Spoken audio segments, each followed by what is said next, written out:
Great challenge. Perfect use of the crime sway at that range as well. Not getting caught off guard at the start of the round. Man, that kick has so much range. Yeah, it's crazy. Like -6 as well. So for a lot of characters, it's very difficult to deal with. Especially at the Not range Ken though, because he's got a heavy DP. So oh yeah, that's true. God bless the heavy DP. Stand medium punch confirm here from Ken. Oh, it's gonna hurt. And activate on that V trigger 1.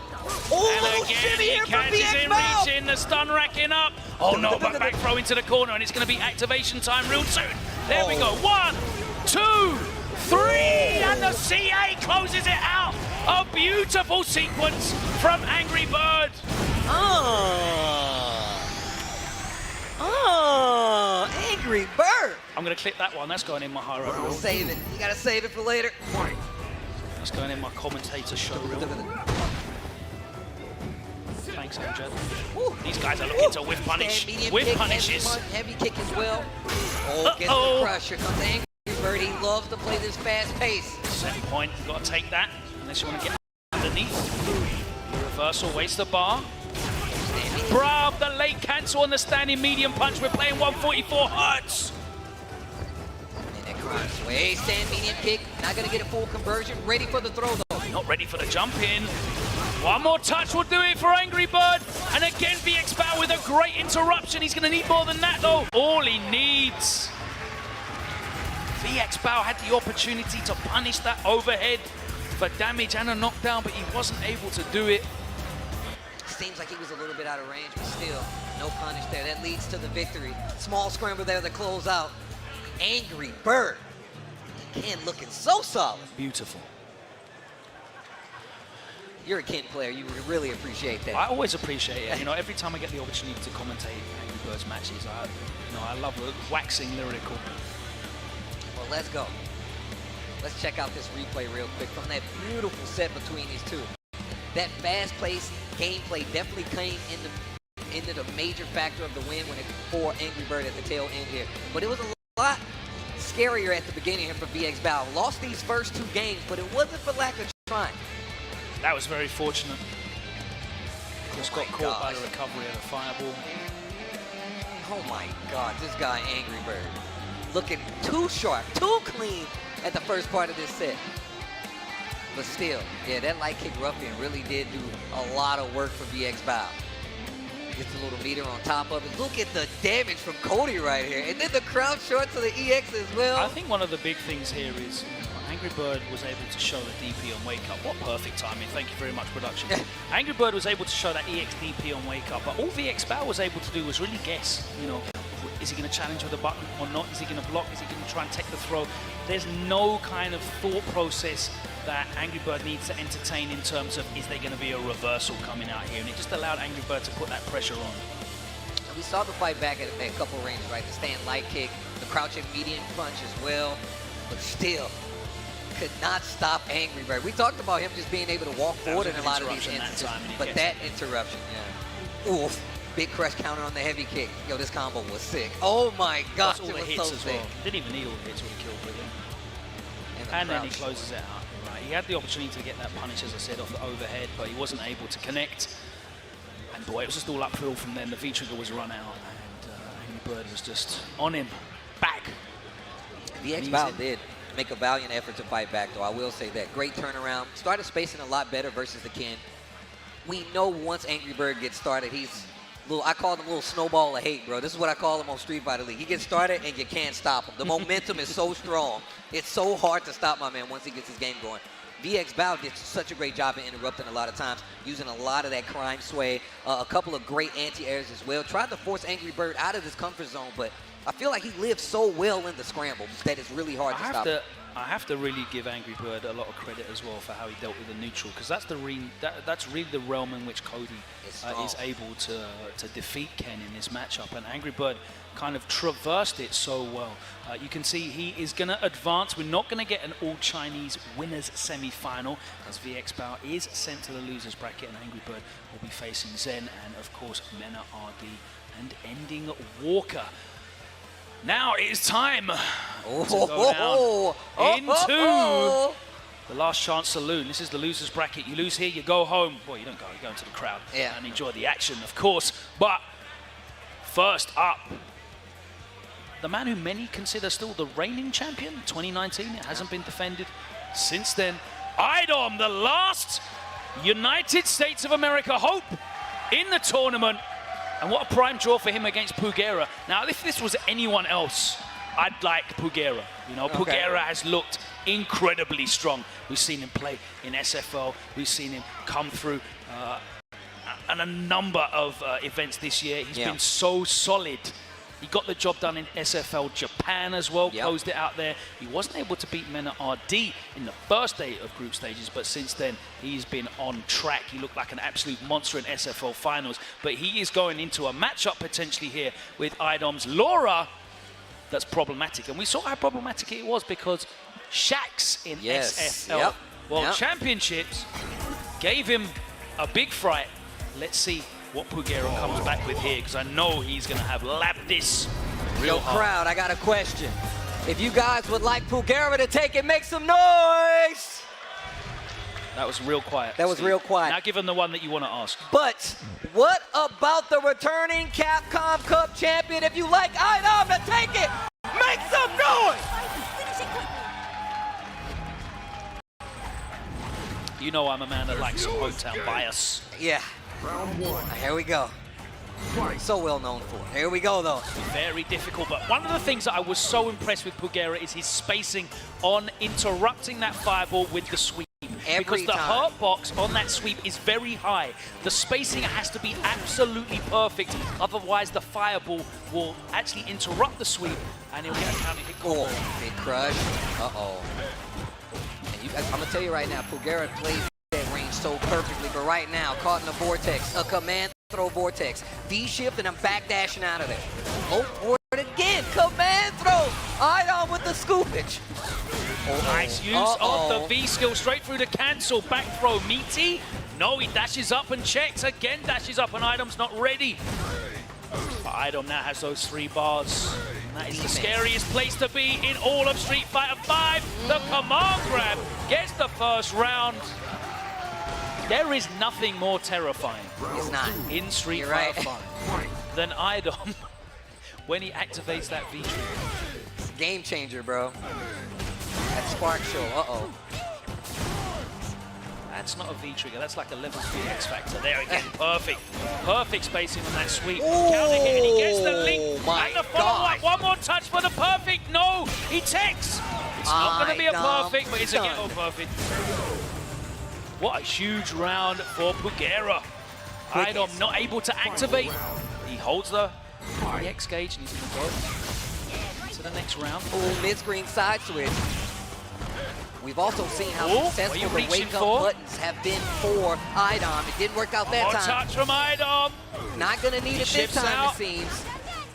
Stun going to go down here for Pugera. Oh, dash punch. And you see that range. Oh, that stand heavy punch. And he just backs up just so he can get back to the perfect range. Crouch medium punch. Gets to confirm another forward throw. Pugera in the lead. As soon as those those 3 red bars. Not by that line bar, though. Momentum. He's looking real strong for a second there. Dash up. Pugera challenging his range. And the dash! Punch confirmed! Not dead yet! Oh, and tries to jump out Pugera. Now we saw Pugera drop that against Mena. He did it on block, remember? Now it's far more comfortable. That single hit confirm on the dash straight into the critical art. And that was Pugera. It wasn't even looking that bad for Idom. Told you Pugera's going to be in the lab. That second round, excuse me. Tail in there, that crouch medium punch. Backing off, doesn't want to engage with that projectile. See Idom backing up to that dash straight range. Big crush counter here. Yeah, side switch as well. Dash up, trying to find something. Pugera with the perfect D-skill. Oh, wow, this is not looking good. Close enough to get that roundhouse. Medium kick confirmed. Here comes Idom. Round has now begun. Oh, B reversal once again to stop the pressure. DX thunderclap. He's backing the heck up. Pugera does not want to engage. V-Trigger just about done and waits out the V-Trigger. Still gets clipped by Idom in the corner, has to hold it. V-Reversal gets thrown. V-Trigger's still there. V-Reversal's absolutely everything. Catches him low. Idom trying to jump again.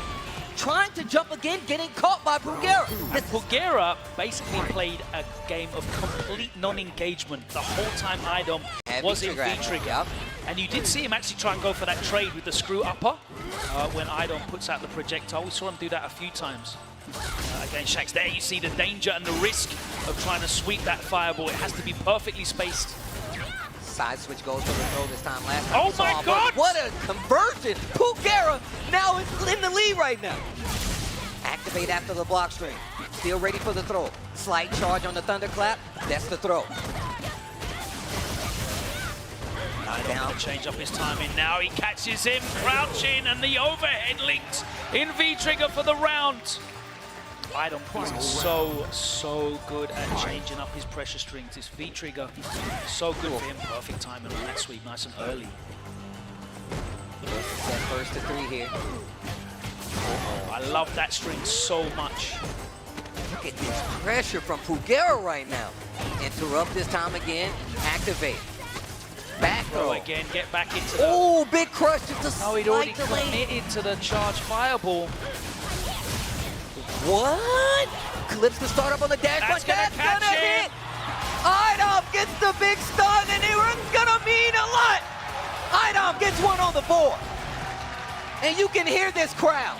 You can hear this crowd behind Idom. Round 1. Pugera just misjudging the timing, and he ended up with a raw activation rather than an activation off of something. Got stunned. That was it. That's what Laura needs. You never need to ask if it's going to kill. Like you said, the party don't start until that V-Trigger comes out from Idom. So on point with the spacing again. A crashing medium punch. Buffered, and it's corner pressure time. Idom with that 2.5 frame jab. Fishing with that stand heavy kick. Pugera just backing up this time. We've seen the success of it. Thunderclap this time. Dash up, gets the counter hit confirmed. Side switch, command throw this time. Idom realizing as well that Pugera didn't want to interact unless he was going to get a clean hit. Conversion trade goes for the V-Trigger activate E-shift. He gets out and then look, he's not going to interact. There's the trade. Oh, the interrupt again, Idom. 3 games in, Idom now up a round. Block on the dash low.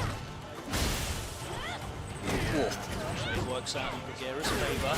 Big damage on that stand heavy punch. Big damage on that stand heavy punch. Uh-oh. The command throw's coming out from Idom. Tick throw, command throw again. EX this time. Oh. Yes, he's ready. He's going to spend another one. Nope. Wake up, just but the one. once again from Idom. V-shift to get out of there. The V-shift break to get the hit. Fights back to the middle of the screen. Command throw, Idom. Idom pulls into the lead. Behind him. Domination behind him. Round 1. Fight.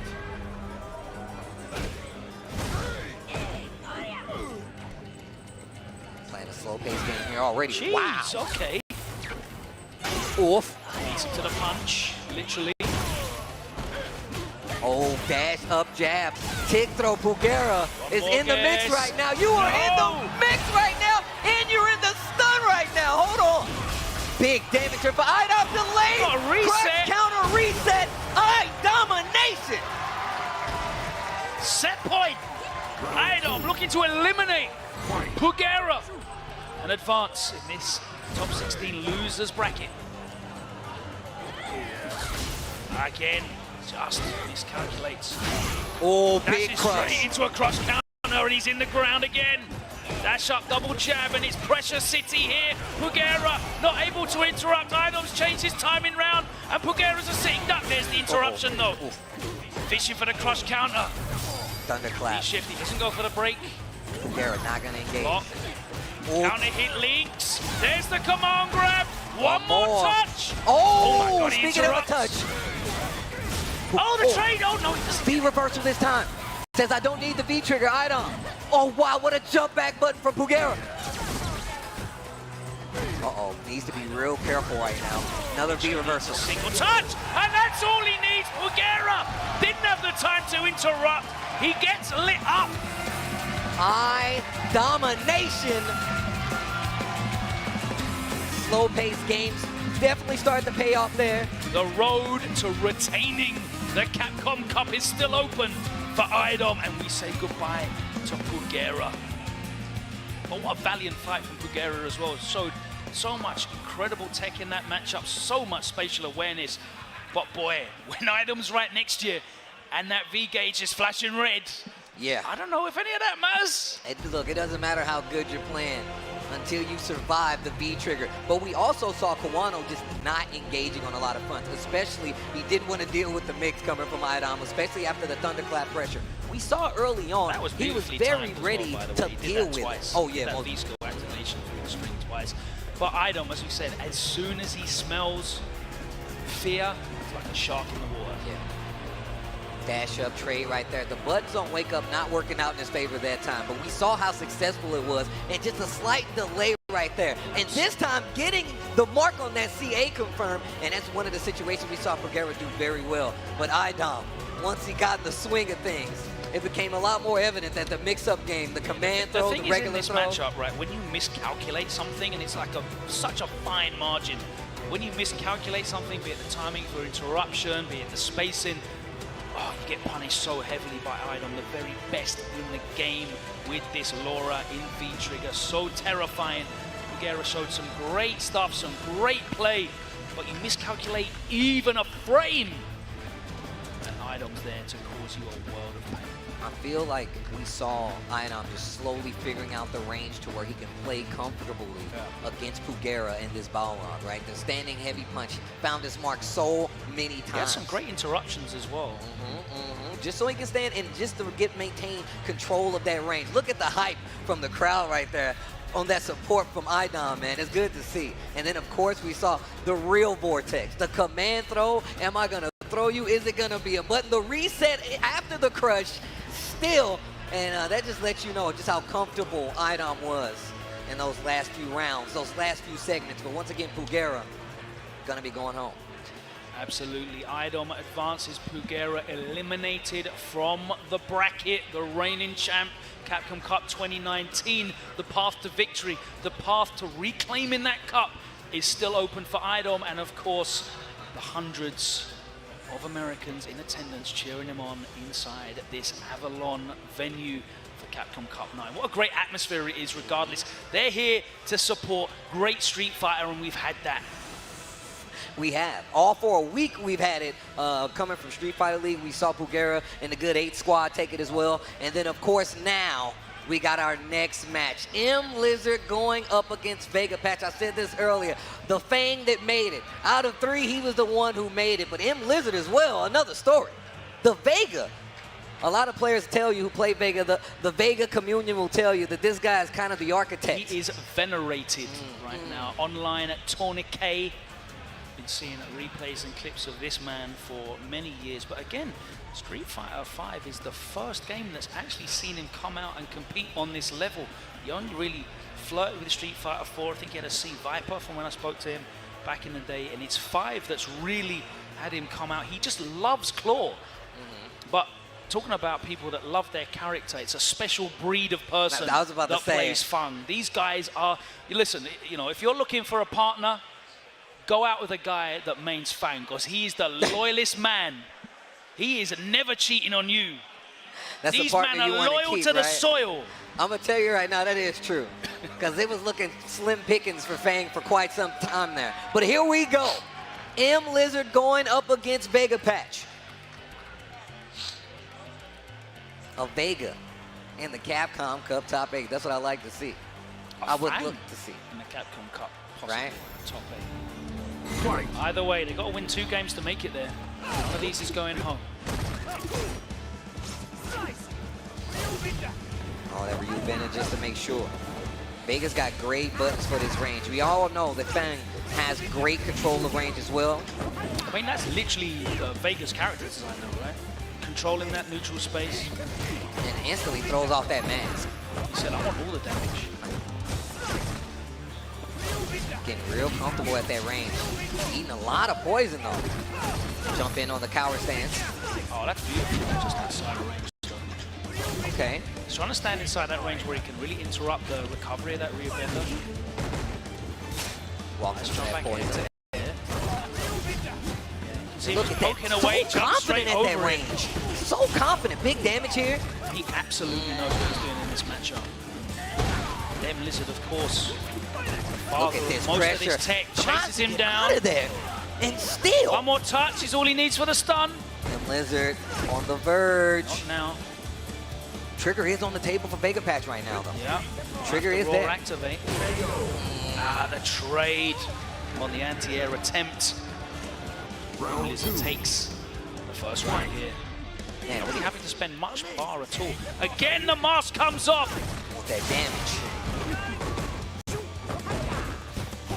Yeah, that cower stance pressure. Vega Patch.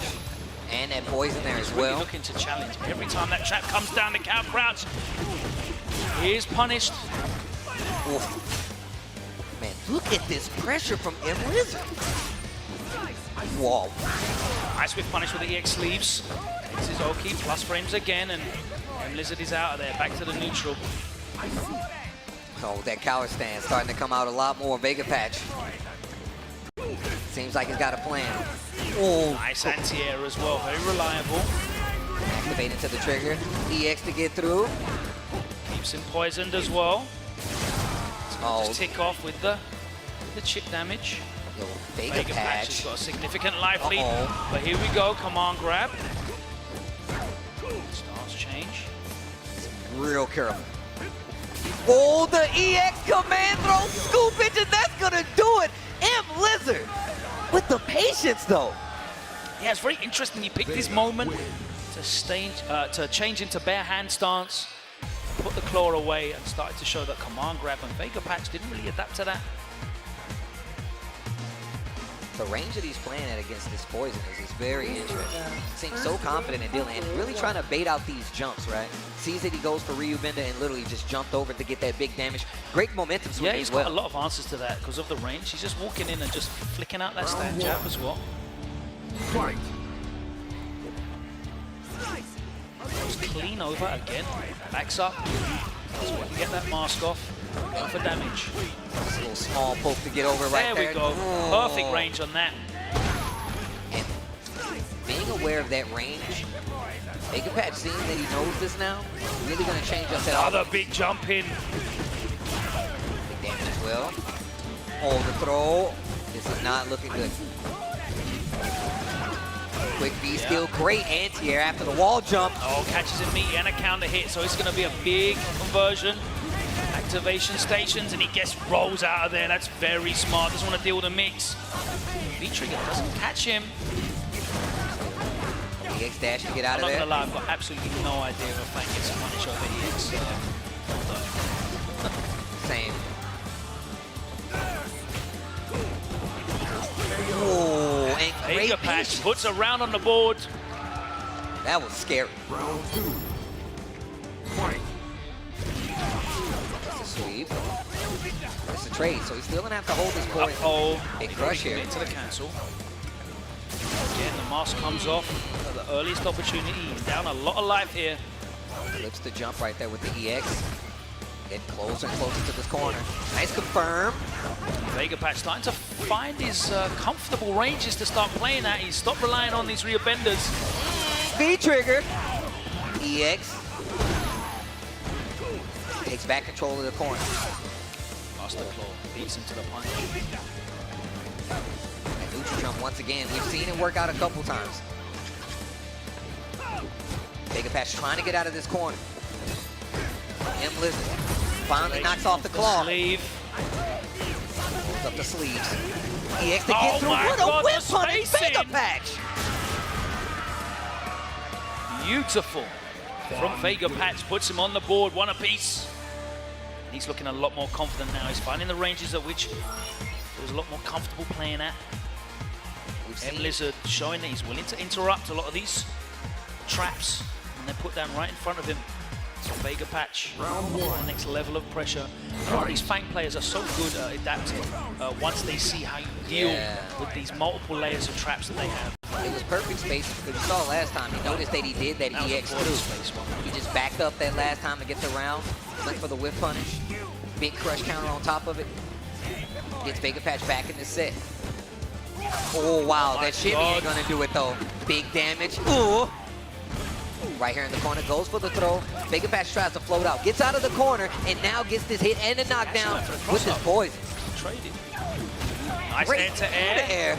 Nice block from Lizard. The V reversal doesn't do anything other than keep him in there. And again, he's ready with the EX rollout, using that projectile invulnerability. He walks into range and gets that cancel again. One more touch will do it. Has to be aware of the activation. That's what Vega Patch is looking for. Oh, didn't take it. Had a couple of times. Here we go. Breaks the claw. Jump back. Uh-oh. Ryu Bennett clips him out of the air. And that poison. No anti-air. Oh, grab him. Oh my God, whip the punish fierce. again. Again with the stand fierce. The second time that button is saved the Vega Patch. Vega Pito. Fighting out here. Again, plus moves. Very reticent to put these traps down because Lizard is so aware of the spacing. Interrupting with that jab. Yet again. And now you see Vega Patch. Woo! His space slide, needs to be wary of that. Catches him in the air. Plus frames again, and now he's back in the corner. Ooh, beautiful. We saw him do that in the first game. Jump back V trigger, gets him out of there and gets him a chunk of damage, but Vega Patch still with the life lead.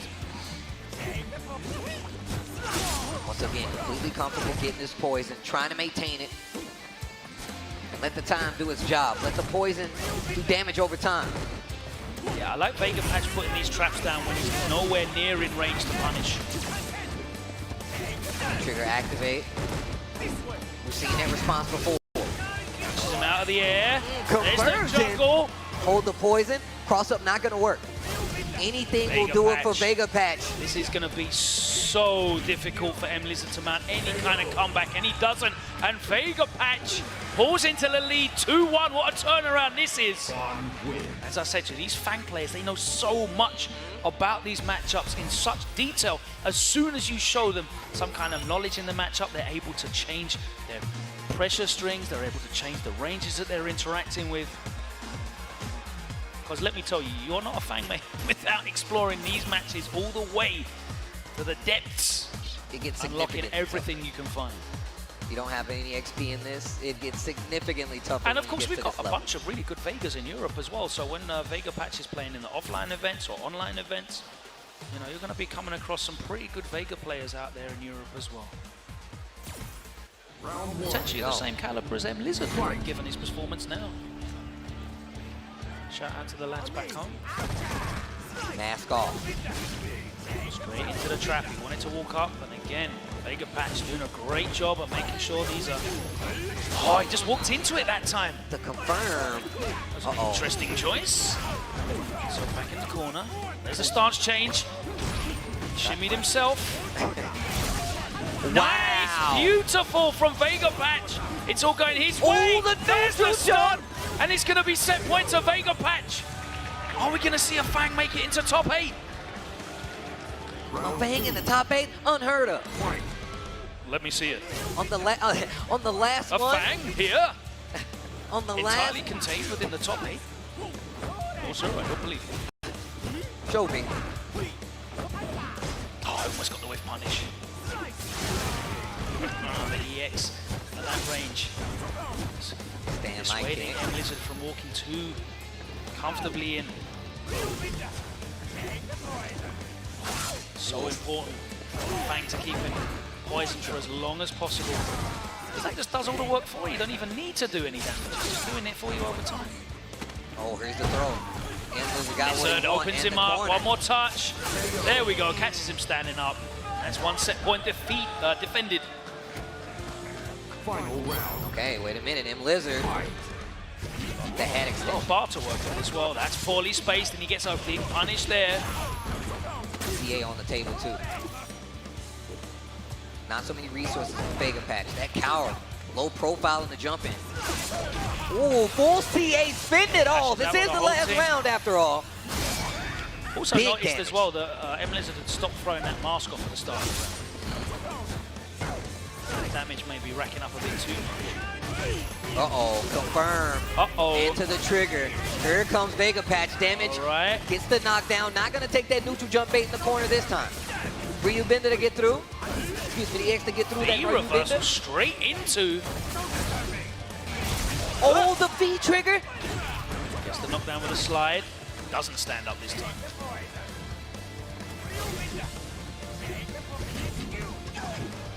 Oh, the off-the-wall jump, so much range. And look at that.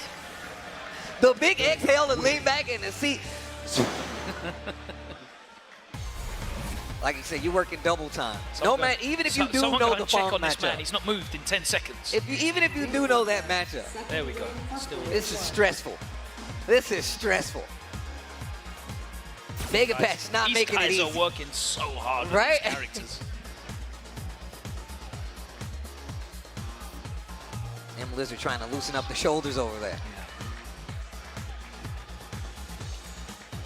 M-Lizard changing his strategy ever so slightly. Not throwing the mask off to get that damage boost, but also take more damage. Oh, there we go.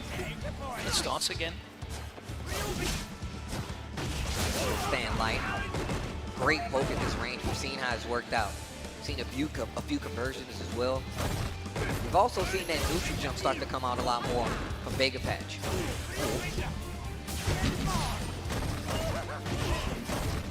Great corner pressure once again. Tries to swing there. And that poison is doing a number on M-Lizard's life bar. Another conversion. What a round from Vega Patch. Well, staggered pressure. Offense, in the corner. Just dash Punishes up. the mask throw. And he's put him in the corner already. Straight into a button and again. Like I said, in the last round. And Poison doing a lot of the work.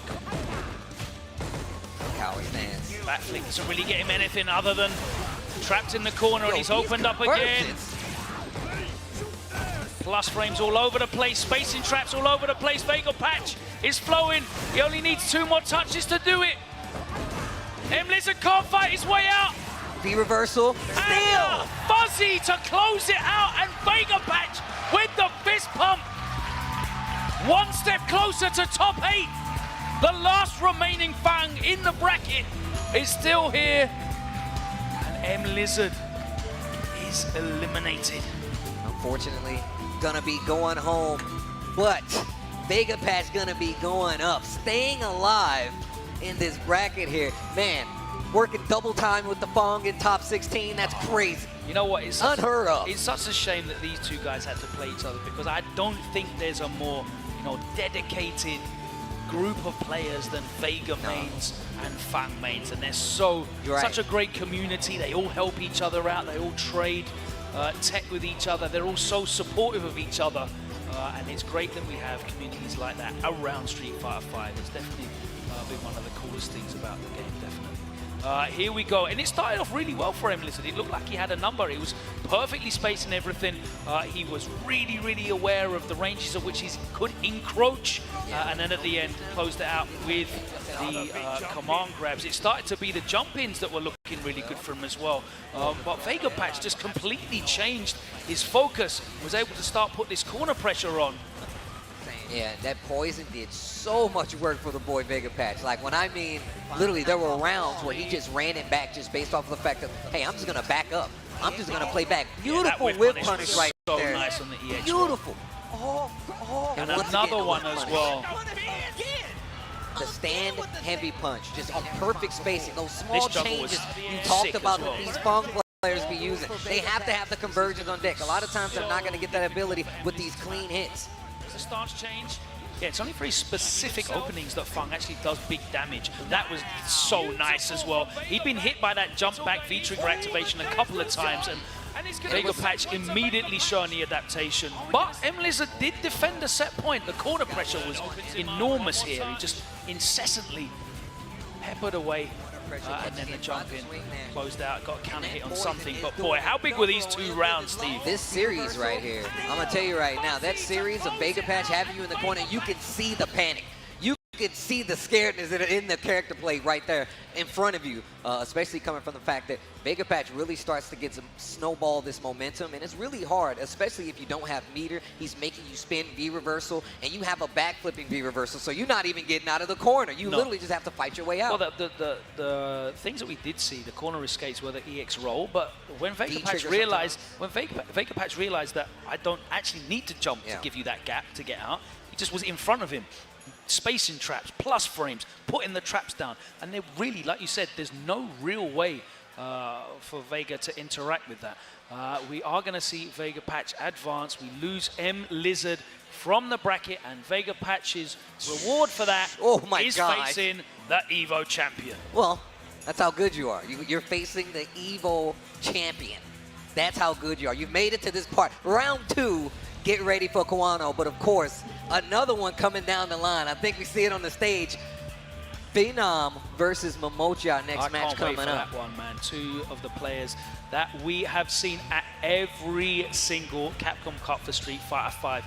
We've got that one to look forward to, but of course, none of this would happen without our awesome partners, specifically Max Factory, and we are very excited to announce a new figure from Max Factory. If you haven't seen this beautifully detailed 1/6 scale figure of Chun-Li throughout the week here on the stream, and I can tell you it's based on an illustration by one of the co-creators of Street Fighter 2 and an absolute legend of design who brought Chun-Li to the world in the first place. Akiman, the design of the figure, was originally requested by Momochihama Chozai Pharmacy in Japan, and it was released in 2022, but it's now finally coming to life as this beautiful statue thanks to Max Factory.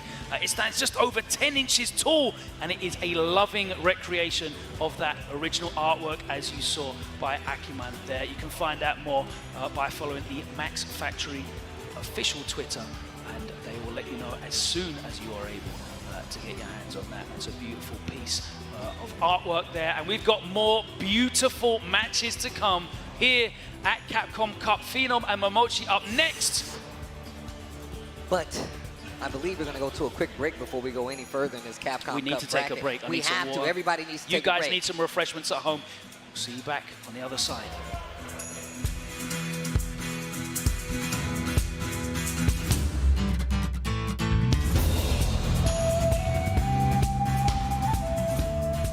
Time to fly, time to fly.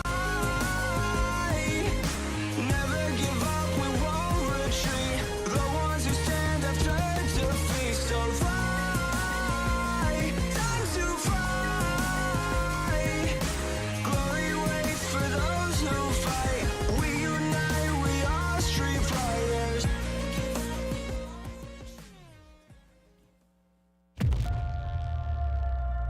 Space-time distortions.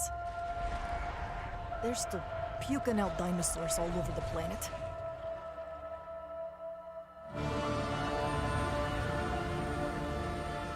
So, Bikitoa Island's been sealed off for 3 years, and Ibius won't own up to Leviathan's malfunction? Can you address the reports of exofighter patrols on the island? Reports of exofighter patrols are simply untrue. IBS is committing all possible resources to the investigation. Exercise results logged. Sunsetting temporal instance. Come on back. Drinks on me. There are hundreds of exo fighters running around out there. Everyone's armed. Nobody knows what'll happen next. 1 minute, they could be helping you. The next minute, they're shooting you in the back.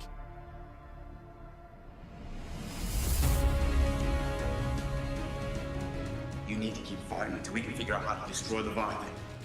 It's trying to build stronger exosuits, so it's pulling any exo fighter it can get hold of back in time for these bloody war games. Like it or not, the exosuit's keeping his alive out there. But the more we use it, the more it helps Leviathan. Well, that's not an option. So one way or another, Valued team members, prepare for dimensional integration in 10 minutes. You stay alive, man. Only you.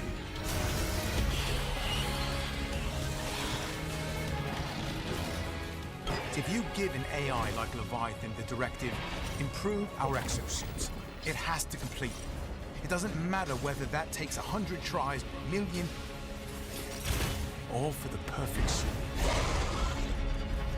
More than that. But at least do me the courtesy of looking me in the face whilst you do it.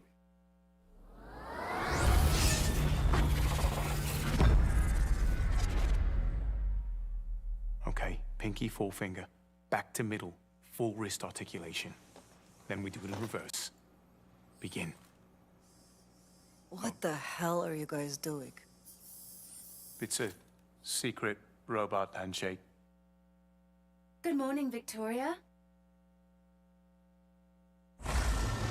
This is for my fellow hunters!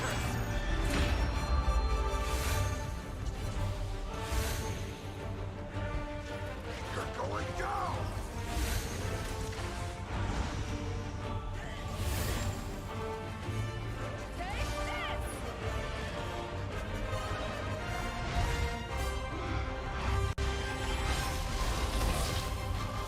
Here comes the pain!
You won Capcom Cup in Street Fighter 4, and in the first season of Street Fighter 5 you saw success, but Street Fighter 5 has proved to be a bit more difficult for you in terms of achieving the same levels of results. Why has that been? ストリートファイター4と違うのは、すごい今若いプレイヤーが出てきてて、エンディングウォーカーだったりとか、あとは全選手だったりとかっていうすごい若い10代のプレイヤーが出てきてて、それはストリートファイター4の時にも、ナックルドゥだったりとか若いプレイヤーはいたんですけど、自分もまだその時は若かったんですけども、今となってはベテランプレイヤーで、多分今トップ16に残ってる選手で、エムリザード選手の次に自分が今年齢が高いので、やっぱり若い選手がどんどん出てきてるっていうのがすごく大変になってきてると思います。Your organization, Shinobism, does so much great work in supporting younger players. And of course, you run events as well and build a great community for fighting games. How do you manage to balance that whilst also trying to compete at the highest level as a competitor? 2つのバランスは、やっぱり自分の場合はその周りのサポートがすごくしてもらってて、それはチョコブランカだったりとか、あとはそのシノビズムのスタッフ、あとは一緒にやってるシノビズムのそのチームメイトとかがすごく自分の周りに恵まれてるいいプレイヤーというかサポートしてくれる人がすごくいるので、そのおかげで頑張れてます。You met your wife through Street Fighter. What's it like having a partner that is so passionate about the thing that you love as well? まあ、同じ趣味、まあもともとはプロゲーマーになる前から一緒に付き合って、まあ、その時は趣味だったんですけど、まあ、それが一緒に仕事になって、まあ、当時イービルジーニアスにチョコブランカと一緒に入って、まあ本当にそれで世界のファンの人から応援してもらってっていう、本当になんかずっと一緒というか運命共同体っていう風にやれてるんで、すごく幸せなことだと思ってます。And here we are, it is Hollywood, California, and we are continuing here along Capcom Cup 9. We are halfway through this top 16 to find out who the top 8 are going to be. My name is James Chen, and I am joined by Mr. St. Cola. How you feeling right now? Brother, people at home, everyone here, you can't see it, but my hands are shaking. You might think it's the nerves of doing commentary. It's not that. It's electricity that I feel in the air for this magnificent, ginormous event that we have. The Cup is here. This is the final one for Street Fighter V, and we today are going to see who's going to get it done. We're leaving people by the side. Unfortunately, Pugera is out, and we also see M. Blizzard out too as well. In between Phenom and between Momochi, one of these cats is going to leave right now. And you just saw the interview with Momochi over there, you know, talking about this. He said in Street Fighter 4 he was one of the young cats, and now he is definitely a certified veteran here. But Phenom also been playing the game for a very, very long time. So you can consider both of these guys veterans. And again, every matchup here that we're seeing, there's so much storyline behind all of these players and history, and just so much of the blood, sweat, and tears coming into this match, and it all culminates into this single event here. And so it is going to be Phenom Momochi who's going to continue forward here in the top 16. Let's go. Yo, shout out to Doc Fugu. Had a translation of what Momochi was talking about in his one of his recent interviews and his videos. Said that he died twice. But resurrected here to take down Phenom. But however, Phenom's one of those cats that people just, I don't know why, in the English words, they don't rate him. They don't put him up in the great. He is so consistent with it. He's so strong. Can he take down the likes of Shobi's and Pride? That's right. I forgot. It's not Momochi. It's Monochi. Monochi. My bad. Yo, shout out to Mono.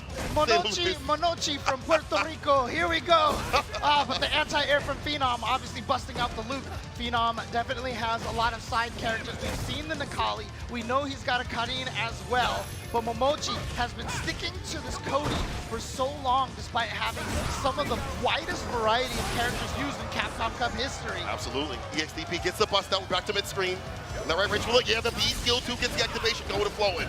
Knife him up. Here he goes, stuck in the corner. Oh, reset out of the air, but that sweep wasn't in time. The accident. The backboard. Short tackle for the Oki. Hold this throw, bro. Yep, and now the back throw has the pressure, but too early on that heavy kick. And Momochi with the proper punish, and it killed. Yeah, put that on a t-shirt, James. When you put that on a t-shirt, James. And it killed. This is gonna kill, and it did. So Momochi taking that first round, but that was off of the mistake from Phenom. He hit that heavy kick, but did it a little too early, so it whiffed. But shout outs to Momochi for having the reactions to quick punish it. Cody can definitely go toe-to-toe when it comes to damage from the likes of Luke, but here's the target combo for the Oki. Great tech here from Momochi. Try to be careful that mid-screen might get clipped and die for it. Oh, fireball. You can see how both of these players are respecting the neutral so much. And this is what you have to do against Luke. You have to play so fundamental against this character. But right now, here comes Phenom. Their time, he timed the heavy kick properly. Not even gonna need the stun. It's just done. Quick, easy, no damage taken round there for Phenom. Just only one small chunk. One thing I'm enjoying about Phenom is these close-range fireballs. It's hard to predict with the V skill this way through.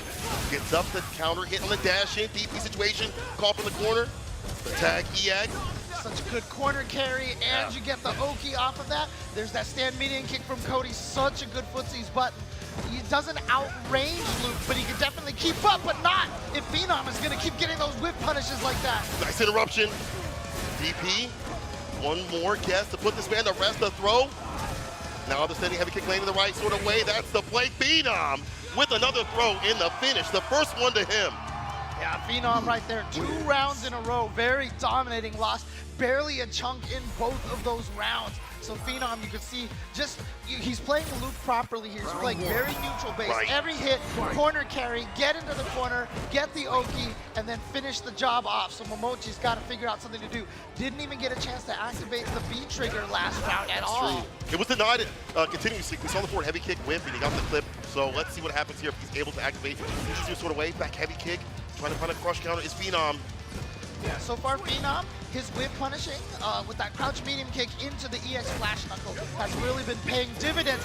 That's going to be a true punish right there. 5 frames, stand light punch. Hits so far with all that forward movement. Exactly, versus forward, he couldn't do so. However, Phenom on these throws, V-trigger is flashing bright red right now for him. That was the first time Momochi did go EX Zonk into throw, so he's sending that little bit of a message. Previously, he had been just going for the frame traps. Okay, hammer into activation. Tried to go for a shimmy, but there's the whip punish this time from Momochi. Flipping that medium kick, stopping the activation from happening. Plus range jumps back actually, maybe looking for an EXCP, but gets hit with the X Fireball activation too as well. On the side, a Phenom can dominate a lot more than usual because of that V-trigger situation. Fireball, harder to be skilled when it's enhanced by that V-trigger. Go for a throw. No, that time it was the button, and then Phenom tried to backdash and got caught. And then Momochi continues to just chase him down. He's up around here, but this is what he did last time. He got up around, and then Phenom came back 2 rounds straight, very, very dominatingly. So let's see if Momochi can prevent that from happening again. Momochi down bad for the down back, not trying to get opened up like that with the crouch mini kick, and you see him just making sure that he is every so often ducking. There's a heavy zonk. We're gonna get that big hit that we've seen like from the likes of VX Bow. I was saying, the last game, Momochi seemed like he was hitting less buttons, because like I said, he was getting whip punished a lot, but actually for a while, he started hitting buttons again. Oh no, getting the whip punish of his own, spacing trap just a little bit there, and now Momochi trying to brush him down to the corner. Tag. Let the back throw happen. Oh, commits the standing heavy kick. See Ruffian. Punish. Here we go, activation, and Momochi checking it, knows that Phenom wanted to steal a turn by walking forward and getting maybe a standing medium punch or something. Stocks it for the B skill. I like that B-trigger usage. Get the knockdown, stock it for the B skill, but get clip coming in.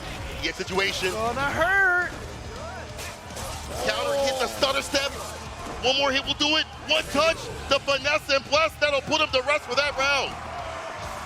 And you pointed out the B-trigger being so imperative, because we hadn't seen that previously, right? Now you can go toe-to-toe with Luke's buttons with that enhanced range. Yes. As Jammers would say, it's not a knife, it's a sword. And we know how powerful sword characters are in fighting games, man. They're terrifying.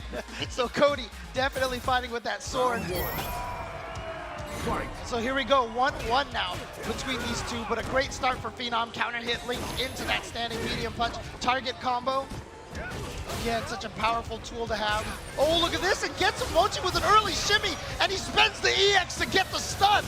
I like that. Good way to get things done. DP, Ender has to come for the quarterback medium, or just goes for the tick throw. Other options to play for in a perfect KO. Yo, Phenom's looking golden right now. Momochi is folding up in the corner. That was 7 golden letters for Phenom right there. Corner pressure from Luke, man. You're worried about medium punch, crouch medium punch. Even though some of these are minus, the space traps are really good for him too. Yeah, again, this character is just so solid in all the areas that you need to be solid in Street Fighter V, including the single hit confirms. And honestly, there are very few people out there who have the single hit confirmed skills that Phenom has. Uh-oh. Forward heavy kick, no activation just yet. Also crouching light kick. EX, Ruffian, crouch mirrors. Oh, the max amount of corner carry right there. We know Momochi can kill off of just basic. We saw it at the online CPT Online Japan. Yes, He's sir. got the stun. So Momochi not going to be able to kill here, but look at that damage. More touch, the tech. And the activation now from Phenom. He's got the Rock Smasher ready to go. Nice interruption. Stops the EX at play.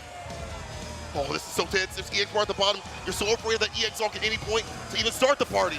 Or the EX fireball. Big jump in. He didn't get the hit. I think he was hoping that would be in the range, but it wasn't. The high one is definitely one of the faster ones. So he's hoping to link down to no pixels for both players. A lot of EX bar for Phenom. One EX fireball could be the way. Oh, the sway doesn't get the clip. No weed. He tried to bait out the Sand Blaster by pushing a little bit forward with that walk right there, but Nice job to Phenom for not falling for that and just staying patient, saw the whiff, got the punish. Phenom up 2-1, and again, you mentioned this is loser side. Whoever loses, this is going home. I cannot believe you just said that. One person is Phenom, Momochi, going home already. We just started the day, James. I just got in. Hung up my coat. What do you mean? I don't like commentating these loser side matches here. It's so stressful.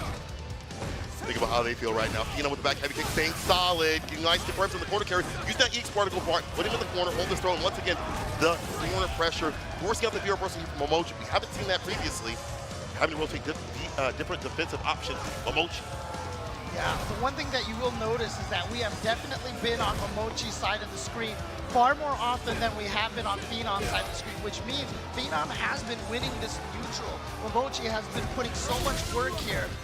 But again, the range of his buttons is really strong, but really very easily matched by Luke's. For that back heavy kick on the fireball, comes up in the corner. However, that the V trigger, he'll get some space up in this place, but you have to be so careful. Huge for Momochi. Yeah. Phenom getting that, trying to go for that cross up, put him in the corner, and that's why Momochi is getting this pressure. And again, back-to-back throws. Is he gonna go for it again? He does! 3 times in a row. I mean, look, Phenom, he's got to know that. He's the man who threw Daigo 5 times in a row, right? He's like, how's it feel? How's it feel? He put in that situation continuously, over and over again. Phenom got to strike back and get that win. Gets the medium, and of course that gets that Oki off the target combo. But again, that last round, I feel like Phenom lost because he jumped for that cross-up. Yeah. And it gave Momochi that corner position. Phenom's been winning the neutral, and I feel like he needs to stay at this part or at least offensively in the corner, but misses the timing of that meaty heavy kick again. David. Plus. Put up in the corner. It's not the V reversal. Yep, so V reversal doesn't want to deal with a post EX Knuckle mix-up. You saw how much Momochi was able to make that work in the previous round. Like Momochi just using the side display for the push to the corner, all these normals, nothing heavy, nothing fancy. How can work? EX on the heavy addition, lands medium ruffian right after, backs up looking for a reversal. Watch out, activation, and just a jump away from Momochi. He's trying, look at this. The dash up. Every other time that Phenom has activated V-Trigger, Momochi has started to play a little defensive. You see the jump back to backdash. This time on the activation, Momochi went super aggressive, forward dashes and buttons, and actually caught Phenom off guard there. So Momochi now tying it up 2-2. I love this rotation of defensive options too from Momochi. Also, Phenom, we see a lot more of the V versus up in the corner, but overall, we're about to see who's gonna fall right here. Momochi getting up and turning up like on, I should say, with the aggression. Now Phenom with that where that medium kick was, we've seen that getting checked the challenge, especially in Street Fighter League Japan. Momochi has got great whip punishes. You see it right there with the medium. And it's so subtle right now. I've been saying that Phenom has been whip punishing a lot of Momochi's buttons. And the strategy on that is walking forward. That's why Momochi got hit, because he's punishing the attempt to whip punish by trying to move forward. What a great single hit confirm here for Phenom. Tech. Yeah, back kick, medium kick at play. Activation. Flashing right here. You want to stay away from forward heavy kick. Standing heavy kick crush. Did it happen to you? No check on that forward dash. And there's what that a whip punish. He gets that activation. There's the throw though. He has the meaty. No vegan. Oh, the crouching light kick. He can kill you. He can kill you on the next hit. Take the throw. Take the throw, Phenom. Yep, that's why he took it. We've all seen that footage. One hit from a fireball. One single, a breeze. Momochi has a super on deck. One confirmed, he'd easily go into the super, especially with the range on that knife. He gets one hit. Oh, it's gone. Careful. Jump in, tries to catch him with the low. Recovers the time. Anybody's game. Phenom gets a back heavy kick. Luckily, if he gets one of those, just an interruption with a standing light kick. That's it. Phenom on set. Point to send out Momochi. Well, it feels so beautiful to say that, I ain't gonna lie.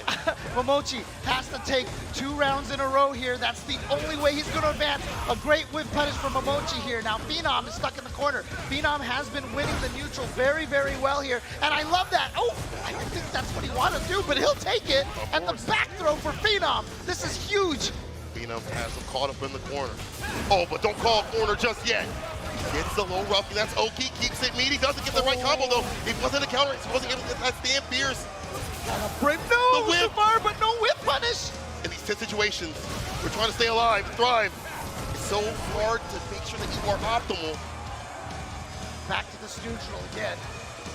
He's just slowly trying to walk Momochi back to the corner is what he's trying to do. Yep. Good block on that EX Zonk. That's just the surprise attack. You're hoping they walk face first into it, and it gives you the plus frames as well.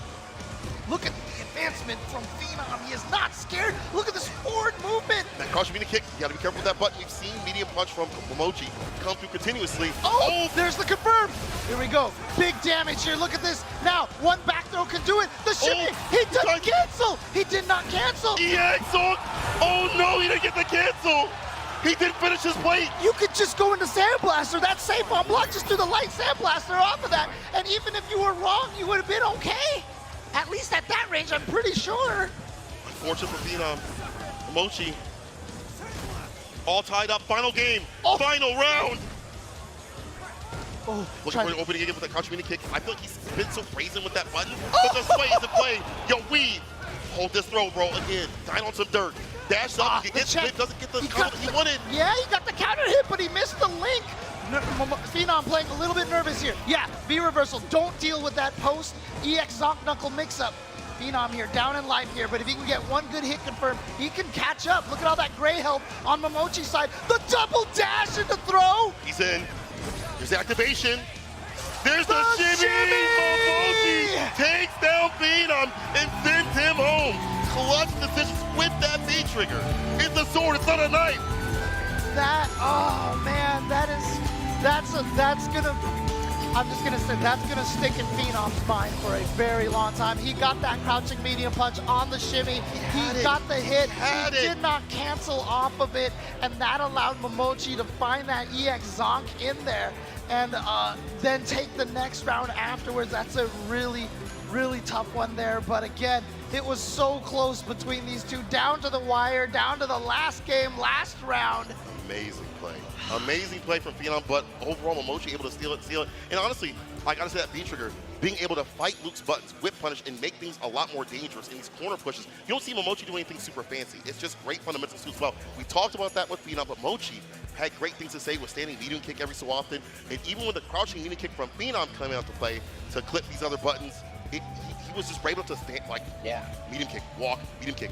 We got close enough that got the medium punch confirmed, and just, man, but that drop though from Phenom, bro. And again, you can see it in these replays right here. Every time Phenom is winning, it's usually he has that corner position against Momochi.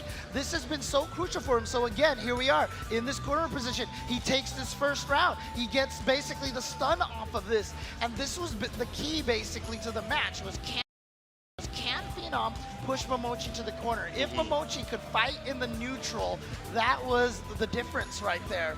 And so here we go. Look at this. He had a fighting it again, pushing towards the corner here.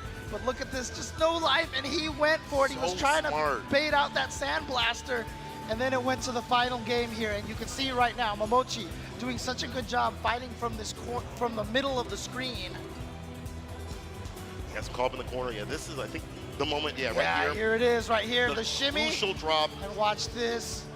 Yeah, he had it. Cancel. He didn't believe. I think he was going to go up for the tick throw just off of autopilot. And like I said, very few players, I feel like, have the same kind of hit confirm reaction as Phenom. I watched his stream where he has just done the most ridiculous of confirmations, single hit confirms, but that time, I don't think he was looking for it. I think he was just, I'm gonna go for the tick throw.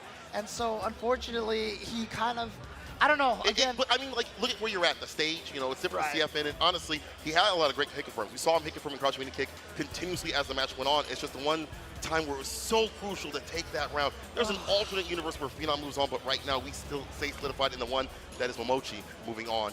Moving on with more matches, we have Bowmaster versus Mr. Crimson coming up, a France team kill. This breaks my heart, honestly. I mean, look, there aren't many. We had 11 countries represented in the 16 players here, right? So I think the most was Japan, and France was one of the closest ones. They had 2 players in here, and unfortunately, the way the brackets fall, they do have to fight each other first, so it is going to have to be a France kill. And again, That's just how the bracket. Once you get to top 16 is when you start eliminating friends, in the immortal words of Mr. Jason Cole, okay? Like, that's just what happens at this point. And so these two players have fought each other forever, and here they are going up against each other to find out who makes it along the top 16 bracket. That is so, I mean, it's sad, but that makes for a great game, but that makes for a great match. We have people that play each other so much. You're going to be seeing levels here, not people that haven't played in a long time.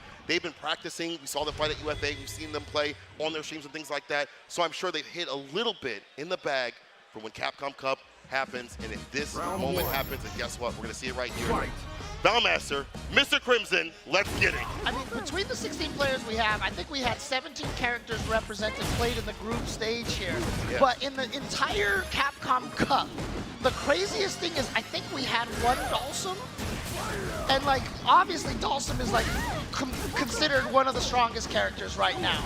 And the best pilot is Mr. Crimson. So this is going to be a lot of work here for Valmaster, but Valmaster also likes to be super aggressive. He's going to be hitting buttons in your face, and Dalsums definitely do not like that. Got the EX Fireball, blocked on the neutral medium punch. Mr. Crimson, only one good, like standing heavy kick crush, maybe less than that at this point. You get like maybe jump fears to find the finish. It's difficult because activation. Oh no, he saw the activation starting up. He got the knockdown, but he wasn't confident enough to try to go for a juggle there. Gets the hit! He will finish it. Slide right afterwards just to interrupt. Jump back, and again, when you see Dalsum jump back. Oh, it clipped! Didn't wait long enough, but still gets the hit. The slide applied right here, Mr. Crimson. But I see every so often Valmaster report heavy kick to rush counter them slides. Gotta be careful, Mr. Crimson, as he moves on. Yeah, and again, just when Dalsum jumps in the air, you can see it. Just he's got teleports, he's got all sorts of things to keep him up in the air. So hard to chase him down. That's one of the things that makes him so powerful. Those are fantastic. Long fist made out of plastic. EX Fireball, lock him down, trying to get the area right there. Well, there you know what? Valmaster's hoping he could be Wanda, just like turn Dalsum into string at this point in time. Spoilers, James. EX, they take him to the corner, going for that Oki. The aggression. Okay, so Mr. Crimson fighting out here. I like that backdash to get away from that slide. He knows that he wants to activate, and there you go. You're gonna be cooking some Chinese food here on this barbecue grill. Oh! Nice. Keeps up the EX down right there. The clip coming in. Bad situation. Mr. Crimson with the first W. You see how difficult it is for Chun-Li to do what she wants to do with her buttons. We call her Gorilla Lee because her buttons are fantastic. And you just see stand fierce, stand heavy kick, you get crush counter, you get all your health is chipped away from the footsie play. Gorilla Lee? It's Gorilla Lee, the silverback. She's the strongest gorilla in the world. That's why I love you, James. But however, Sim makes you play his game. Doesn't matter what game it is, he makes you play his game. It's hard for Chun-Li to be able to fight back. There's not much she can really do. It's like mid to close range. Yeah, and another thing, you know, obviously Dalsum, one of his biggest strengths is that even though he's a quote zoner, he's also one of the best rushdown characters in the game. Every knockdown he can teleport next to you, speedy slide next to you. But here we go, Valmaster with big damage, gonna go for the bird kick, push him toward the corner. Rushing kick, the X-Legs might have been better right there, but he'll keep locked out with the fireballs. Oh, slide out of there, and Valmaster didn't get a punish. Wow, long distance, heavy slide. He's a stomp.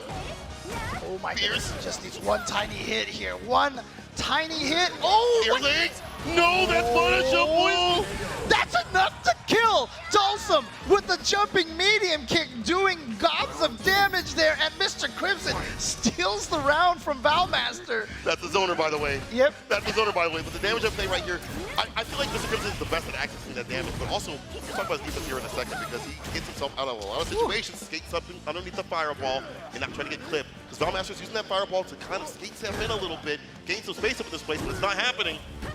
Yeah, and again, Dalsum being able to switch from this zoning game to the offense when he needs it, literally at a moment's notice half the time, is really good. Did Mr. Crimson eat that fireball on purpose so that his fireball would keep going? I mean, if he did, that is a crazy read right there. Is the activation though, the tag? He thought he saw the V-reversal activation. I did too. Oh, plus on with, so pressing buttons, hold this throw though, call up in the corner. Oh, now we call a corner. There you go. Yeah, Valmaster with the finish. So many things you have to worry about. Is it instant overhead, slide, throw? Either way, you're dead.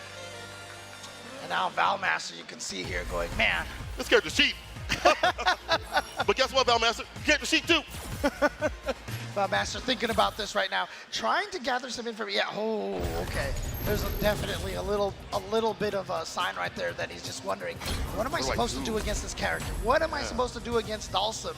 And honestly, the toughest part is this. When you fight Dalsum, obviously, very bad defensive situations, you know, he doesn't have a true 3-frame button that hits people on the ground, right? And so, you know, once you get him, you should be able to rush him down, be ready for the teleport. If he teleports, you should be able to punish that. Whoa! Whoa! You know, I forgot he had that from UFA. My bad.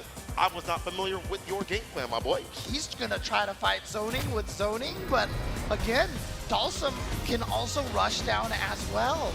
And that, you know, I was just about to say, like, Mr. Crimson's defense is so strong. Like, it's so hard to keep him pressured, and that's why I think Valmaster's gonna switch to a completely different style. I believe this did work at UFA because it was Valmaster that took it in the end. So this may be the play here. Manat coming through in the clutch. We've seen him kind of test the Dan, and even when I talked to him yesterday, he was like, I'm only going to play Chun-Li, despite knowing that he was going to fight Mr. Crimson, but yo, Valmaster had to say, I had to do something different. I don't want to go home. This is the neutral side. Yeah, you got to do something at this point. You can see it's scary because the thing about it is you can throw these orbs up or below, and then Dalsum can just teleport in on you. So there's always a risk as you do it. And then, of course, Dalsum will still have slightly better range, and you can see it. Mr. Crimson going with V-Skill 2 to allow him to be able to charge up from a full screen, and then that way he has that fireball if he needs to get in. If he throws the fireball, he's going to be able to apply the pressure now because it bounces forward like this. And that's why he gets the teleport. And exactly. The tag doesn't let the throw connect. However, Valmaster has V-Trigger almost on the activation, but just needs to find a way in to do so. The Miss Cleo. Explosion, trying to find a jump in again. Where's the anti-air? There it is. Okay, the reset. For the jab reset. Oh, I would have definitely tagged right there. He's a side switch. Got him. Can he pull off this? Can he get this whole combo? Here we go. Nicely done. Sun's rising. Yep, One now more touch. One more mix up into the stun. Good V reversal by Mr. Crimson. Gonna keep him alive for a little bit longer. No more worried about that stun. DX fireball. Anti-air was right there. One touch. One good crush counter. Oh, too far away for that slide, but no punish from Crimson. Oh, what do you do? What do you do to this EX fireball? You just gotta hold it. Yep. Better to block it. Don't get yourself killed from trying to dodge it. 10 seconds on the clock. He's got to get in to get the V reversal. Oh, what a V reversal. What a V reversal. That was so smart for Mr. Crimson. He knew the clock, and as soon as he got that V reversal in there, he knows he triggered the panic into Valmaster. Act like he's on a Titanic. Valmaster's chances are sinking right now. Set point, Mr. Crimson. And that lockdown with the fireball is just stopping Valmaster from approaching, standing heavy kick with a crush and again the EX fireball. He wants the stun. He wants the stun as well. And done. Yeah, still there, still in the day. Oh, that was supposed to be an air teleport. Gotta be an opportunity here for Valmaster. What can he do? Gets the throw off of the V reversal. V-bar in time, V reversal. That does allow the activation to come through at any point. If Mr. Crimson lets it happen, but not just like, oh my God, okay. Here we go. Trying to use those orbs as projectiles to get in there. Gets another ground one. Misses a drill, I believe. Still. Or, unless he was trying to fake. What? Oh, jump up, air, EX. Those orbs are out and about, James. Gets the knockdown. V reversal. Oh no. One touch. Yeah, you gotta watch out for the sniper. Oh, he got him! He got him! Here we go. Has the opportunity. The throw. Not enough to kill. What's the final? The jump. With the scope, the instant overhead. Wasn't even an overhead. Shot the sniper. Take the shot, James. Take the shot. Jump light punch on wake up from Mr. Crimson, but you're right. If he had stayed on the ground and crouched, it would have been a sniper. It won in the air-to-air situation. There was so many options that it had the ability to defeat, but the crazy thing is, if he was wrong, that was game over at that point. Cooked. Yeah. But once here delivered right now out on the loser side is Valmaster, but good stuff to Mr. Crimson, not faced by that pick like a UFA. And this is, I mean, again, you know that's a tough one right there for Mr. Crimson. Didn't want to eliminate his countrymate Valmaster there, but again, you know, just like with Phenom, just like with Valmaster, making it this far, making it this, just, I mean, again, the blood, sweat, and tears here too. Before this whole tournament started, like, I sat down at one of the stations, and the camera's like there, staring at your face. Right in front of your face. And I was looking at the monitor, and I was just like, I'm not even playing it. I'm just getting nervous sitting here. Bro, like we said before, Yoshasa Marine for this one. But you see that trophy in the back? That thing is rotating like a rotisserie chicken. It's right in front of your face. So listen, there is so much heat. You feel the energy of the crowd. It's a different sort of thing than an online CPT. Absolutely, but there you can see the first round of losers bracket has been completed, and we are getting all the way through this top 16 into top 8. But unlike all the online CPTs you've been watching all year long, we're just going straight through this whole entire thing until only one person remains. And as you can see here, VX Bao is going up against IDOM. VX Bao being sent down from the winner side of the bracket.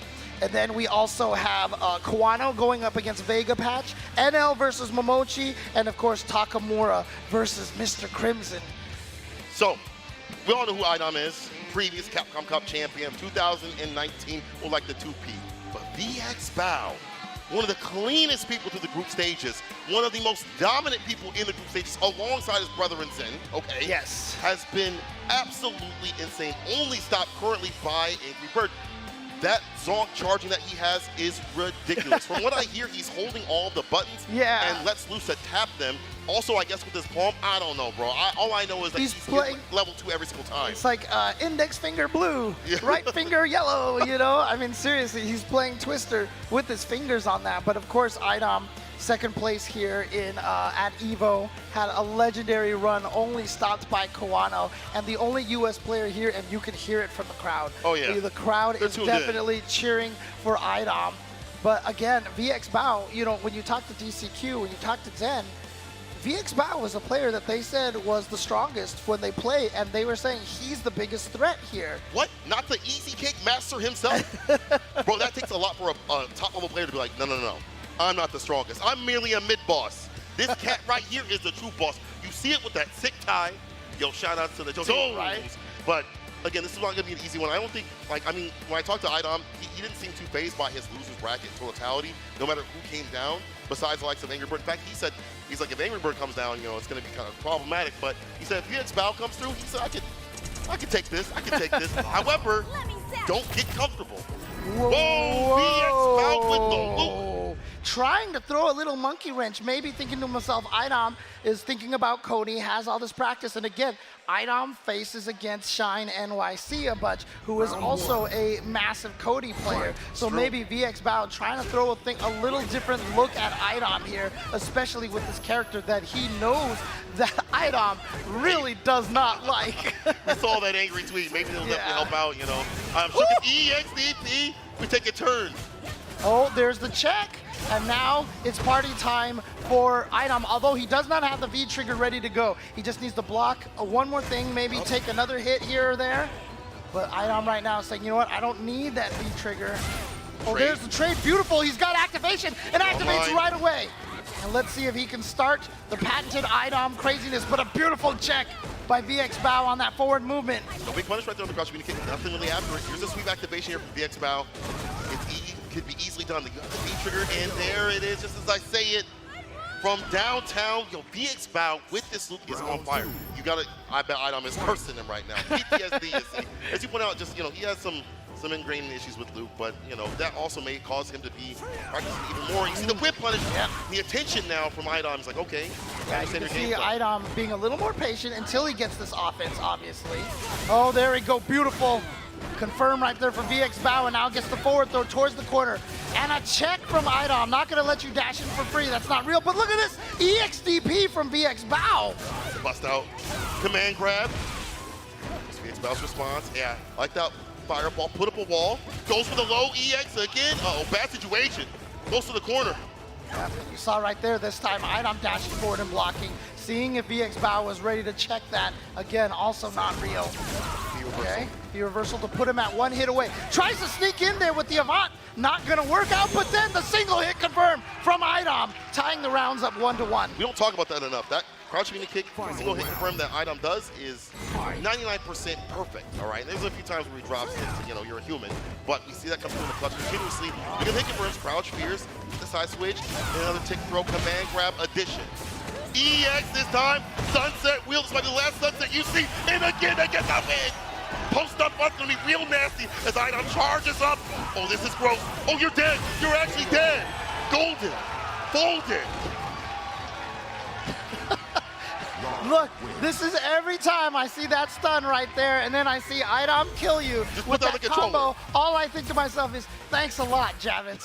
Thanks a lot, man. But there it is, IDOM taking that first game right there, even though a strong start from BX Bao. And BX Bao is sticking with the loop, may I point out here, not switching to his tried and true Cody at all. Very surprising. I mean, I understand the poison Cody matchup may be not so good for Cody sometimes, but, you know, BX Bao, not too bad, but it just seems these momentum shifts that happen in the later parts of the round. Too early. You need to burn one whole frame before you actually go for that meaty elbow. IDOM did it a little too early there. V-shift. You know, you're still caught up in the corner. V-shifting in the corners like dying tired. Okay, here we go. Plus frames, goes for the command throw. Here we go. IDOM with the corner pressure. How does VX Bao break out of this? He just throws out the EX! Some bar to go forward when we call up in the corner. EX fireballs and lock down the pressure, the overhead. Yo, the V-shift chase down. That's the round. Eye domination when it comes to that corner pressure. Yeah, and you see it, like the thunderclap is there to protect the V skill. And then afterwards, he just finishes it off and IDOM takes the first round. Here's again, IDOM. Comfortable here, center step some of these mediums too as well. You see the counter hit as we go up to the corner, the reset. That's gonna allow a lot for this post-stun fun. Make them see stars like Hollywood Boulevard. It's over. Perfect KO again, IDOM. Sitting on game point dominant in this match. Not even in the corner, mid-screen he means. Do we remember what his run was like at EVO? He started from the loser's bracket. That's true. He is trying to do it just like he did before. Well, he said he was nervous about his loser's side run out here, and I'm like, what about the people that have to face you, IDOM? What about the people that have to face you? Here we Well, go. look at this, VX Bao, yeah, switching to the Cody. Now, this is what I'm going to be interested in about. I want to see how this goes, because there has to be, whoa, the Urian. This used to be Fire Ice Guy. This used to be a Urian, well, I mean, that was his name. This used to be the Urian player himself out there trying to do mad work. VX Bao was known for this character first, but is it so late in the game? And I don't think this matchup got any better for Urian, especially for the fact that the reversal's off the table. Yeah, he lost that reversal, but look, man, China is the land of Urian. So, you know what, he's gonna go with this, and there you see IDOM, more or less of a confirm, maybe of a whiff OS right there, but here he goes, gets the knockdown here, tries to go up. No, you cannot neutral jump that. He will have that standing medium punch reaction. So IDOM is always looking for that. Oh, minus frames, yeah. But able to get outside the corner a little bit. Nice. Shimmy, the crouch, fear shimmy's fantastic. EX headbutt and tackle does not land, but still comes outside the corner, so that's a big win. Yeah, there's got to be something about the Cody Laura match that he really dislikes, because he stayed away from that so badly, even though he got to this point with just Cody. But he's trying to bet it all. I mean, he has to win 3-0 with Urian right now, and he might be, no, okay, not quite, not quite. Oh, I don't know if you go for EX headbutt. Did you read the patch? Oh, here we go, here we go. Trigger time! Actually, he doesn't activate just yet. Goes for the throw, the back throw, VX Bao. That on fire. I love that, because you're just thinking about he's going to go into the activation route, right? He's obviously, Urian is not going to activate that mirror, and so he uses that anticipation instead to go a completely different direction and just goes for the throws and is able to take it from IDOM. Fantastic round here from VX Bao. Medium, no buffer behind it to have the charge. See him walking forward just a little bit. Lost the charge.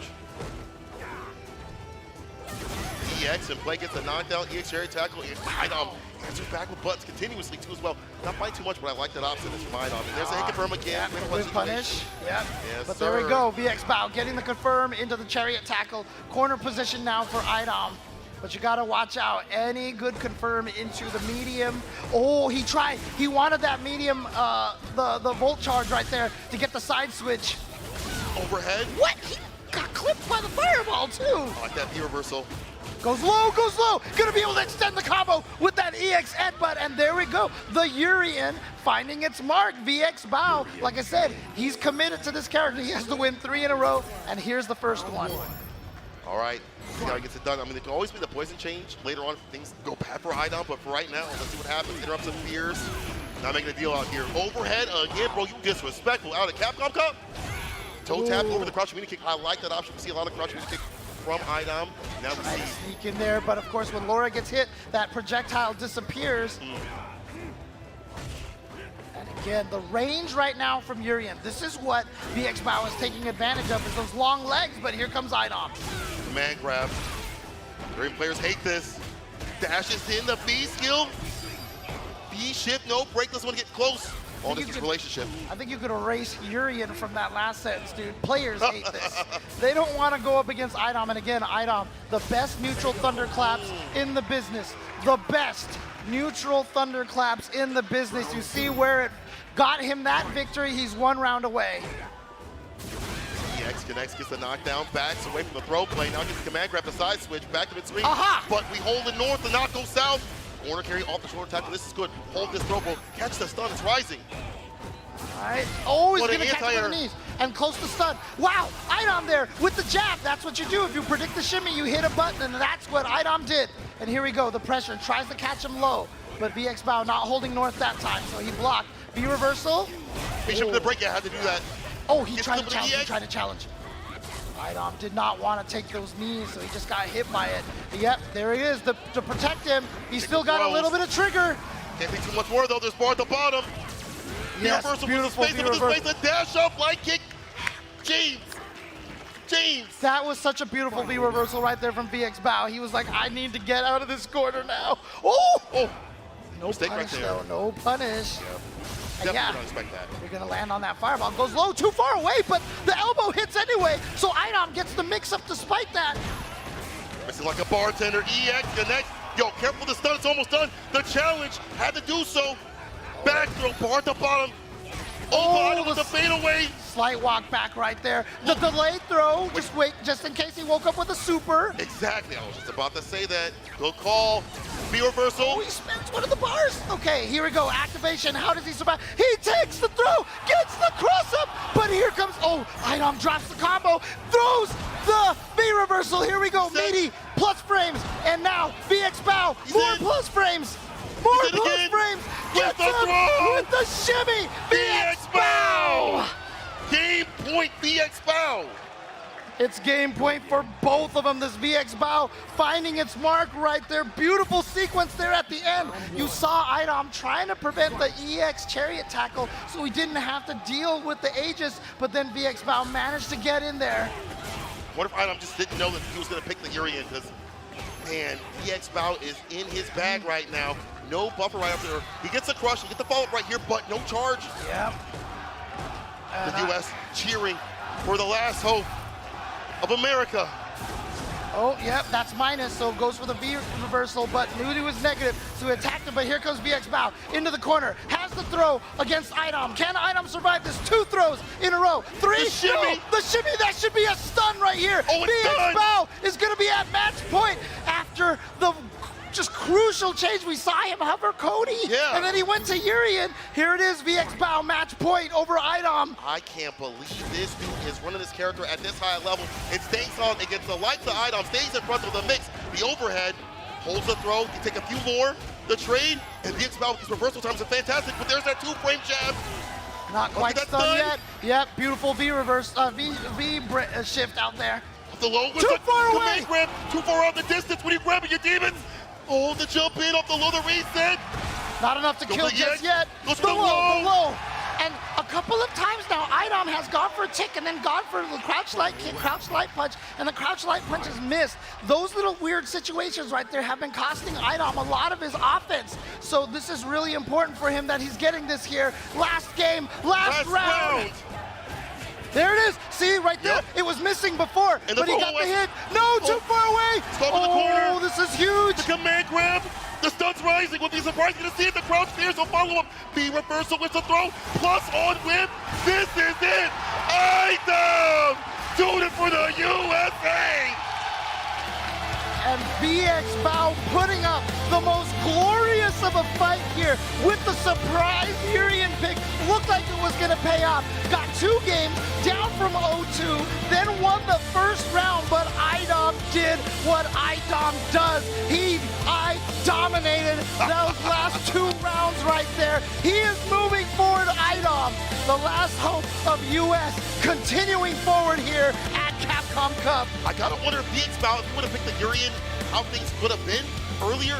But, you know, I will say that Luke wasn't that bad in play, but IDOM just too solidified that matchup. And then when it came down to the Urian later on, you saw what made him, or what got him to that high level that people started noticing him as like one of the best Urians in the business. I wish he would have done so earlier, but man, you got to give big love to VXBOW out here.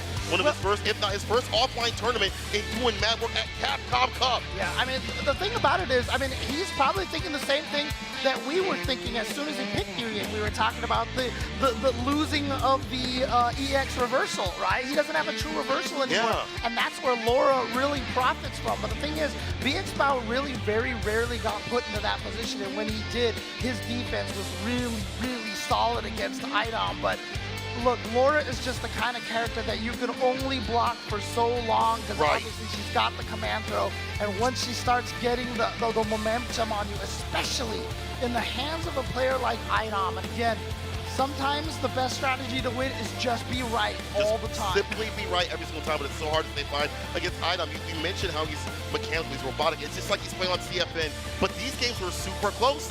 You gotta give VXBOW credit. I like the V reversals every so often, switching up when he does that V bar, and the damage that he gets off the situations. It's just, as you pointed out, you see him changing up when he does jabs, after he gets the command grabs and things like that, OSing, you know, making him hold north, and then go for the throw, and then do a medium punch, and puts him in the corner continuously, and you can only guess right so many times. Yeah, again, I don't know if we're gonna see any of those situations here where you see IDOM with the low short into the low jab just missed even after a standard tick that, you know, tick throw setup that he goes for. And here we go, the V reversal, and then the shimmy, beautiful stuff right there from VXBOW. And you know, the collective audience here was all holding their breath here, especially when VXBOW took this first game. Oh, and that shimmy right there made it look like it was all downhill, that the Urian would benefit, but then IDOM, like I said, this is what IDOM does. It's that, you know, that read on what you want to do, makes you play his game continuously. That's what we see right here. Good stuff to IDOM to move on the bracket, bro, and man. Of course, he takes it with the +5 on throw whiff right there. You know, like, you whiff the throw. I'm plus, whatever. Plus, it's still my turn. It's still my turn. You see his handshake too. He was like, man, like, bro, how's the other person feel? Like, how do you think we feel playing your Laura and your Poison? Hello? Oh man, but look, IDOM is gonna continue forward. Just amazingly close. There's no easy matches here Not a at single Capcom one. Cup. No easy matches. As you can see, IDOM now officially into the top 8, and VXBOW is out of the tournament. And now we are going to be moving on to Kawano versus Vega Patch. Brother, if Kawano wins that, he gets to run back with IDOM from Evo. But Vega Patch could play spoiler to that. I ain't going to prophesize no demise out here, okay? I ain't going to do any of that. We'll have to wait and see what's going to happen with that, okay?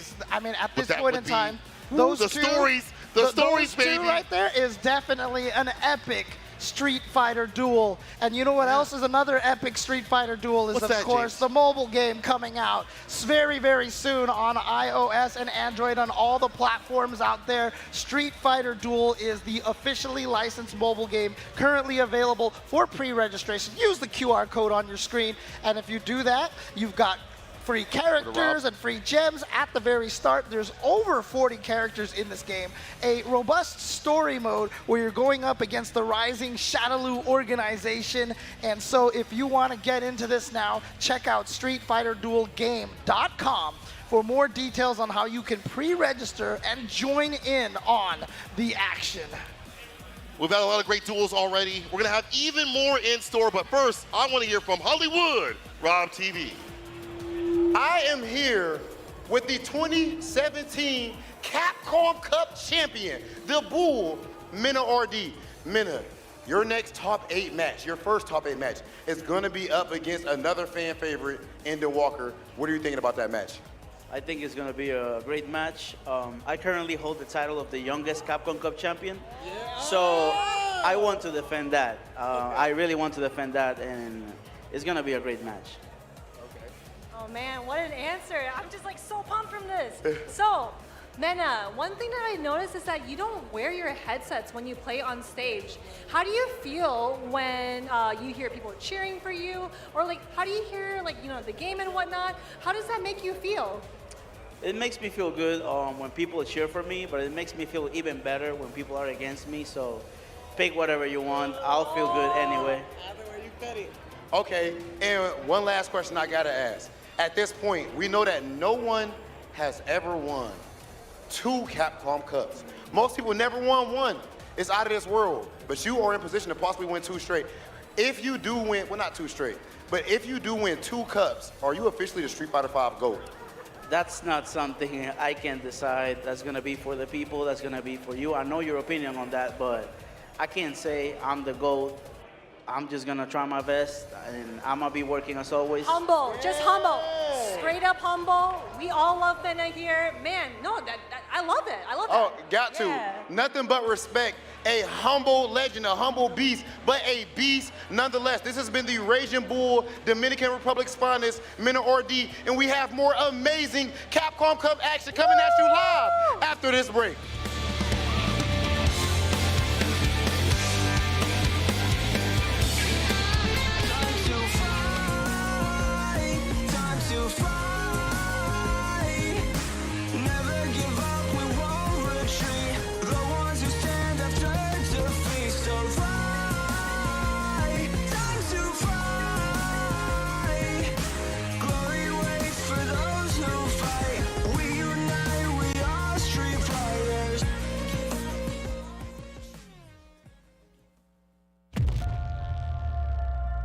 Space-time distortions.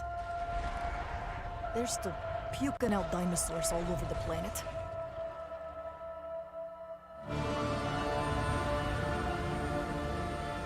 So, Bikitoa Island's been sealed up for 3 years, and Ibius won't own up to Leviathan's malfunction?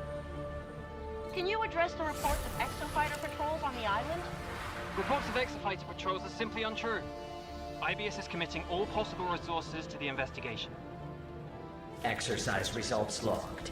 Sunsetting temporal instance. Come on back. Drinks on me. There are hundreds of exo fighters running around out there. Everyone's armed, and nobody knows what'll happen next. 1 minute, they could be helping you. The next minute, they're shooting you in the back.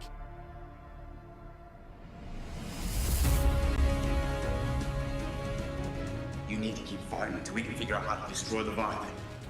It's trying to build stronger exosuits, so it's pulling any exofighter in their hold back in time for these bloody war games. Like it or not, the exosuit's keeping us alive out there. But the more we use it, the more it helps Leviathan. Well, that's not an option. One way or another.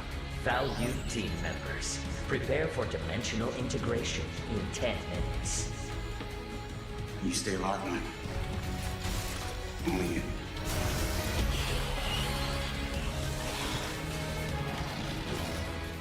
If you give an AI like Leviathan the directive, improve our exosuits, it has to complete it. It doesn't matter whether that takes 100 tries, million, all for the perfect suit.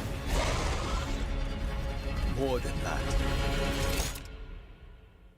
But at least do me the courtesy of looking me in the face whilst you do it.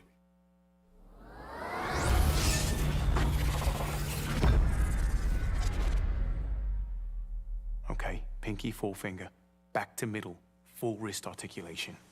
Then we do it in reverse. Begin.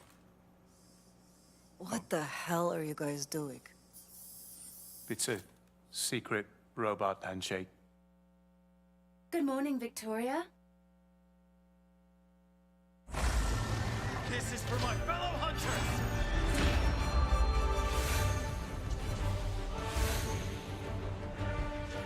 You're going down!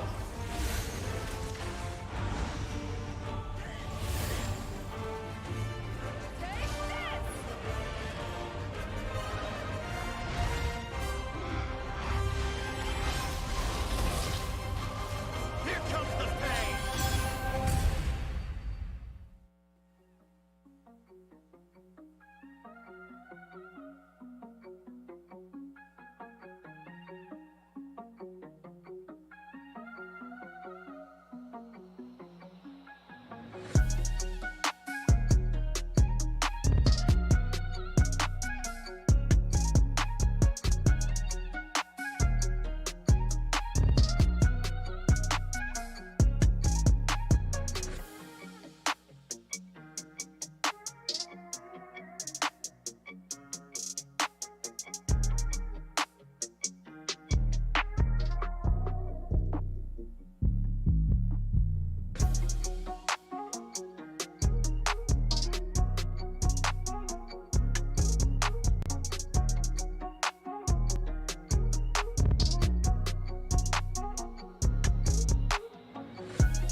Your rise from being an exciting new face in competition to becoming one of the favorites to win the whole event has been pretty fast. How have you dealt with that?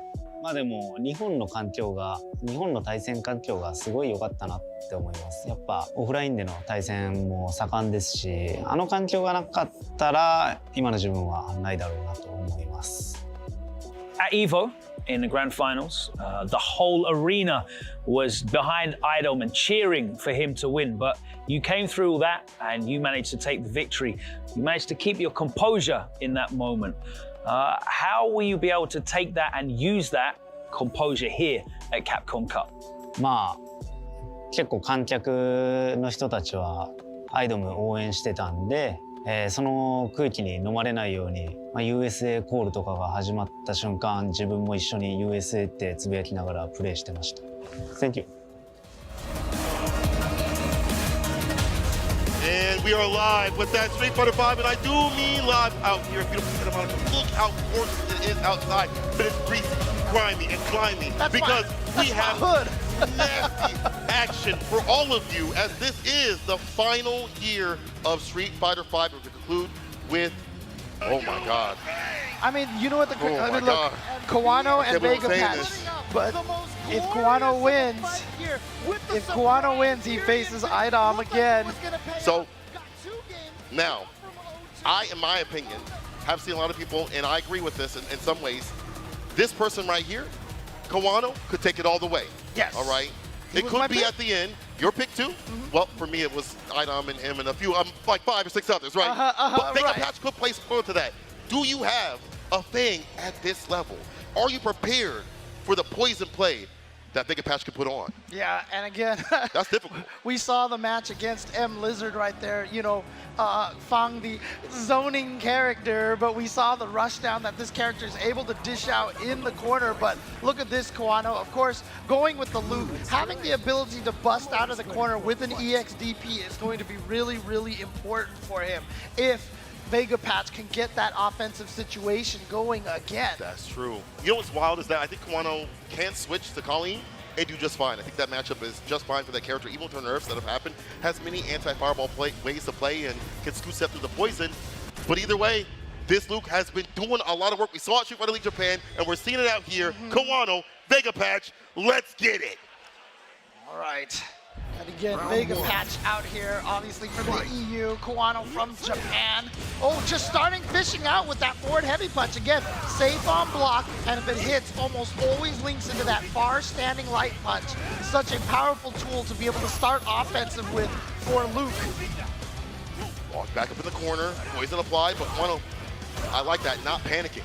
They say take the poison, they mean take the poison. Don't panic. EXDP though. What did I say? The bust out. Yeah, having the EX to bust out. Look at that! Coward Crouch made it under Luke's crouching medium punch. It's such a good tool. Scoot stepping underneath these fireballs, or these normals, and the fireballs too as well. They do come through. Here's the activation. No back though. It hides not gonna happen. under things, and it leads to a plus frame attack. I mean, how strong is that Coward Crouch here? And look at this Vega Patch. I'm in the corner. You cannot try to get that because you're gonna. Oh wait, just a raw jump in. A raw. Nope. He dropped the combo. He dropped the combo. Yeah, Kawano, kind of fresh with this Luke. Still kind of new to the game with this character. Check the check from Vega Patch right there, and did that crouching light kick kind of hit meaty to be able to link into that crouching medium punch? I didn't even see a counter hit message there, unless I just missed it. The old man eyes, man, I tell you. However, Kawano was not too far away with that play. He just needed that optimal conversion and combo to seal the deal. Trying to put something with the shimmy, the medium to commit with the medium punch, target combo. Ooh. EXDP taking back turns. These are mine. Yeah, he's minus. These are mine. So he's like, nah, I'm gonna keep going. Here we go. Big corner combo, and now just needs one more sequence for the kill. There it is, and Kawano with a perfect, coming back with a vengeance right here, and a perfect. The thing about Kawano is just like, I feel like his Luke it's so fresh, but it's just his ingrained knowledge of the game and how good he is as a footsie player, as an EVO champion. It helps carry him with the character. Yeah, Vega Patch had the right read. Oh, nice, the juggle right there. Immediate response with the jab. We'll take the straight to what happened. Confirmed from Kawano. But therein lies one of the weaknesses of Fang. Doesn't get big damage unless he has like just the proper setup. That's true. It's like Bison. The Amano safe just like Bison, just doesn't double out the damage, but the plus rates are still there. Wait, Bison doesn't deal. Anyway. Yeah, hold on now. You don't do a lot of damage. I guess that's kind of the thing about Bison, so maybe it's not the same thing, but Ooh, I love the double dash. Yo, the no fear from Kuano going in there, but he got hit, but it was out of the air. Great reaction from Vega Patch not to whiff buttons on the airborne. Kuano, he's, okay, no juggle, no juggle. He didn't have the charge up for the Sotoja. He's got the, no, he still didn't get the charge for the Sotoja. EXDP, what a timing. He saw something in the bushes. Take the shot. What did I say? What did I say? Why he's going with that loop. Having that option right there to fight out. And again, that weird syncopated timing. He didn't DP right away. He waited. So a little Completely weird timing to throw that out, catching you off beat. And that is one of the keys to some of the strongest players. I also think that part of this is because that Luke gets so much off these light confirms, these like crouching light punches. You know, the 3 frame that you get so much off the trade, or if you do land them, it's more than what Colleen would get. Oh, there we go, yep. Vega Patch trying to stay that offense, keep Kuano from advancing forward. Here's that corner position. Yeah, that crouching medium kick does such a good job. Not a lot of damage, it's a 2-hit move, but it keeps the opponent stuck in the corner. Oh my God. Vega Patch tried to steal a turn after he was minus. Here's the activation. Careful now, Kuano harassing with these buttons. 3-trigger fly, but that's a punish, but not the biggest one, nothing up to that light. And they buffed that light to give him more damage. Dude, Kuano was playing some Alpha 2 rows right there. Did you see the crouch medium punch like 6 times in a row? Knock on the door, open up. I see your lights are on. Oh, let's get tense. Charge up.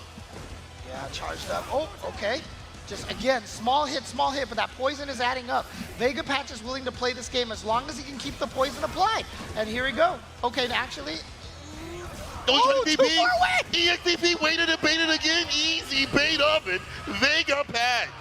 All right, so Vega Patch starting to read a little bit of Kuano's tendencies. Like I said, this is why he picked Luke. He wants to be able to EXDP out of there. Vega Patch is like, I gotcha, I see this. Now I'm gonna start baiting it out. Like that reversal rebuttal, I see. Ooh, yeah, you challenge that if you're Kuano every time. That is only +1 after the double knees. Nice. So you go for your 3-frame button, which is exactly what Kuano did. Anti-projectile BP coming through now, get the jump medium kick too. He knows that if he gets a jump in, it's going to be a lot of damage versus these anti-airs that are coming through. See that? Not so much. Here's a shimmy though. Set up shop to make him drop.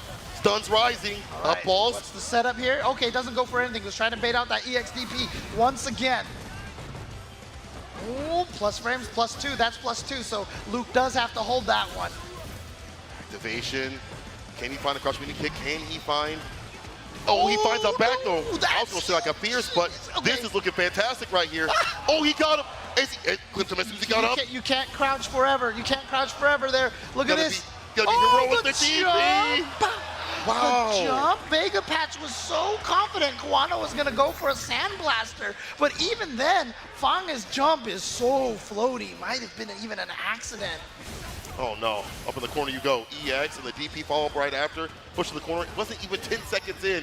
And Kuano could get this win. V-shift, try to get the back throw. Not gonna happen, Oh, Bozo. what a backdash. What a backdash. Not gonna let Fang get those plus frames off the counter crouch kick. There it is. And the crush counter counting the back, catching the backdash. Too far away. I think he thought that might have been V-trigger 1 somehow, or he reacted to that, but it's not gonna happen. You see the poison never hit. Never like, hit. He never fell into the poison, even though he was there the whole time. Anyway, Kuano with that activation, dashing in, trying to find something up the meaty. Now the throw. Stocks up. Oh no, what are you doing, Kuano? Do that is not safe at all. Oh, yep, gotta watch out for that, but I love the air-to-air to escape the poison as well. But here we go, stays in the front, plus frames, keeps going. Look at this offense. He goes for the super, the way to pay once again, the blocks. Hands up like a pack of Legos. And again, that coward crouch kick is +2. He's been holding it that entire time, and he pulled the Fudo right there. Yeah. Fudo's philosophy with Mika is you use the super as a one-time DP.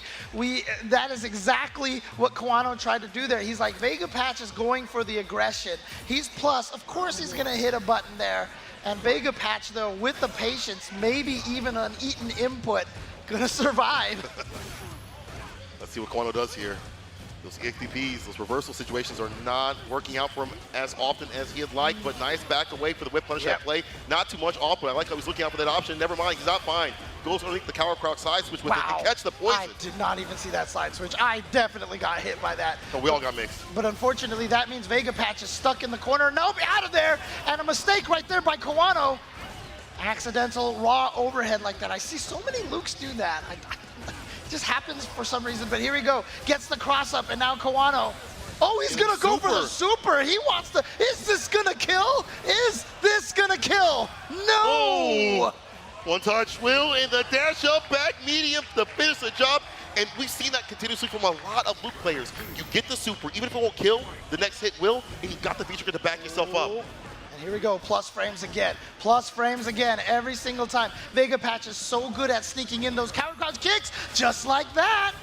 See him chasing down the backdash more continuously. Stuns rising. Perfect Would be surprising. spacing for the meaty stand light punch so he can link the heavy punch afterwards. And look at this pressure on the other side, but what a block by Kawano, and he's out of the corner. TP, back medium punch, yes, of course. Plus frames right here. The challenge off that light. It might be good night. Double light EX. The bump's coming into play. The jump back. Also, Vega Patch, the instant overhead. You're dead. Vega Patch here trying to go up 2-1. This is the all-important rubber band round right here. Who's going up 2-1 right now? Very imperative. That jump in again. Oh. Kawano getting so much damage. He's looking for these big hit confirms, these big moments to really cash out. But Vega Patch is so solid. Yeah, that crouching medium kick has been finding its mark. He's going to get the stun. Now here's, of course, one of the weaknesses of Fang. Not a lot of damage. Actually, that was pretty good, Yeah, especially hold on with now. all that poison there as well. These long sequences able to wind down that health even more. Is this going to be a perfect from the side of Vega Patch? Dude, he's still working on the perfect. challenge. Finally gets hit. Off that light, medium, no commission. Luke. Tomato. Oh, the super! Oh, this one won't hit. Yo, everybody has a plan until they get punched in the face. Here comes Kawano. Backdash still gets a three-piece. Vega Patch on game point, about to send out an EVO online, offline champion, a Street Fighter League champion. And Kawano right now looks like he's going to the notes right now. He's like, wait, do I have notes on Fang? Oh, fat data. Oh, this is plus. Dang, I pressed that? My bad. Yeah, again, Fang is one of those characters. I mean, look, if you're part of Shadowloo, I guess, if you're number 1 and number 2, you just got plus frames all over the place over here. And so, again, Fang is such a difficult character to fight because you got to know where all these plus frames are when he has all these crazy poison setups that change the frame data and such.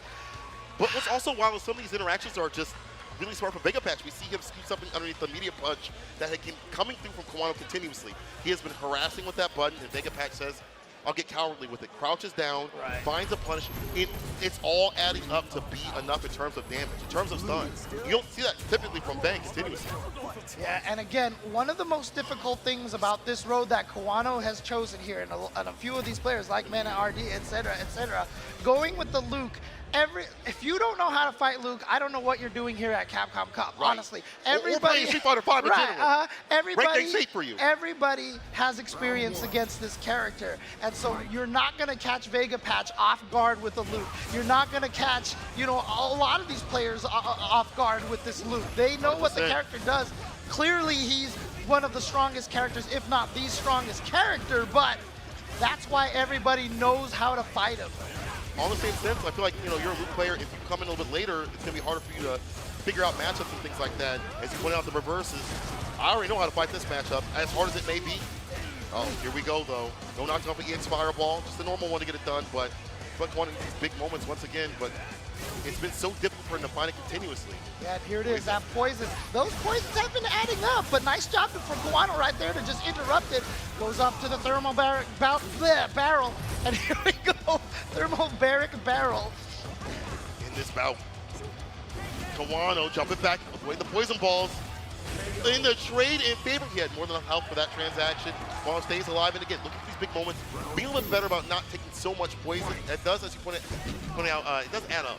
So I get why he's trying to avoid that. Ooh, he neutral jump, throws out the fears, and now here comes it with the heavy kick. Gonna get big damage and an instant stun at 90 seconds. And look at this damage all adding up there.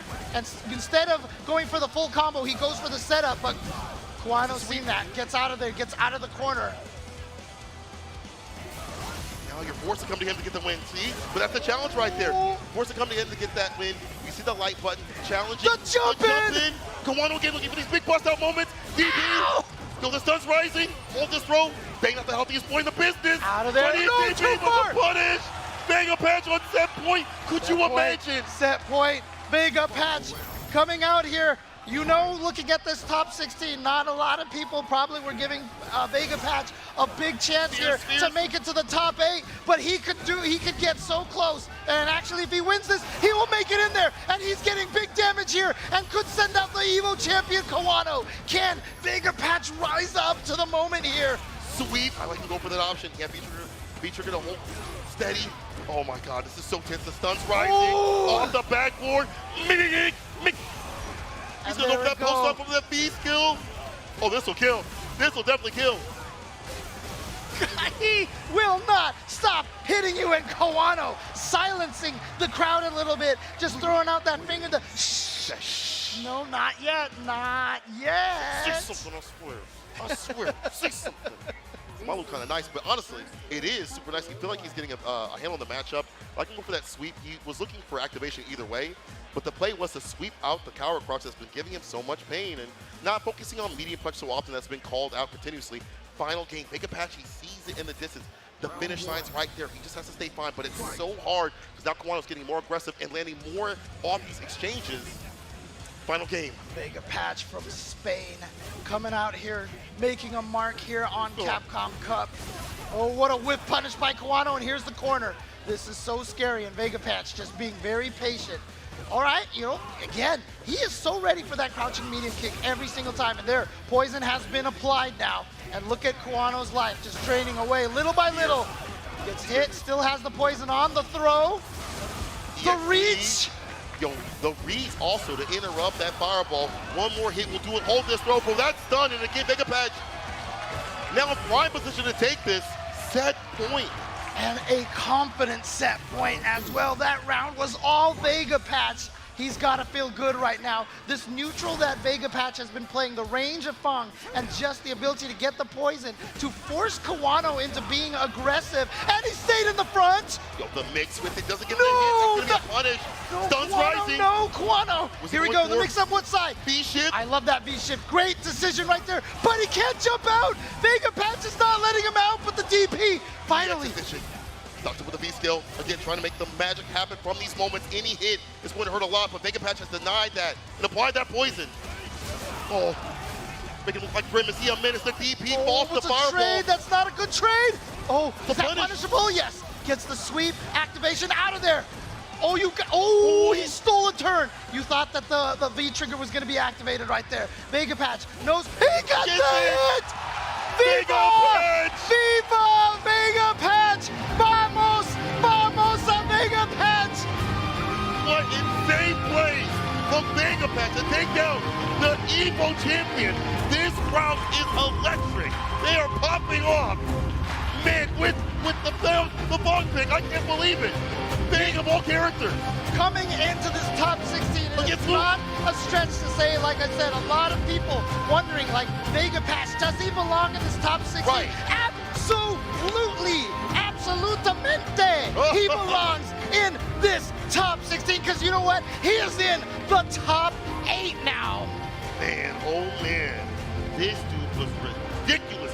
The that's the thing with this character. You have to be so picture perfect. People might get annoyed with all the plus frames and a constant amount of aggression for this character, but it has to lead to a lot. He spent a lot of the V skills coming through against Kawano, winding down that health, building up that EX bar at the bottom and the V skill bar at the bottom too as well. Anti-airs were picture perfect too as well.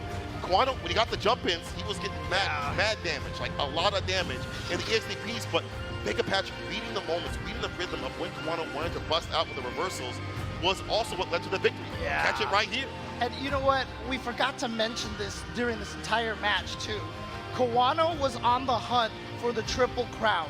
He was Evo champion, he was Street Fighter League champion, and he was fighting for Capcom Cup champion. One of the only players to ever be put in this position to get the Triple Crown. That is the kind of year that Kawano has been having.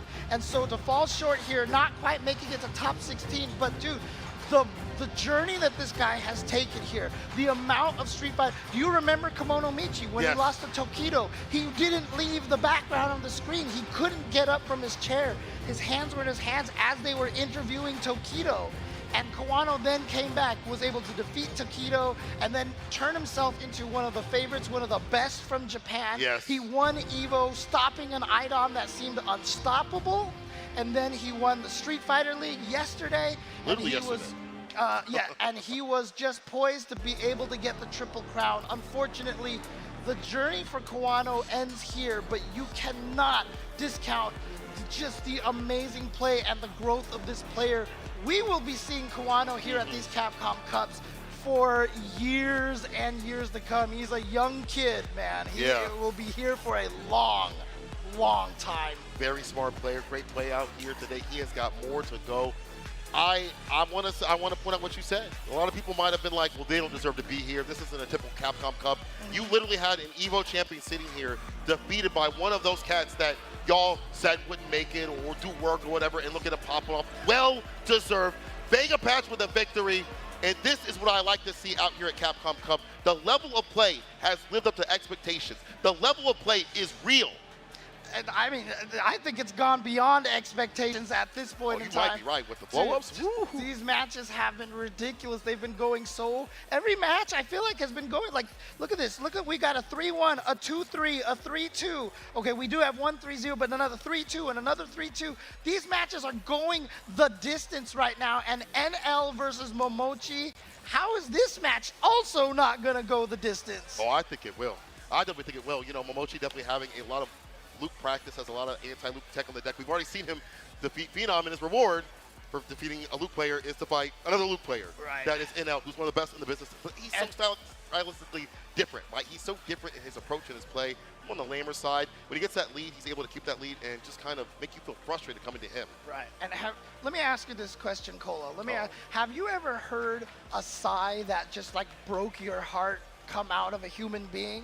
Yes. After NL lost to Ending Walker, he went back to the players' room and he sat down next to me, and I just heard like the most guttural, like the heartbreaking sigh from NL.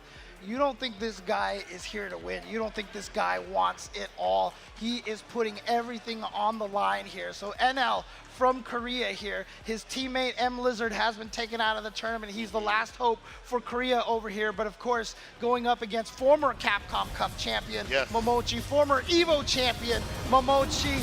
Here we go. It's going to be UIU NL going up against Victrix Momochi. Let's go! You pointed something out about NL. That's a dangerous cat. Just had a loss. You know he's been stewing. Ready to get his hands on the stick, to put hands on the man. Because if you do so with Momochi, but it feels like when he gets that back to being comfortable against any Luke that we've seen. Round one. All right, here we go. Cody versus Luke. A matchup we've seen quite a bit here. We've already seen this match earlier. Yeah, literally. I mean, that was the Phenom and Momochi match. Yep. And so, again, a lot of people, I mean, you look at the results of this tournament, and it is very clear. Cody is right up there with the strongest of the characters. He has been doing so well at this tournament in the hands of Momochi and VX Bao. And Momochi starting off with a perfect. Now, just that forward walk, just that confidence in these buttons, the exchanges that are happening in favor of Momochi, the punishes too, light and the heavy kick roughy for that corner carry. Yeah, again, NL right now, this is going to be such a huge sign right now. Like I said, he was very crestfallen when he was in the player room. Losing perfect in the first round like that, now is time to buckle down. Now is the time to strengthen your mental focus. Can NL come back and perhaps take game number one? Pressure makes diamonds, James. Here's the activation though, speed trigger. You cannot whip a stand medium kick, you'll get clipped. Even that medium punch, problematic. Oh, what did I just say? Knife. Medium ruffian, as we call for the corner, hold this throw ball. Oh, no EX plus range. Reversal, yeah. Basically this plates, but he draws the knife first. That's faster than the fireball. Wow. I think that was his honor to the SFL match. Shanks, you know, the player Shanks. Yeah, Shanks. That was definitely a Shank right there. Just throwing that knife right into Luke. And here we go. Momochi now. 1 game up, and you can see NL. Like, again, look at that. Look at the sigh right there. Look at the facial expression from the nods and everything like that. Again, right now, he is putting a lot of pressure on himself just watching this. And obviously, you need to rise up to the occasion, but he's got to be careful to not play too nervously. He's got to be as aggressive as possible, because that is what Luke does to win. I mean, in this format, in this situation, at this point, take out your anger that you have on the person in front of you to get through. And we're seeing it right here. NL already getting whip rush with him in the corner, back medium, gets the stun. The post up front is going to be real nasty right here. Yeah, this is dead right here. You're dead. No bar necessary. This is what we need to see from NL. This is a great sign for NL right now. This is what he needs. If he can take another round very quickly like this, it'll do wonders for his mental position right now. Oh, but this hurts. EX on level 2. In the little ruffian too, bro. That's okay. But here's a back throw though. Chase down. Beautiful cross cut, but Momochi does get out. You'll know a lot of players will take that cross cut DP damage 100%. Just to get out of the corner. NL. Oh, never mind. He's not fine. Beast kill, the ruffian again. Yoki, EXBB here from NL. The bust up to the B bar at the bottom. Again, bravery right there, not being scared, going for that EXDP. That's what I want to see. There's the activation. What a throw tech by NL. Yeah, Footsy's harder right now. That B trigger, the extended knife. Oh, the sword. You already saw that clip the medium kick. He'll clip from low with the medium though. Goes into the crouch medium kick. Oki. Plus frames. Knife throw again. For bar, but it's one more hit for the win. Oh, the crouch and medium kick, but not enough to kill. He just needs one more hit right now. See that crouching light kick, just trying to chip him while walking backwards. But it's nice and slow. Oh, he got in for the throw. Wow. Here comes the chance. Perfect timing on that heavy kick, but just goes for the crouching light punch and stops. Here we go. Rib. EXDP waits and face. Goes for the throw. He made him buckle and all that pressure. Momochi poised to put himself on game point. It's really interesting right there. You saw NL micro walk and block, which was a very offensive kind of move against that fireball, and I think it caught Momochi off guard. Had he stayed still and blocked and gave Momochi all the plus frames, I think maybe then that EXDP would have worked, but I feel like that micro walk might have actually triggered something in Momochi's brain to be like, wait a second. Hold up now. Sweep off the beat. I like the side switch right here. Up to the crush counter, but the back throw again, NL. Has to call up in the corner. That's where you have to work. See me in my office. Oh God. Oh my God, that crush me to kick. No confirm. No confirm. Single hit confirm. That's so the fireballs, but that sway in play. That knockdown and the activation. So many options. Heavy kick activation here. EX. Range. Through the Oki. Yes, sir. No ruffian. That Oki situation. What a backdash. Backdash. Yes, sir. Actually got away from the meaty medium kick. Not even getting hit out of the air. So frightening. Sorry. Both players can melt. They both can bleed. And it was a fat lead right here. Scott Neymar to play with frames, goes for the throw, but what a backdash by NL. It's one hit, the super to seal it. One touch. Caution me to kick. Oh! Like the DP, like the DP, I should say. Plus frames again. This time goes for the medium kick. And now the pressure. No! That's going to be a punish right there. Momochi now with the pressure. What a tech by NL. And just uses the V trigger to try to build that space a little bit. And back to the EX now, spending the bar. Get away from him. Hold the throw. Momochi has got the lead now. And now he can... That's the way! What are you on, Momochi?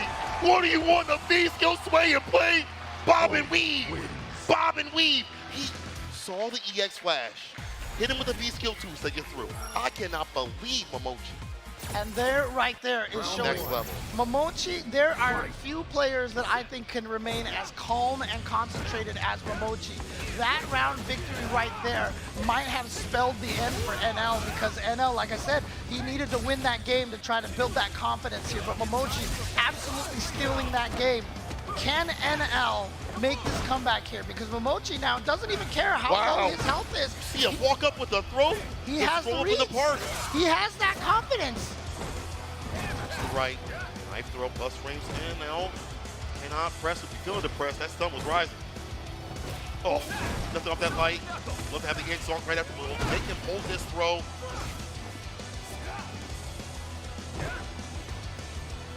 So tense. Momochi. Edge bar threatening that Zonk at any point. There it is, but the block's up for now. Yeah, the fact that Cody's range on his buttons can fight Luke pretty evenly, but then he has the EX zonk for the freeway in when people are not doing anything, really makes it so that Cody kind of has an advantage. And there was one of the nerfs. Oh, what a confirm into super. Okay, this is not gonna kill though. You've seen this before. You get the lead, you got that V trigger to back yourself up. Watch your 6, and it's got a lot more tricks. But look at this, Cody's got that V-trigger activation ready to go. He gets fireball too as well. Hold on to neutral, my son. He gets the activation done. In the fourth bottom. Momochi is now at match point. And again, from game number 2, there is no point right now where Momochi doesn't think he can win. He doesn't care how far down in life is. He's like, you know what, I can take this because NL is making mistakes. NL is making mistakes, and that is opening the door for Momochi every single round.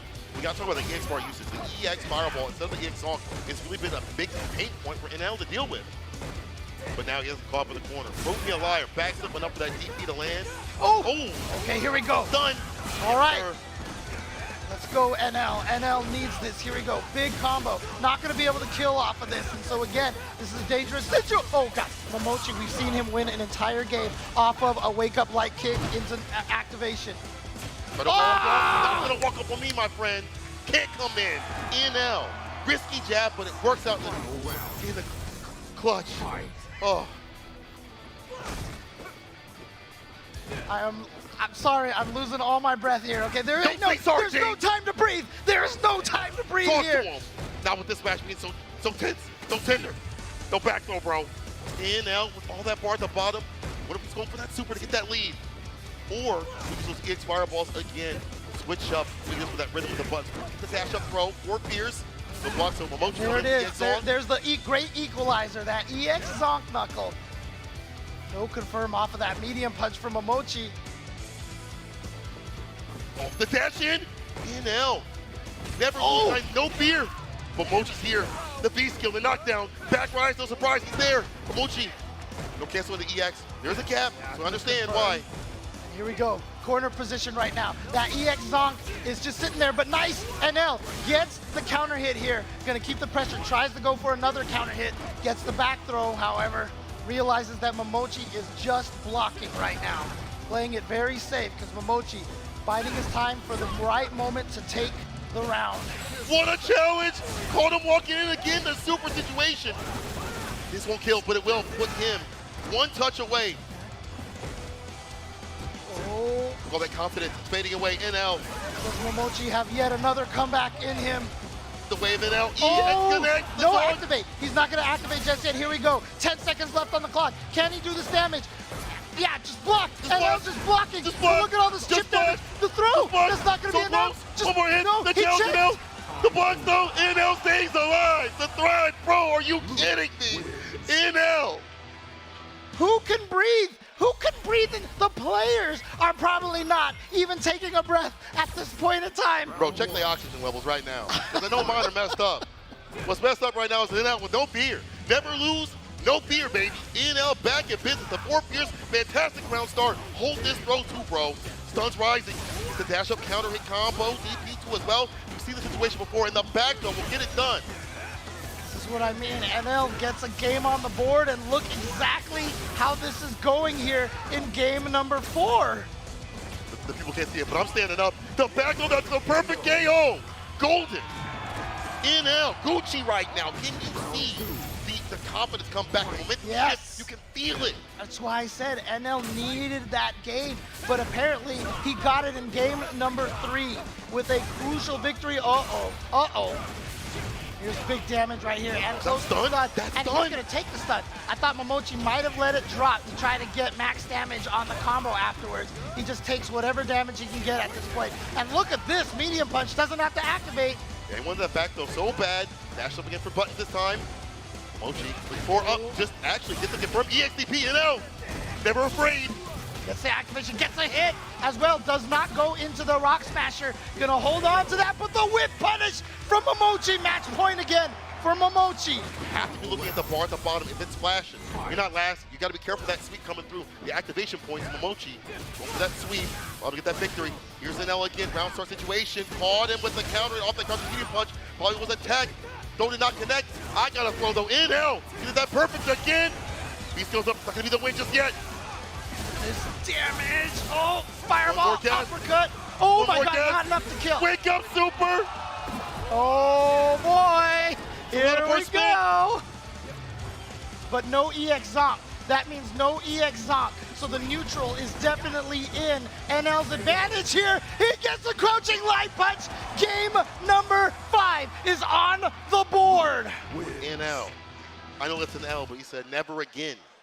Street Fighter League, never again will I have that same sort of loss. That's the energy I feel from him in that dash situation, that oppression. Round start to that aggression, and it's different than what we typically see from him. I feel like he's a little bit more, again, that lane sort of style to get that lead and keep that lead as much as possible. He's been foot on the gas pedal. Final game between the two. Oh, there you go, the shimmy right there. And now catches the backdash with the crouching medium punch. Trying to slowly push NL to the corner. Gonna be able to confirm off that counter hit. And now the throw. Off the corner, EX Song, no V reversal, holds another throw, NL. Yep. Bust out, waited and baited. Easy bait oven. Momochi cooking NL.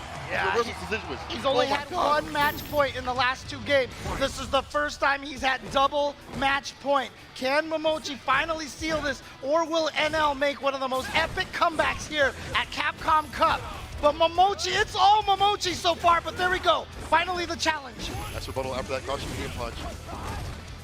Now has him caught up in the corner. What's the corner pressure like? Mediums. Okay, crouching medium kick, but no hit the flip out. Oh, the dash in the tech though. Oh, the crush, here we go. Gets a stun, should be able to finish this off. It is Luke, okay, maybe not. Actually, a lot of scaling here, not quite. But now just one hit away. What a throw tech. But stand manner kick, final game, final round. Let's go. Momochi going the distance. You couldn't write a better story. Stop playing with me. NL coming all the way back, has the lead. Back-to-back throws. This opening, looking for those toes, that crouching mini kick. Here's the EX Song. Yeah, that walk back, don't want to get gripped up. It's important to see that walk back after the EX Zonk. That means he's leaving his feet vulnerable after the EX Zonk. Oh, what a tech by Momochi. Oh, comes throw. Dude, NL has realized how defensive Momochi has been playing. He's been going in for the throws. NL! Cross up DP, can't leave for free. You gotta pay with your health. Oh, no punish on the whip throw. Momochi needs to come back. He's gonna get caught over here. Momochi down to the last chunk of life. NL trying to do the most amazing comeback, and he does it. NL comes all the way back. NL taking the victory over Momochi in the final game, final round. One of those 10 sets we've seen in Street Fighter V history, James.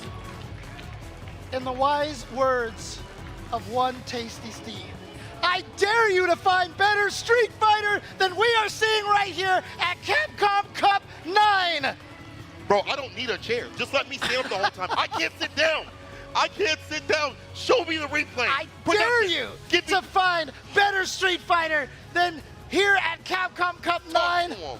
Are you guys out there enjoying this? Come on. This is some of the best Street Fighter that we have ever seen. Let's look at the replay right here. Momochi had a fantastic start. You didn't see like that dominance from NL until like the very end of this match like that. And part of that was the dominance of the buttons, the economy of buttons meant medium punch, standing medium kick, getting those hits. And a lot of these bust outs that got clipped, and NL wasn't confirming the buttons in the, the situations that he would like to have. You know, a lot of whiffs and things like that. But then he started stabilizing himself, or stabilizing himself, I should say. Well, I can't even talk and losing breath. But seeing NL, get confident in the round start situations, whip punishes with the mediums and things like that, back in business, having fantastic round starts where Momochi would lose 60% of his health off a couple of exchanges, as Luke should do, is what got him through. Yeah, and again, I really feel like so much of this match, I mean, it's really hard to if you haven't played in one of these tournaments, how much, it's just a lot of it comes down to your mental fortitude, your mental strength. Like I said, NL needed to get that game on the board, and as soon as he won that first game, that was such an important sign. And really, honestly, taking that first game meant that NL had the opportunity to make this comeback, I think. And sure enough, here it is, and he was able to do it. Look at this, he was down so much.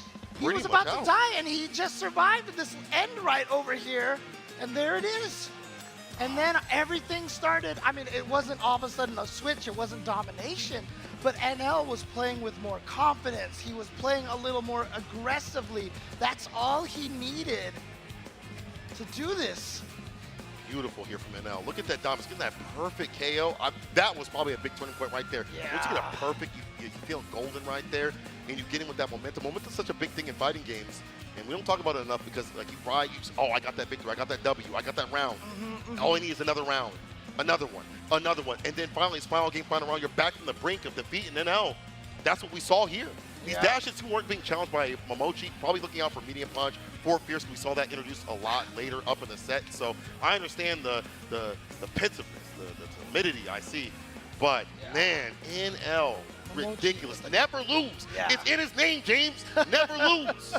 And again, the comeback that NL was able to make in round number 2, and then the victory in round number 3. I mean, it's just, again, this is the most stressful. These are the sweatiest matches I've ever seen for Street Fighter. Yo, check their pits. Check, I bet there's a sweat. I'm sweating too. I'm not even playing the dang game. Y'all are probably sweating to enjoy this great Street Fighter 5 action out here at Capcom Cup. The place is packed, and we have One more match to find out who's making it into the top 8. We've got Idom and Vega Patch going up against each other in losers round at top 8. And now NL waits for the winner between Takamura and Mr. Crimson.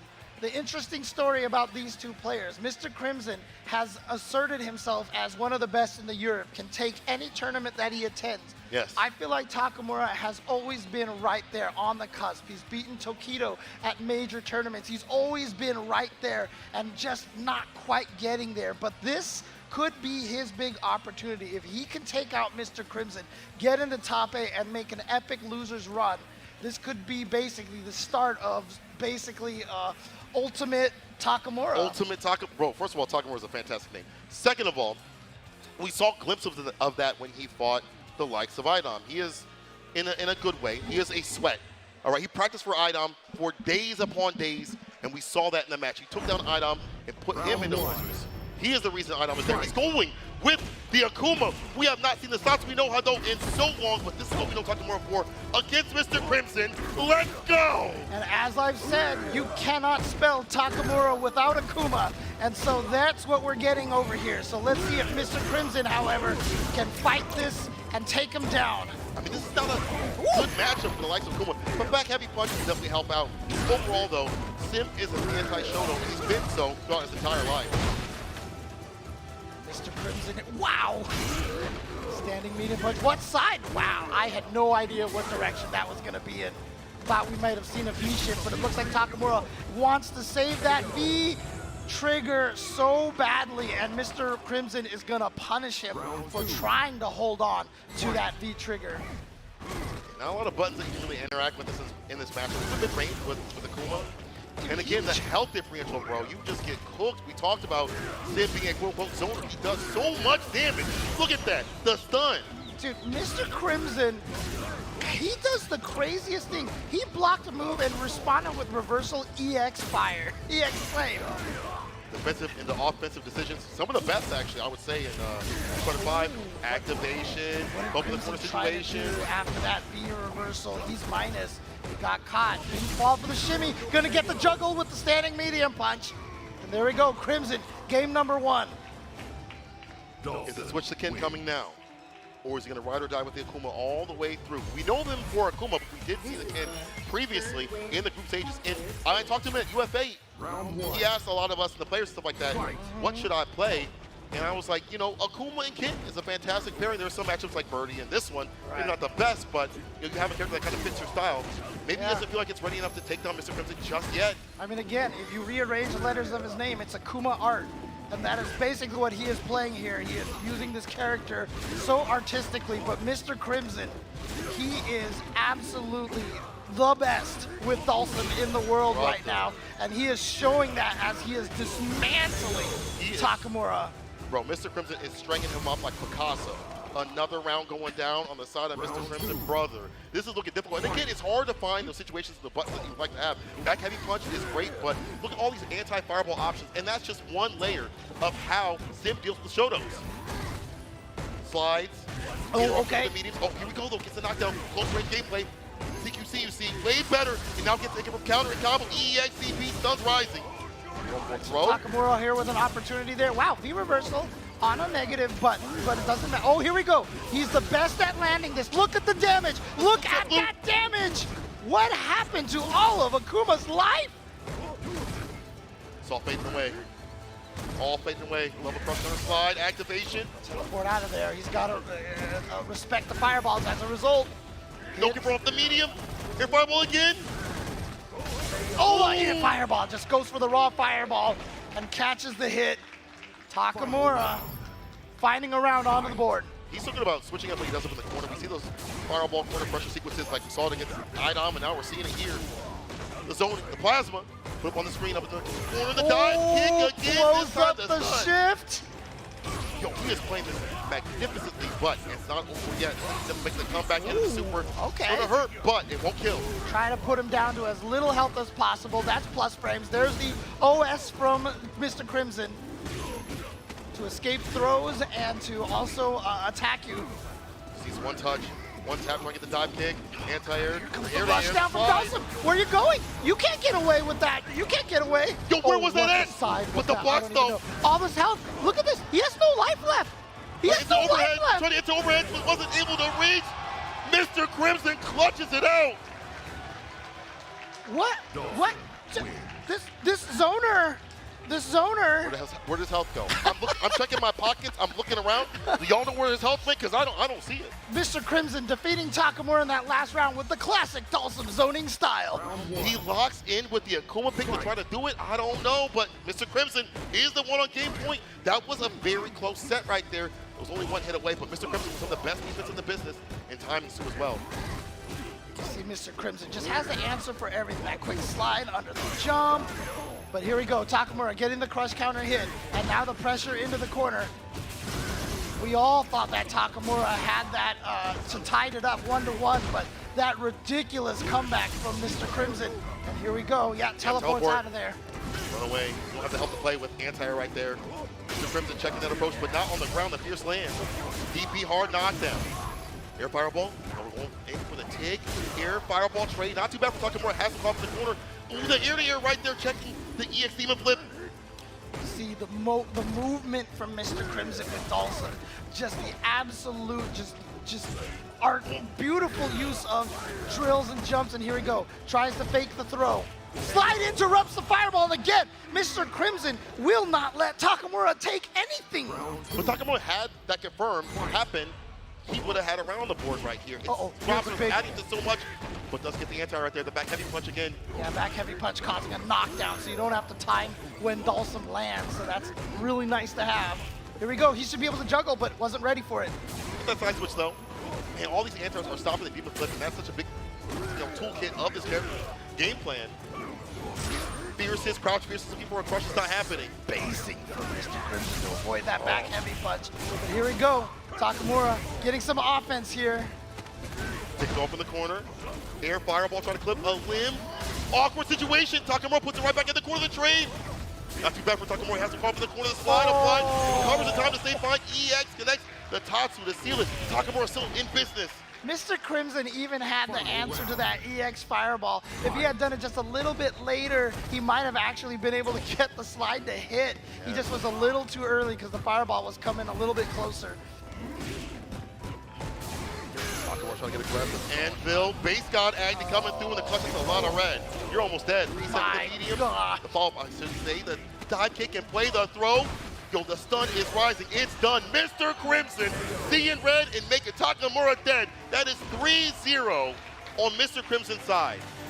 Mr. Crimson coming here and showing why he is considered one of the favorites here, starting this top 16 in the loser side, going through Valmaster 3-0 and now Takamura 3-0. He has clearly been the player doing the most domination here in this top 16. And there you have it, Mr. Crimson into the top 8 bracket. So we have our top 8 here. we know exactly who's going in to the coveted top 8 for the final Capcom Cup for Street Fighter V. Definitely missing a few players. We're missing some Evo champions and things like that. Even before that, we're missing some of the most consistent players in the business. But again, that speaks to the level of Capcom Cup, quality players out here. I know a lot of people came in thinking, oh, well, they shouldn't be here, yada, yada, online, all that stuff like that. Proven wrong with every single match. It's been fire and heat all the way through, James. Absolutely. And again, I mean, I hope everybody at home is enjoying this as much. I know we're out of breath over here, for sure. My voice is gone. I'm not going to be able to talk for the rest of this week, but as you said, absolutely worth it. And here is the top 8 bracket. On the winner's side, it is going to be Dominican Republic's Mena RD going up against UK's Ending Walker. Then China's Zen, you got the young cats in Ending Walker and Zen. And then, of course, UAE's Angry Bird going up against Zen. And who do we got on the loser side? US's, the last US Hope, IDOM going up against Vega Patch. And then we have NL going up against Mr. Crimson as the final match right there for that first side round of match. Bro, that is top tier quality out here. And it's only going to get better, people. Only going to get better. It's absolutely insanity here, but I hope you guys have been enjoying this. Again, we are going into the top 8. So again, we're going straight through here. This is it. We are finishing this until we have a champion, so do not go anywhere. Sit in your seats here, right? But I do think we have to talk to the people about something beautiful, a figurine, if you know what I mean. Max Factory, shout out to them for coming through at the Cup. We're, all of us are excited to announce the new figurine from Max Factory. Highly detailed 1/6 scale figure of Chun-Li based on the illustration by Street Fighter II co-creator and the designer who brought Chun-Li to the world, Ahmed. Now we have this design of this figurine originally requested by, I'm going to mess up the name. Momochi Hamachozai Pharmacy. That's why I have you, James, in Japan, which was released in 2022 and finally coming to life thanks to Max Factory. Again, shout out to them for making this beautiful figurine that stands over 10 inches tall and is an exquisite recreation of the original art piece with the input from the man himself. Follow them for more details on the figurine coming soon. Absolutely, absolutely beautiful figure right there. But you know who else has a beautiful figure? Who's that? Mr. Rob TV. Let's take it over to him. We are here with, of course, one of the best personalities in the game today, my man's Ringe. And just as important, even more importantly, I gotta say more important than both of us, my guy Jin, the LCQ qualifier, and you're in top 8 right now. When you came into this LCQ, we seen DCQ put a tweet up, and he said, look, don't be surprised when Jin wins LCQ, and then you did it. Did you know that you could win this tournament? Nah, I mean, like, this is crazy. Like, I can't believe I beat so many people, and now I'm here, top 8 winners. Crazy, man.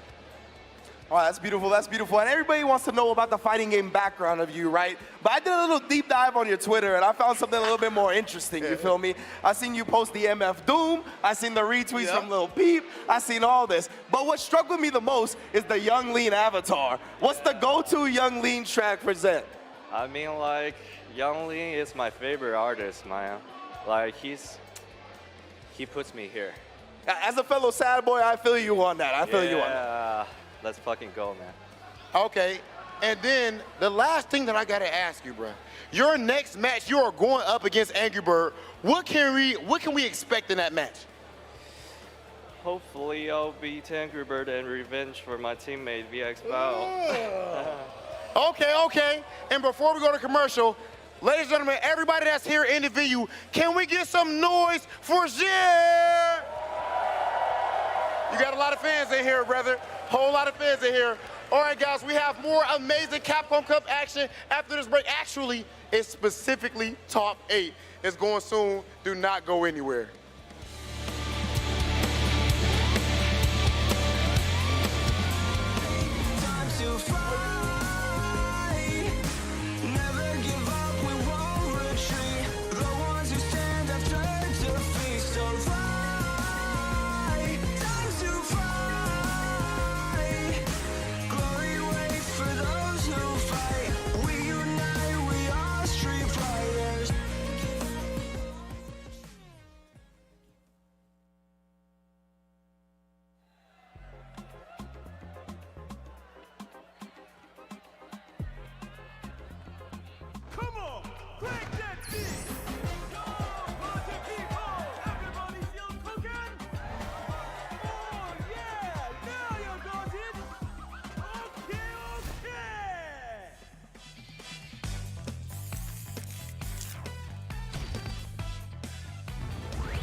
was obsessed, you see, with finding an appropriate vessel for this power.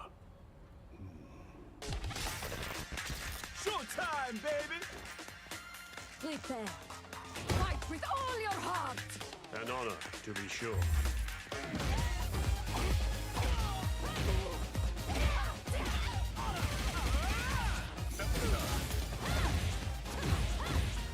Where are you going?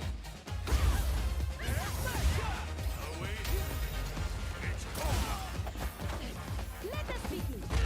No! One more!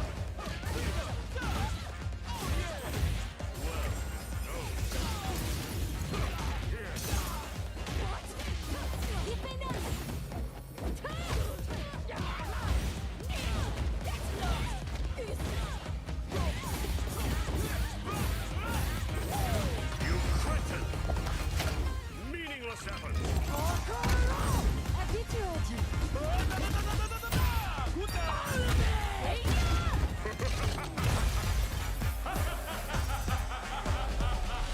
Street Fighter 6.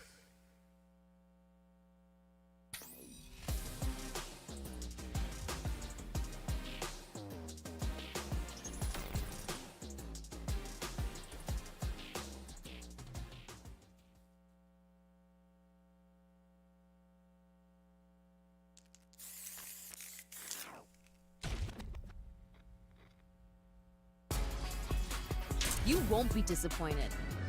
If these two don't give me what I want, I may have to come in there and bust them up myself.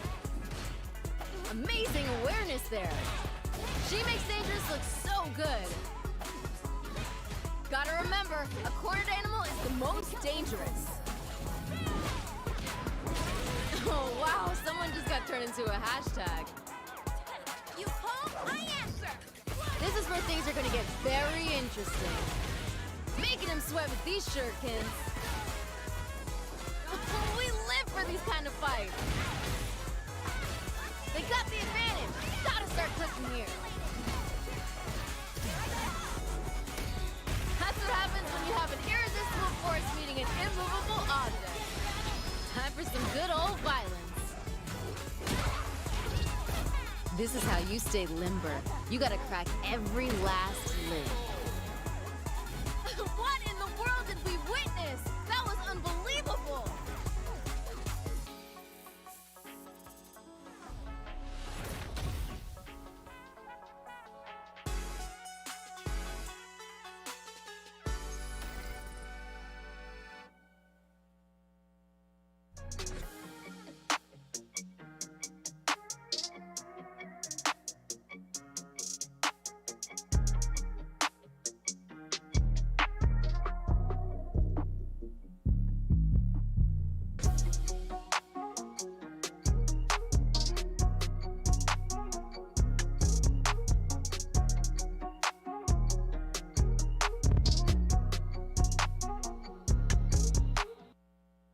You are the youngest player ever to qualify for Capcom Cup, and you've come here and you've lit up the stage. You're playing with so much composure. You look like you're playing at home. Where does that composure come from? Because this is the first time you've ever been on a stage like this.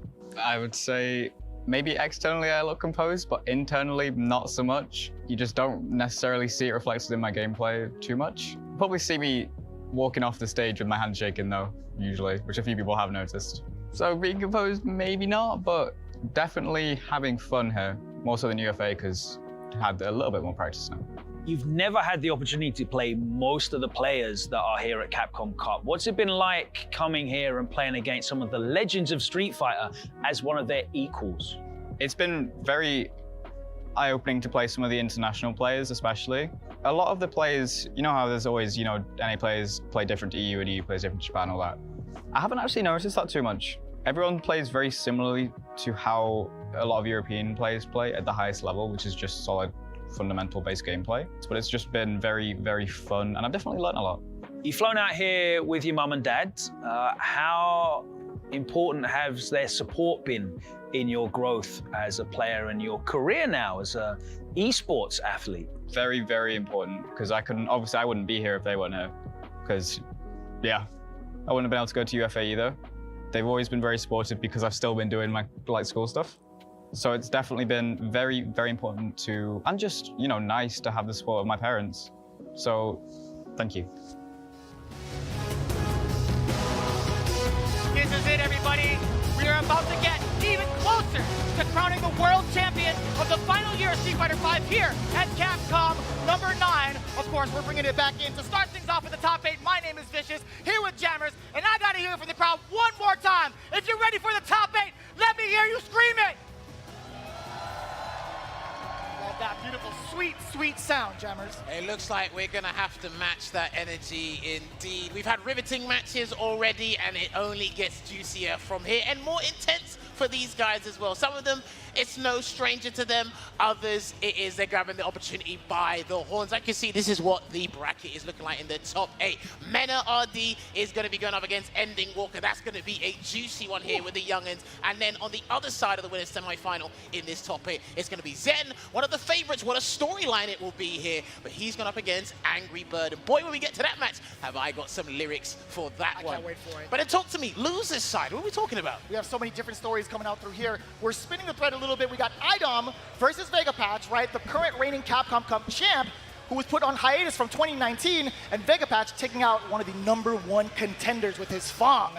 That's going to be dangerous. Can he take out another big contender? Then down below, NL versus Mr. Crimson. And I got to say, it was as close as ever seeing NL in this spot precisely against Mr. Crimson. It's crazy what a disparity in results those guys had to do before they made it into the losers round 1 of top 8 here. But you can see it right now. This is the first match we're going to be kicking off in this top 8, closer to the grand prize, as Vicious alluded to moments ago. But this is it. Mena RD, the question is, he actually has a very good bracket path from the top 16, and Ending Walker is another one he can actually put on his list of titans he can knock down in this cup. And that's very hard to ask for. Looking at the current record of Mena RD, looking absolutely flawless, he has a chance to potentially become a 2-time Capcom Cup champ, but he's going up against, as you mentioned, the Titan Killer. There's no end to his walk. It's in the name, baby, and he's been looking so clean and so ridiculous. If you don't believe us, well, you're about to experience it yourself. Yes, he's going to do it. Okay, so we were talking about this before.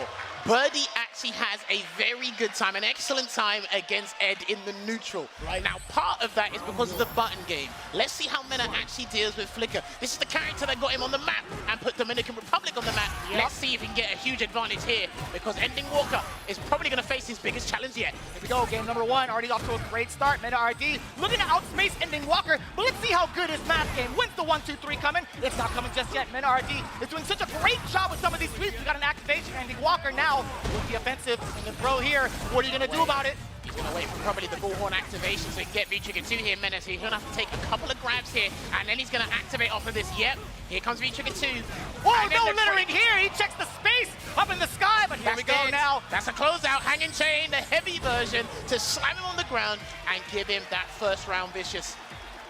So clean, and I got to say, that was quite quick from both ends. The amount of damage taken from both sides. They're absolutely swinging here in the first round, and now Mena RD again with the big counter poke, setting up the can. He still manages to uppercut past the trap. And this is the thing, right? It's when Mena gets that range to go, or that screen space to just work with hanging chain and really be able to dominate the screen here. But Ending Walker, he is not deterred by anything. Here comes the wake up bullhorn into V-Trigger 2 again. Puts out the can and makes it tricky.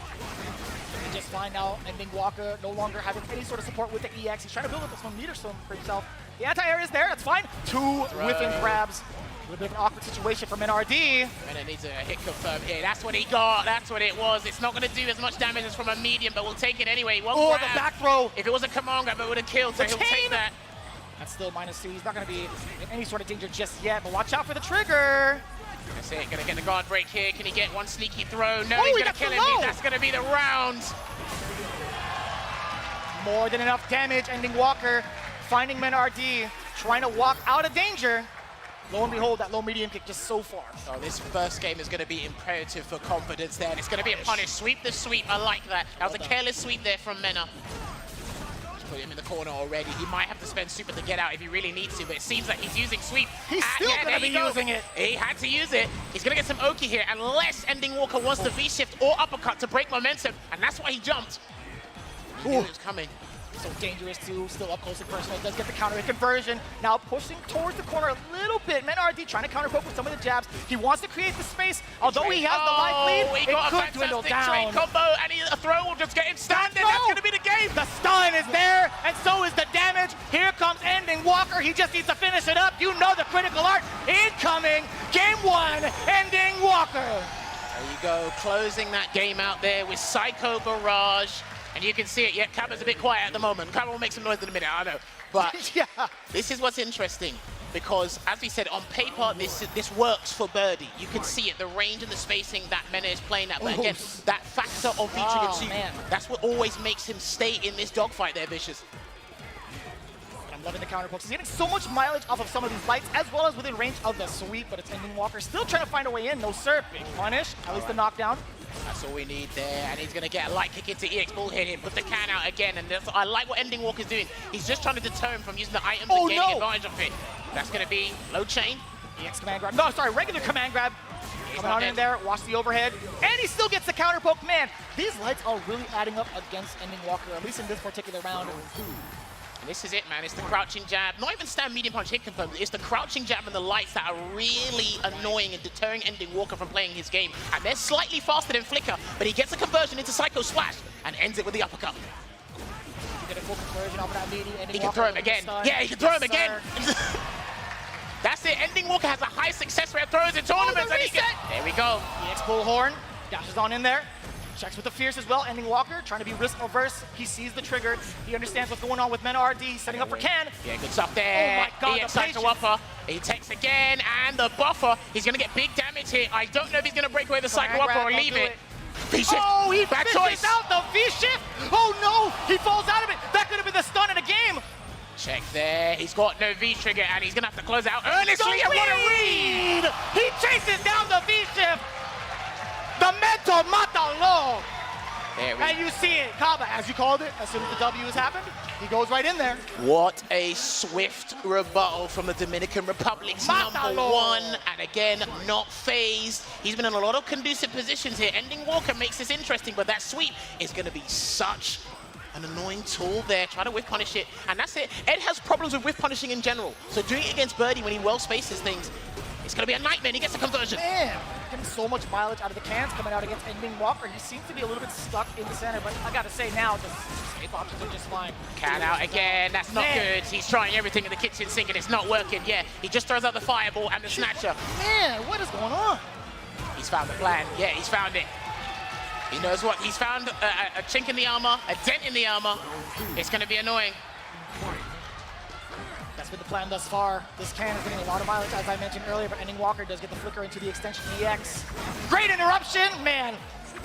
These young man reactions are getting better by the day. Yeah, that sweep is it's doing too much. It's harassing him too much. He has no idea how to get around it, and he can't jump either, but he gets a cross counter instead. Forward throw, reset. No, and he gets to switch to the other side. And it's an excellent escape option as well for Birdie to get out of the corner like that with the jumping medium punch. Can't anti-air because he was too late to react. We got the flicker pressure. We haven't seen that too often just yet. Oh no, that's fine. Actually, that's totally fine for Ending Walker. All right, V-reversal. That's not a good idea because it's going to do a lot of damage here. He might have to wait for a V-reversal opportunity again here, Ending Walker. That's why MENA threw him. That's going to be stunned. That's stunned. 2 games to 1. MENA-RD, as soon as he had that side switch, thanks to Ending Walker, it was nothing but pressure. And it was so difficult against Birdie. You have the threat of the command grab, you have the threat of the meaty pressure, and just regular grabs as well. It looks like they've gone straight back into it. He looked perplexed there for a couple of seconds, but you know, if you talk to him after this, he'll probably feel different. And that's going to be a conversion into Psycho Splash. I don't know, he probably has to be more aggressive, more belligerent towards MENA-RD, but he looks solid on defense right now, Vicious. It's the sweep, yeah, okay. That's fine. I don't know, he might have to risk it with a jump eventually. I don't know. Gets the jab flicker though. He's slowly starting to figure it out, putting the pieces of the puzzle. This is definitely a very, very convincing round. Ending Walker starting things off with a perfect in game 4. And it all started after blowing up the sweep. He might have found the solution temporarily. Yeah, hey listen, form is temporary, class is permanent. Even if MENA is 1 round down, and that, again, he's not close enough for the flicker. It's got fixed range, it doesn't just connect automatically. But he gets a conversion into EX Psycho Knuckle again. Misses the air-to-air, unfortunately. That would have been big there, Vicious, for the juggle. Still checking Andy Walker, moving a little bit too far forward, a little overzealous, pressing buttons. There is a crush counter on the roundhouse. Checking out for the throws. You know it. He was ready. He might do another one. He might do another one. He could do another one. Just waiting there. Flicker into activation there. Reset with the back throw. This is good. Can he break away with an armor? I think Mena did try to do an armor. He tried. I saw a little bit of a flash there. Guard break. Back throw. Still got another opportunity. He can't armor them because Ultra Snatcher can break the armor. So he's going to have to take this. Could be reversal. Excellent. Allergic to the cycle power. Sneezing it off. Jumping away. Guard break. This is tough. He's got to connect to low. He has to connect to low, but he spent the bar, so Super's out of the equation here. And Mena knows it. He's been sitting down blocking, not giving away too much space on defense, not walking back. This is huge. He's got the vitality to take these conversions, and he's got to be careful with those projectiles. No. That's the round. That is the round. He dashed one time too much. Hey, he closed it out with the jackhammer target combo, and that's going to put Mena at match point to put him into winner's final. And we've seen this position before, haven't we, in previous Capcom Cups? We have. And again, uses Psycho Knuckle to get in, but puts him in a dangerous spot, and he dashes up arbitrarily to get that throw. He needs to surprise dash a little bit more. Sweet. Yeah, can't punish that. He's got to take advantage of the negative frames. And what happens immediately after? RD trying to dive in. No, sir. The can actually saved him a little bit. We'll take that trade, and there's that clipping again. That roundhouse has been an absolute nuisance. He can't anti it. Yeah, he walked under. He was too shook of the situation there. Cannot jump either. And it's just waiting. With punish, we'll take that. Even if it's an iota amount of damage, we will take that. He's trying to bait the EX Bullhorn activation, I feel. The dash check again from Mena RD. How many times have he found success? He's dead. That's it. That's it. That's dead. And that's going to be Mena RD taking it down convincingly against the biggest threat that we've seen thus far. 3-1. Let me fix my face. It's Mena RD who is actually the big bull threat.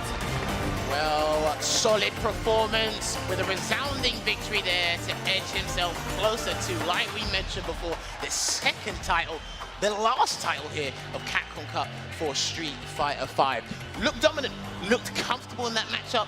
There was a strategy there. We saw Ending Walker have and show signs of life, but it was a little bit difficult because, again, the main factor, the pivotal moment, was the sweep. Ed can't really do much about it, even if you try and take advantage of the negative frames. You got that jab to take care of it, man, with exceptional range and a huge deterrent. But then, you know what, even when he got in his face, he tried to shimmy him, he tried to get a couple of throws here and there, but Mena looked super composed, super comfortable. A lot of moments where he actually found the correct spacing to even try to go for an EX Bullhorn and actually have Ending Walker mistime some of his meaty pressures. Again, he's just so dominant when it comes to both offense and defense. And I will say the adaptation between throwing out the cans and spacing out the sweep has been pretty pivotal, right? Ending Walker, the most that he could do is dash up, as you just mentioned, but there were some shining moments off of the resets that Ending Walker had. His pressure has been nothing but relentless and pretty optimal, I would say. Like, there's plenty of moments where it's ambiguous as to when he'll reset, but when he hits you with that reset, it leads to so much damage.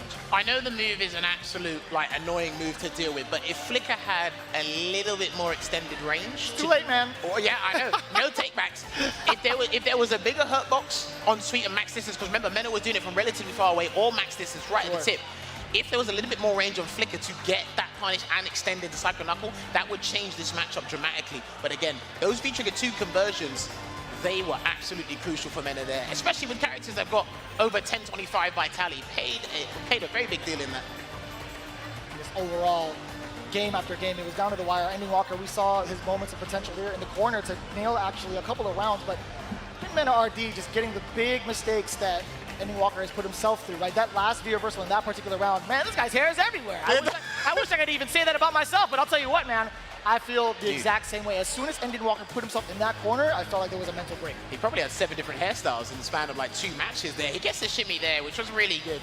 But this Ed's super dangerous in the corner, and I like that he identified that V-Trigger 2 and EX Bullhorn was ready there. He went for a couple of throws, but even then, Mena still had the health to kind of take that, absorb that, and then change the tide in his favor. So that was really good stuff. And then the conversion with the standing hard punch. Beautifully done. It's mainly, when I think about it now, it's mainly the heavies that are causing Ed a couple of nightmares just because of the range, the distance, the low risk, low reward, but the mental damage it does is huge, especially in a 3 out of 5 in a matchup against Ed. Looking into it, Mena RD again moving on into the winner's final side. That's right, Mena RD looking to repeat history from his position currently, but looking at it again, we have the next match. Highly anticipated, especially among the blokes downstairs. We've been talking about it all day. What happens if it's Jen versus Angry Bird coming up to the stage? Here's what I've got to say about these two as they set up. Zen, for me, he's got a playstyle that's unfathomable. It's very difficult to pinpoint what is so good. A lot of the players downstairs will tell you it's the decision-making, you know, a lack of experience of facing him, but the fact that a lot of us can't really pinpoint the specifics as to what's taken him so far. This is a history in the making, not just for him, but for the Chinese scene in general, right? And then again, he's got a high success rate and a lot of close interactions against all the top players. They are shook of that Bison. But when you look at Angry Bird, right, with his Ken, this man redefines aggression. He really does. So I'm going to see if Zen can really, you know, calm the storm, weather the storm, I should say. It's going to be an interesting matchup here, Vicious. And in case you guys were asking yourselves, if you missed the last chance qualifier, who is Jin? Well, he's about to prove who he is right now, but just in case you didn't know, he's the last chance qualifier. One of the most dangerous people on the planet. If you win that tournament, best believe they are a force to be reckoned with. Here we go, game one. Look at the back throw, shout out to Tasty Steve. Angry Bird now looking to set the pace. There we go, yeah, this is it. And Zen is going to get punished there, but it's going to be a throw instead. He could have done a 3-frame top too. I think that was the medium version of knee press, but it's playing it safe at the moment. Good block, jump punish. I get that. No, he's not going to go for a jump punish instead. He's going to activate the trigger, and he go for a reset. I'm not sure if that's intentional, but I'll give him the benefit of the doubt. 100%.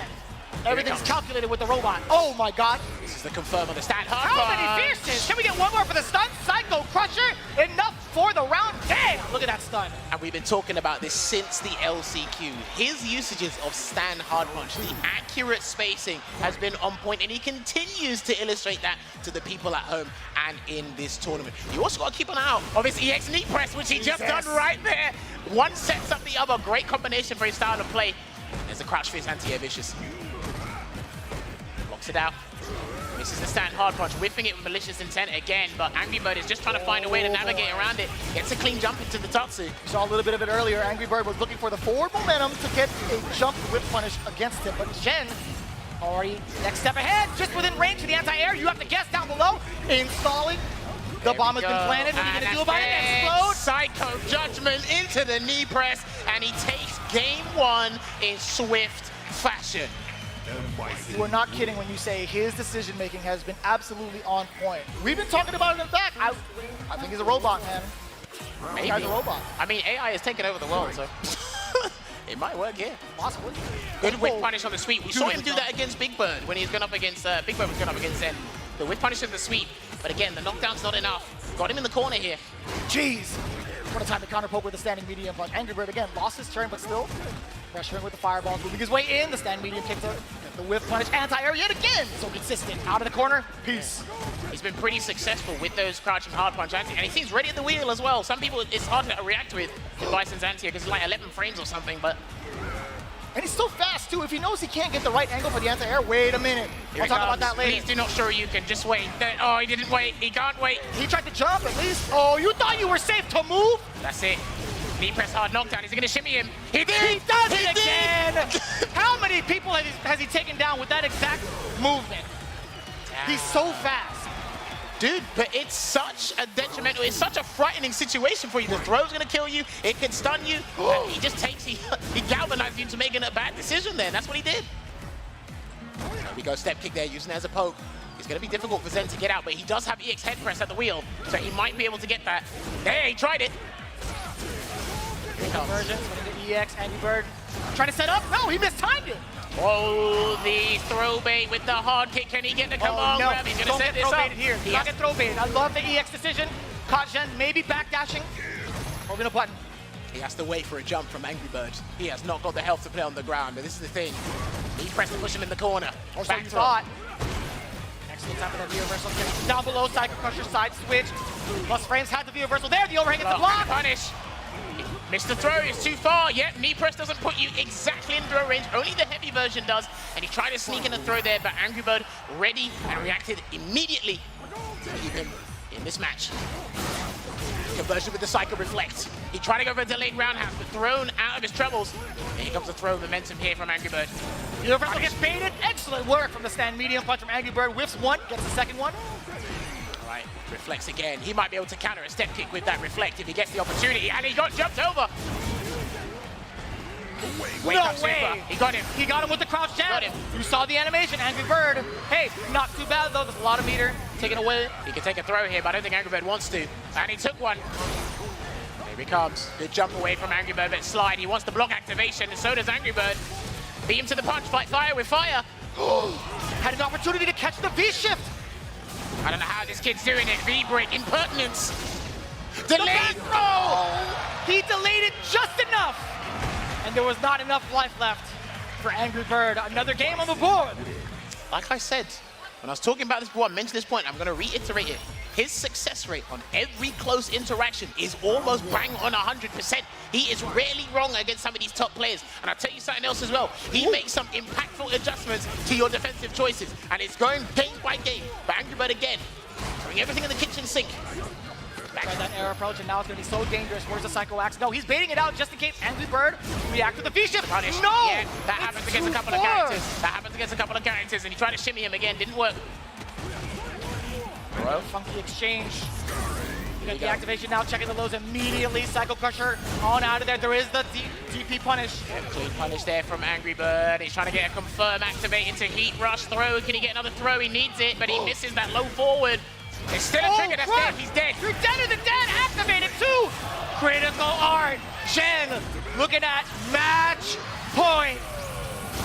See, I can't decide whether it's they don't know when to press buttons against Bison or they don't know when to press buttons against Zen. It's one of the two. That is actually a really It's got to be one of the two for me. I'm learning as I go along with this guy. You're literally not the only one to say that. I mean, look, a lot of the players downstairs are thinking the exact same thing.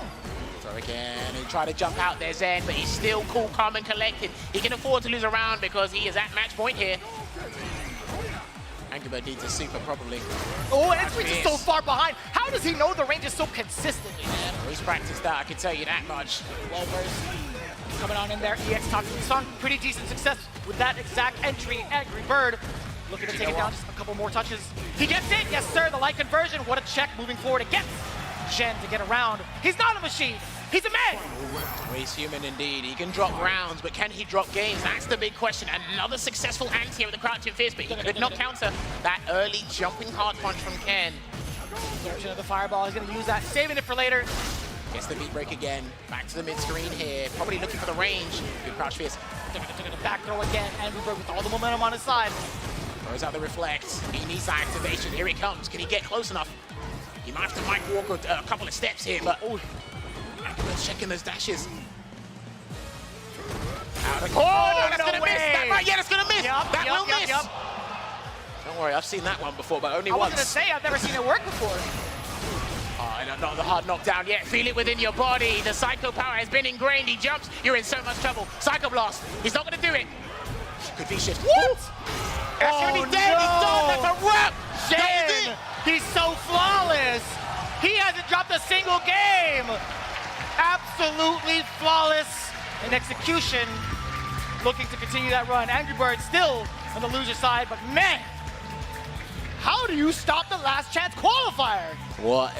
This storyline of a dream is becoming a reality in slow and steady paces. This was an absolute dominating performance there for Zien.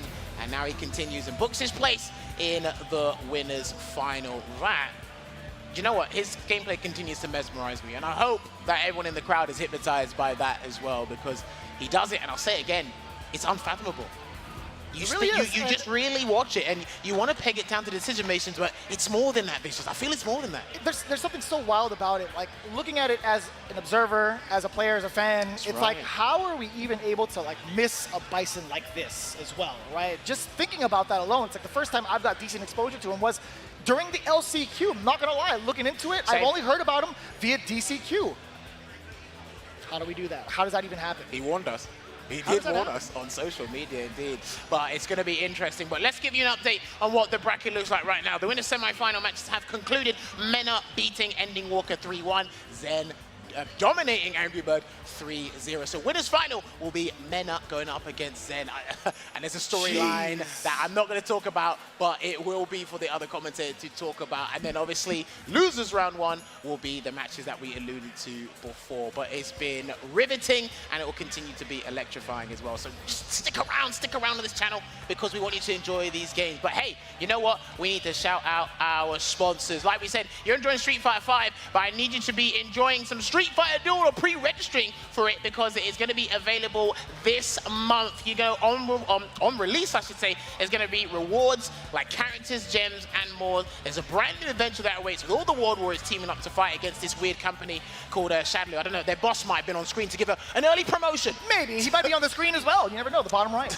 But yes, there's going to be 40 plus characters on launch with unique character outfits. You may have seen them before, but yes, you can go ahead and head over to the website streetfighterduelgame.com to find out more details and how you can pre-register and join in on the action there. I can tell you what, I can't wait to get my hands on Street Fighter Duel, as well as not being able to wait for the rest of this top 8. I gotta say, after these 2 matches, we're itching for it, but as all things are, we gotta be patient, we gotta be cool, and we'll see you afterwards because we got some big matches coming. It's loser time, baby, right after this.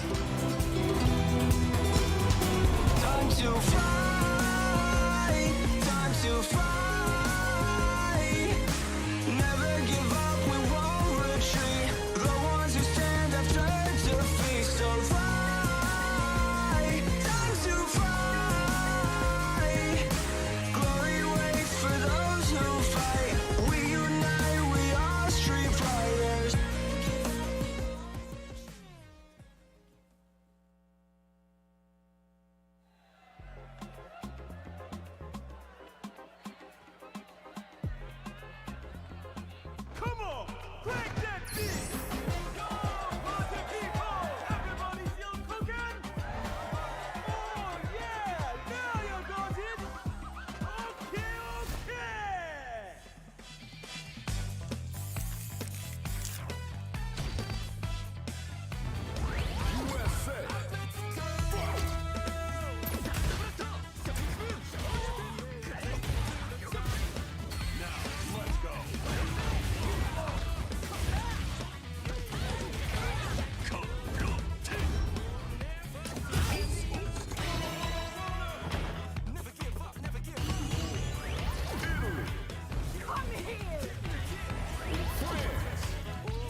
He was obsessed, you see, with finding an appropriate vessel for this power.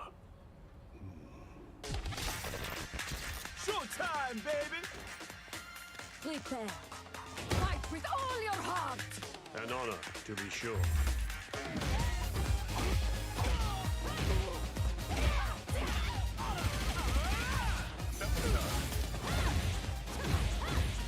Where are you going?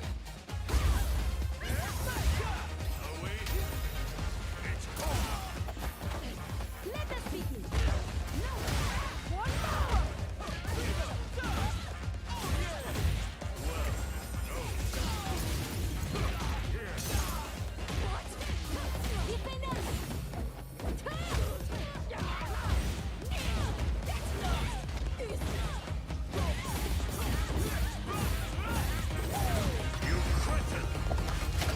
Meaningless effort.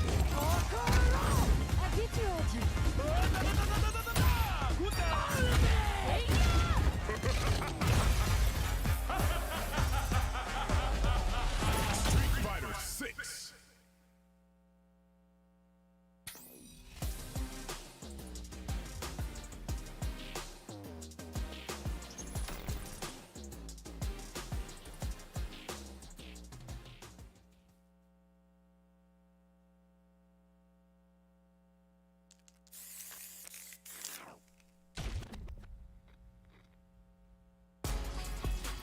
You won't be disappointed. If these two don't give me what I want, I may have to come in there and bust them up myself. Amazing awareness there. She makes Dangerous look so good. Gotta remember, a cornered animal is the most dangerous. Oh wow, someone just got turned into a hashtag. You call, I answer. This is where things are gonna get very interesting. Making him sweat with these shurikens. We live for these kind of fights. They got the advantage. Gotta start cooking here. That's what happens when you have an irresistible force meeting an immovable object. Time for some good old violence. This is how you stay limber. You gotta crack every last lid. What in the world did we witness? That was unbelievable!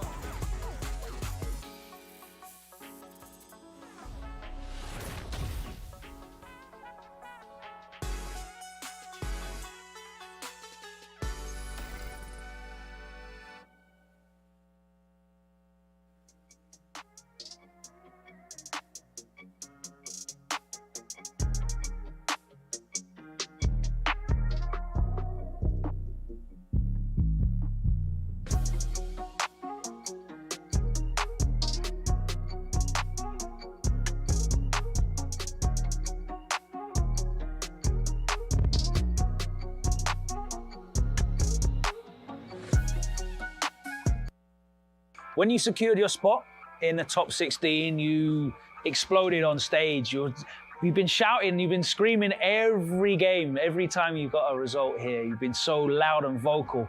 What does this Capcom Cup mean to you?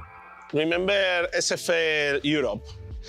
That was not good for me or my team. Wild Blast did really bad results. Let's be honest. But three of us made it here. Jamie, Takamura, and me.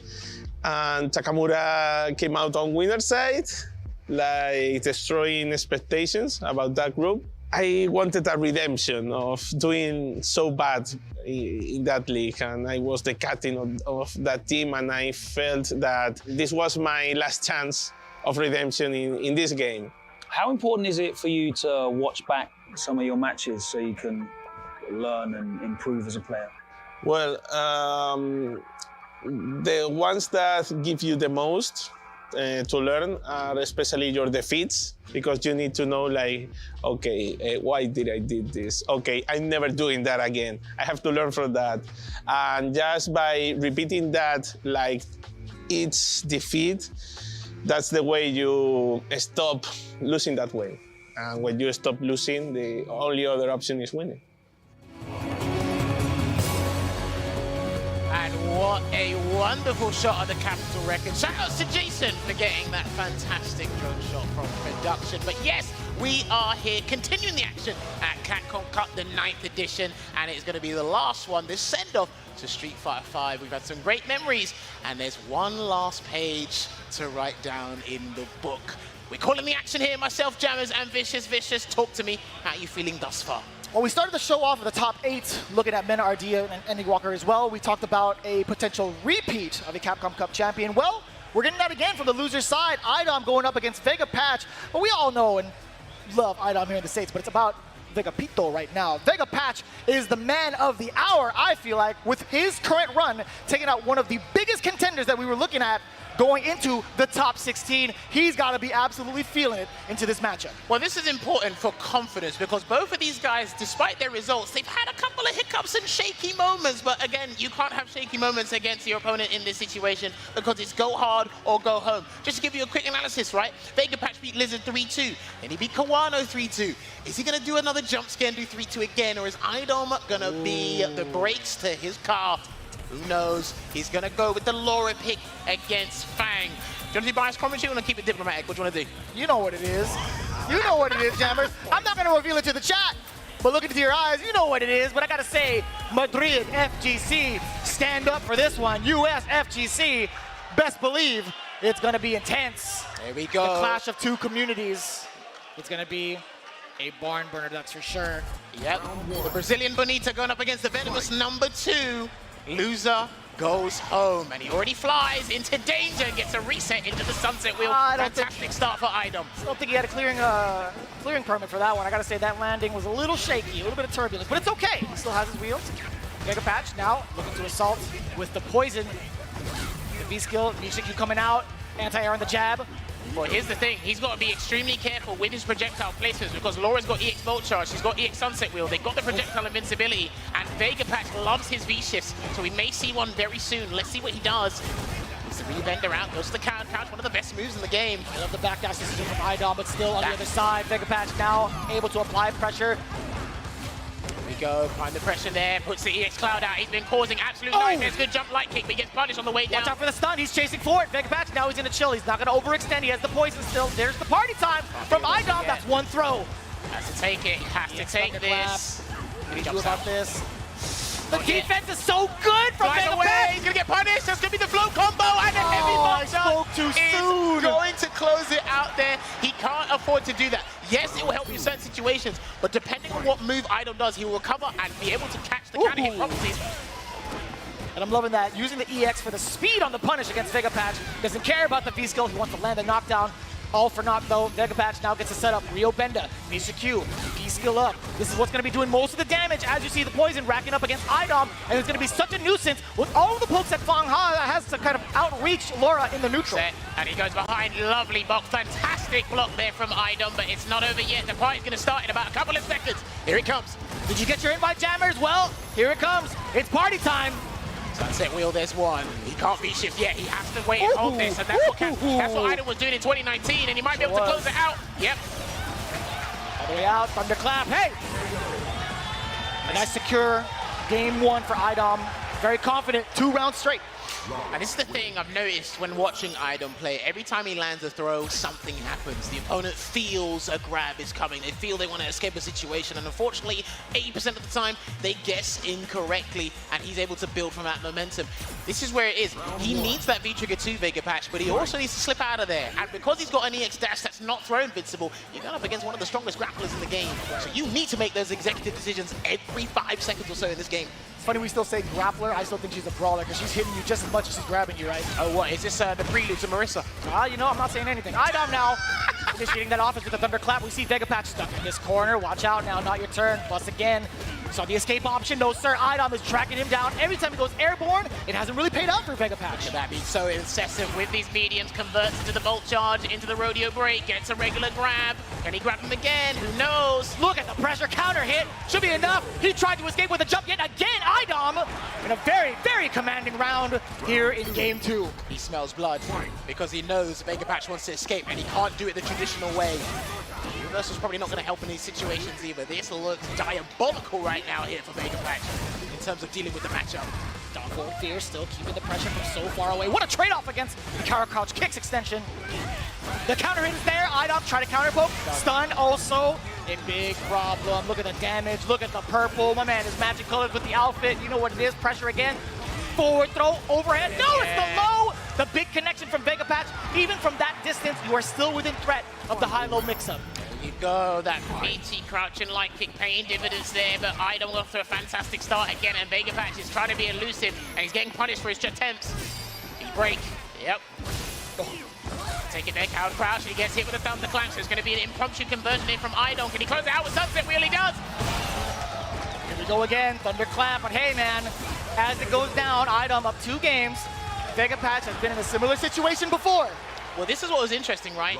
The first game, IDOM identified that he's trying to escape the grab the whole time, so he probably knew from the start of that round, he said, I will close it out with a command grab because I'm just going to keep applying the pressure with the buttons. It is some of the strongest conditioning you'll see in Street Fighter 5. 2-0 down in rapid fashion. Vegapatch is going to have to make some radical changes to his gameplay now, Vicious. It's the toughest decisions to make, right? You've gotten past layer 1, now you've experienced layer 2. What happens when it's all blended together in a dangerous concoction in game 3? IDOM now looking to set it apart against Vegapatch and show him why he's a cut above the rest. But we'll see if that really comes to fruition. Closer to the stun.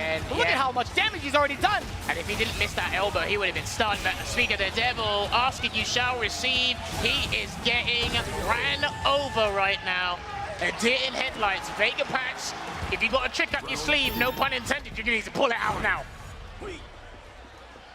This might be curtains for Vegapatch, but there's a lot of belief in the way that he has been playing thus far in his top 16 experience.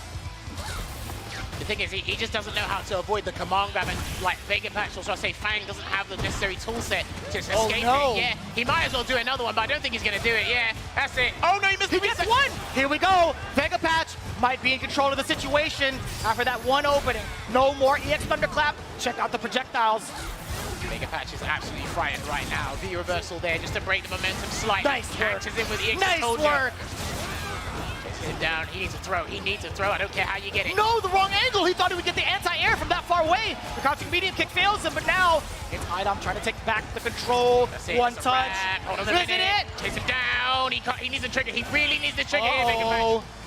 Sweep activation. He's coming for sweep activation. He's coming for you.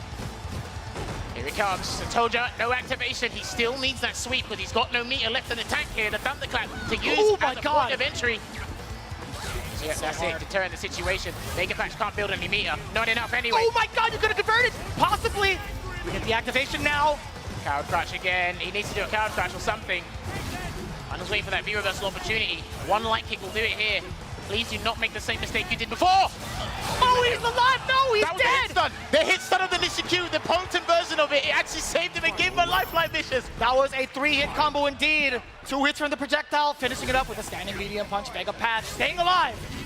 Talk about poison potency. We're open for business here, but I wonder how long this business will survive. Setting up with a wheel bender. Absolutely huge starter for IDOM. The V-shift is there, he couldn't punish it in time. Too far, probably a stand piece would have done it, but regardless, he gets the sunset wheel. This is him again, he can't V-reversal, he's not going to V-reversal out of there. He's going to wait to slide out, he has to slide out, come on, man.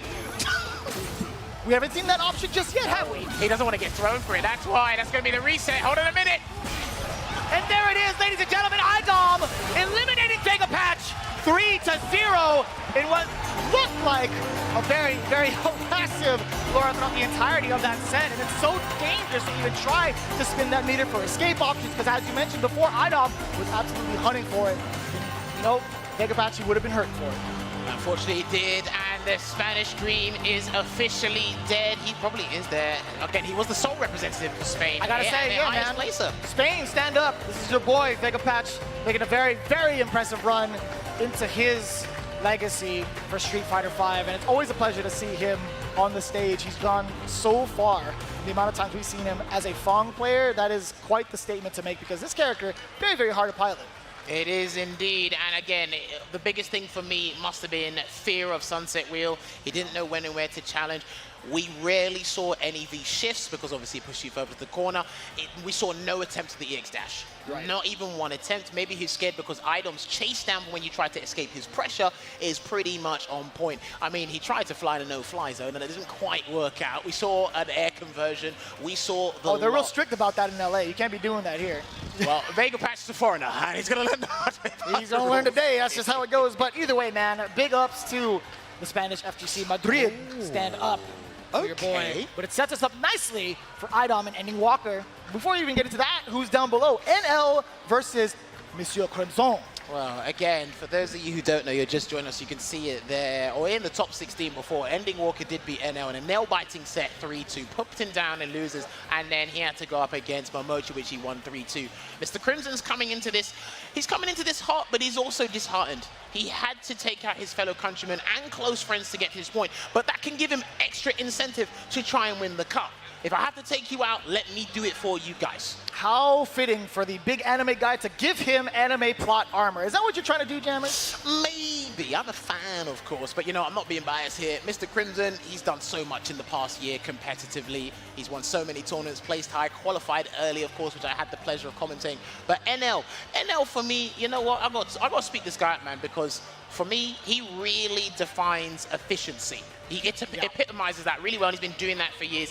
Had a couple of shaky moments again this tournament, but he's here, and he's here for a reason. Couldn't get the dub for SFL Finals, but hey, he can make redemption here for himself and UYU in this position here. And I'm glad you were talking about some of the shakiness, because he's been one of the most stable players, I feel, since his transition into Luke.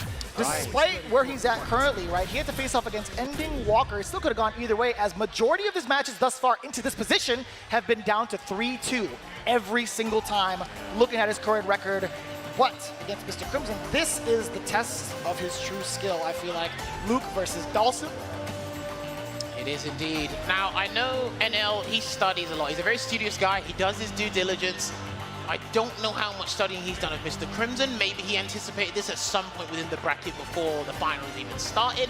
We're going to be looking at for whiff punishes, mainly crouch fierce into the Avenger tackle on the limbs. We're going to see how he does the air approach. Is he going to try and do jump medium punch for the juggle? How is he going to be able to lock down Mr. Crimson, who's so elusive and very antsy on defense as well? Maybe frame tight gameplay might work for NL here. we could talk about the basic strategies as well for Dhalsim against Luke. Taking a look at what he has in his arsenal, I feel like the majority of the time, Sandblasters might prove to be a huge threat. But for the most part, Dhalsim, once he gets momentum with his limbs, I think he's going to be taking out pretty much whatever it is Luke's trying to throw at him in his pockets. I will say this, just to echo your point there, I totally agree with you 100%. I think one thing that's going to be important is Mr. Crimson's slide usages against NL. The crouch light kick, the crouch medium kick, and the crouching hard kick. They're all slides. Let's see how he uses that. And if he's in a perilous situation, if there's anyone who knows how to make a comeback in a safe manner, it actually is Mr. Crimson. Sure. Remember, the round Takamura lost, it wasn't a robbery, it just slipped through his fingers. There's a difference. Might happen here, we'll see. You can see the reluctance from NL, not even to try to start off with Sandblast. He's actually looking for the limb initially. Mr. Crimson, well, he's here to deliver. There you go. We can see him using back hard kick already. He's trying to be at a range where you can do it at max distance. A slide attempt at that from NL as he tried to do a Sandblaster, but now Mr. Crimson pretty much putting all the pressure. Trying to throw bait there, but NL not buying. He tried to do heavy impact yet. He's just like, oh my god. He's going in. The Yoga Gale, the stun. Look at the damage. He's not done yet. You thought it was over? Did you see that blinking bar down on the right? Well, guess what? He's got extra damage. This guy's kind of nuts. This character is kind of beefy. Mr. Crimson guy's kind of good. He's kind of good. Hailing from France? That's what I'm talking about. Oh, kind of hit confirm into the snapback target combo there. Can he get a sneaky throw? He will. Is he going to play it safe and return the favor in kind? But the B reversal breaks that chance. This is what I like to see. I want to know what the guessing game's going to be like for Mr. Crimson when he gets put in these positions of brutal spike, even a roundhouse after forward throw. What happens when you're stuck in such a plus scenario where you can't press a button? You'd have to guess. He tried to bait a reversal, but that teleport was a benefit to Mr. Crimson there. Jesus! We were talking about Luke's pressure? What about Dhalsim?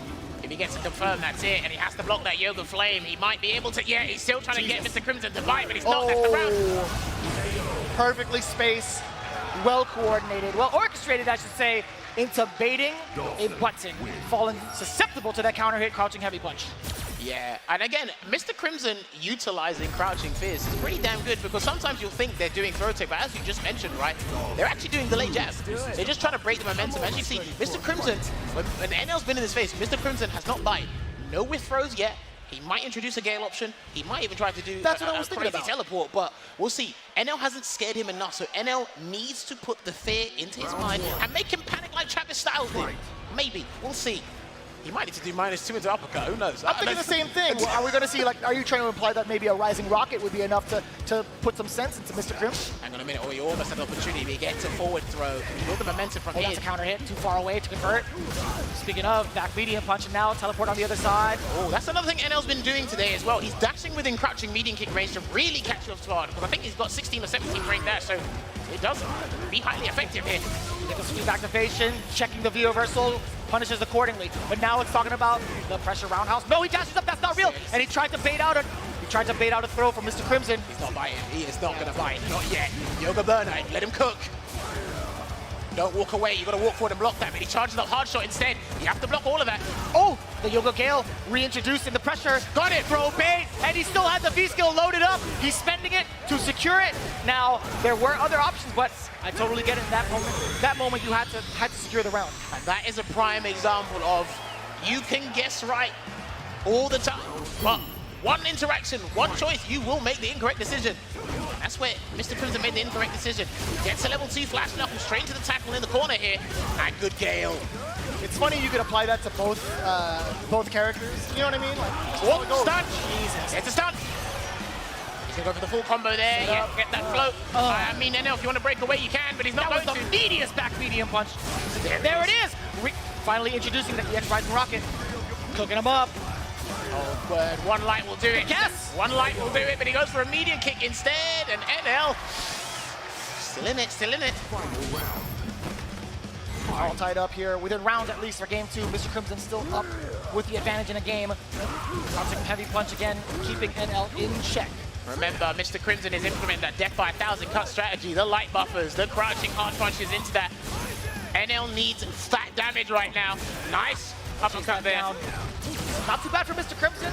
Alleviates him any sort of pressure in the corner. Charge that hard shot, good choice. He has to block this. Oh boy. And again, light rising rocket shimmy again. He's going to get the huge jumble here. EX Blast Knuckle, but he done it too early because that should connect to the tip. Oh, he still gets the throw big. Not dead yet. It's going to be a full combo straight to the corner, but he's going to go for Barrage, barrage, dash up. I told you about the slides. Here he comes. He's going to build the bar. Watch out, Crimson. Watch out. What side? The back throw? Hang on a minute. He's still got Rock Smasher ready and waiting. He has to block this. And the slide will go under it. It's the underneath again. The high-low mix-up. The very last second, Mr. Crimson making it so difficult to make that choice. It could have been a snipe from the jump, but it's still down below. It's too dangerous. Even when you have something, one of the most powerful tools in the game in Rock Smasher V-Trigger 1 there from Luke, going up against Dalsim with the way he can avoid projectiles, especially as quickly as that, it's terrifying for anyone vicious. And look at this, Mr. Crimson a lot more active with his medium normals, medium punch, medium kick, now going for the slide. NL still can't get away from the pressure. He's cooking him up. He's looking to get another 3-0 here. Almost a stun. There we go, out of the corner.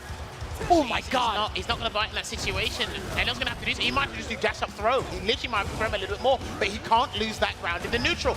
Nowhere to run. Tex, oh, he's in your head, mate. You thought, I mean, you said introduce a couple more throws. He's in his head. He tried. There you go, forward throw again. Can we slice? He's gonna wait for it. There it is. Juggle. Jeez. Not enough. High-low again, possibly. We got the stasis coming in through. He cannot Rock Smasher from there. You gotta be careful of the stand fierce, my friend. Oh, the attempt was there. He went for the Avenger, no chaser. I mean, that's the kind of stuff you say for the bar. Dude, this is going from bad to worse. Eno is absolutely befuddled right now. I don't think he's got a solid strategy. And again, he's throwing everything in the kitchen sink. He tried to do an armored approach. No dice. Oh, big crush counter. We'll take that now. NL, we get to see that Luke pressure, that patented Luke pressure, the medium punch sequences. What no execution error. Happened? And oh no, not even a punish. Oh mate, you squandered that. Side swap here with the teleport. Let him cook, and he's not going to V-reversal. He's going to take that and try to do a sweep activate. Hold up. It's going to trade that by trade. No, he did. What trade? What trade? Let him cook. You called it out earlier. Mr. Crimson, hold up. Let him cook. In dominating fashion, not just against Takamura, not against Valbuster as well, but NL. So that means he's on a 9P in the losers bracket here from today to top 16 into the top 8. So yes, he will be advancing to the losers quarterfinal to go up against, you're going to love this one, take a wild guess. It's got to be one of the birds, right? But you know what's up? You know what happened the last time? He had a bad matchup with Angry Bird before, and they're going to get a run back in a first of 3 this time round, and boy, I cannot wait. I'm salivating at the mouth. You can't see it just yet. I'm salivating at the mouth to commentate this next match. It's going to happen eventually, but let me remind you folks at home, just in case you had missed it, well, here's the bracket. Mena RD and Andy Walker started things off 3-1 in favor of Mena RD. Down below, right after, Zhen 3-0ing Angry Bird. It set us up nicely for the loser side as well. IDOM versus Vega Patch, that was a 3-0 in favor of IDOM. NL versus Mr. Crimson, we just concluded that one. Mr. Crimson in dominating fashion. A nice little barbecue towards the end. Look at the names in this bracket, Vicious. Not even just the top 6 remaining, the top 8 in general. Fantastic representation amongst the players, the countries, the characters, it's all there. And like I said, we're edging closer and closer to getting that Grand Slam winner. And I cannot wait. I'm telling you, I'm super excited. I'm super choked to be here with you, man. I love this stuff. Yeah. But yes, you know what? We got to continue with the action. But before we do that, isn't there something you want to talk to me about? There's something you were edging I'm trying to get to your level in terms of statues and figurines, to be quite honest with you, because I know he has an impressive collection, but I know just the one to add to it. No, I'm not. Let's take a look at what we have in store with everything going on at Capcom Cup 9. Of course, we're excited to announce a new figure from Max Factory, a highly detailed 1/6 scale figure of Chun-Li, based on an illustration by Street Fighter II's co-creator and designer who brought Chun-Li to the world, Akiman. The design of the figure was originally requested by Momochihama Chozai Pharmacy in Japan, which was released in 2022, and finally coming to life thanks to Max Factory. This beautiful figure, just over 10 inches tall, that is actually mad tall. The exquisite recreation of the original art piece with input from Akiman himself. Be sure to follow Max Factory for all the updates as to when and where you could find that exact statue. Indeed, but yes, what we're going to do is I need to freshen myself up. I need to get a drink of water. So we're going to take a quick break, and when we come back, we're going to be advancing to losers quarterfinals. See you in a couple of minutes.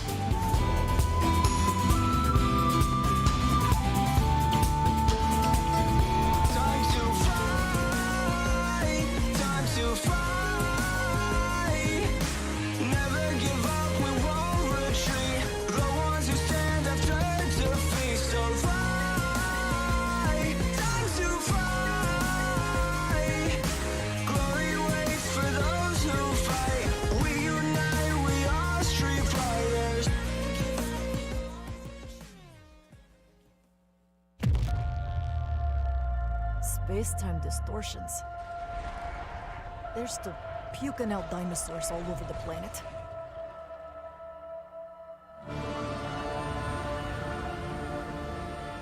So, Bikitoa Island's been sealed up for 3 years, and Ibius won't own up to Leviathan's malfunction?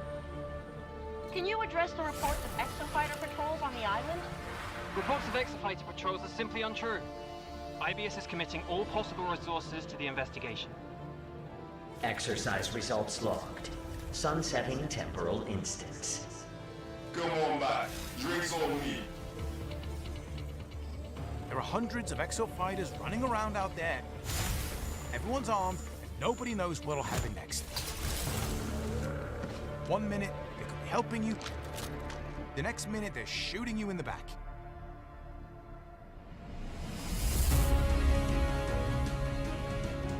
You need to keep fighting until we can figure out how to destroy the Leviathan.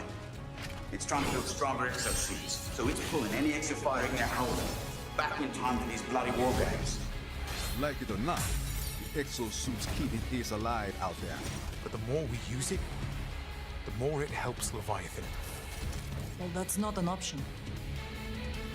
One way or another. Valued team members, prepare for dimensional integration in 10 minutes. You stay alive, man. Only you.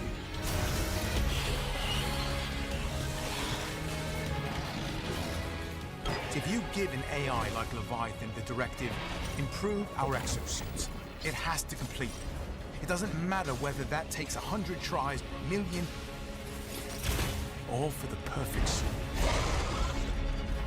More than that. But at least do me the courtesy of looking me in the face whilst you do it.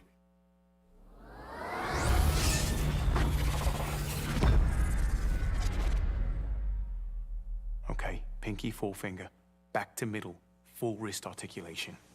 Then we do it in reverse. Begin. What the hell are you guys doing? It's a secret robot handshake. Good morning, Victoria. This is for my fellow hunters!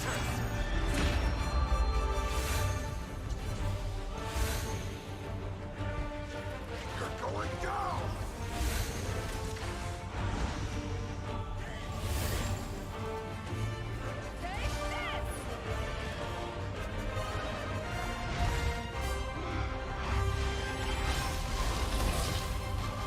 Here comes the pain!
Closer to figuring out who will be our champion here at Capcom Cup 9. Of course, a beautiful shot of the Santa Monica Pier. It's oh so lovely, but I gotta say, man, when you're over there, you're missing out all the action over here at the Avalon in a packed house. Ladies and gentlemen, this is all you. It's all for you to send it off. Put it all together for Street Fighter V. My name is Vicious, here with Jammers, and I gotta say, man, we were talking about this. We were both talking about this, how exciting it is to see what's happening in the bracket. Mena RD getting ready to face off against Gen.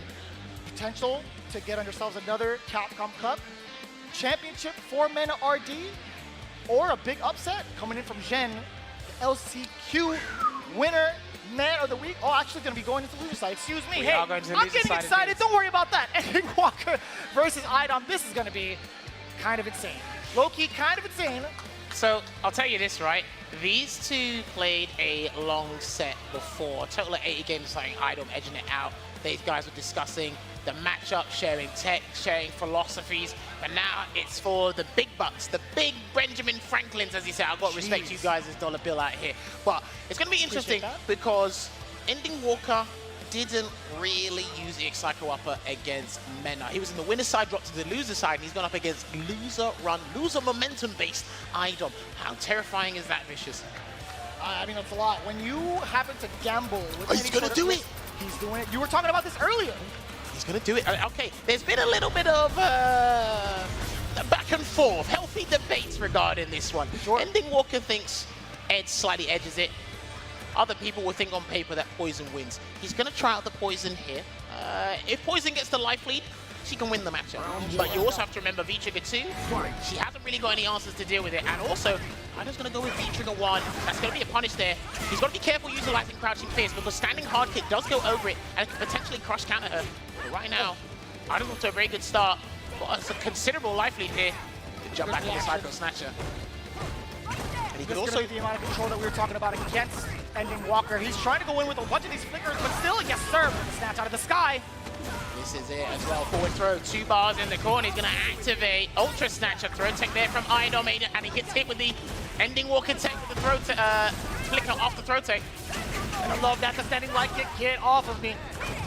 He can heart rate now because he has to activate trigger. He can get another heart rate, get in the gas, but he tried to jump away, Ending Walker.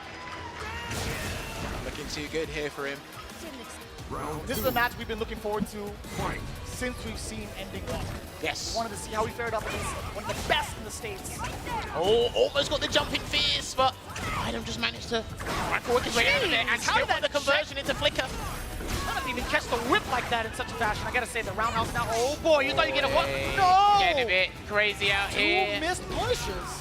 The stand hard kick throw there, yeah, and he's getting hit by it. IDOM's trying to press hard kick off the throw tech properly, but Felicia beats that because it is 6-frame startup. Take that trade off. IDOM now, get the trigger out. No sir, the pretender, EX.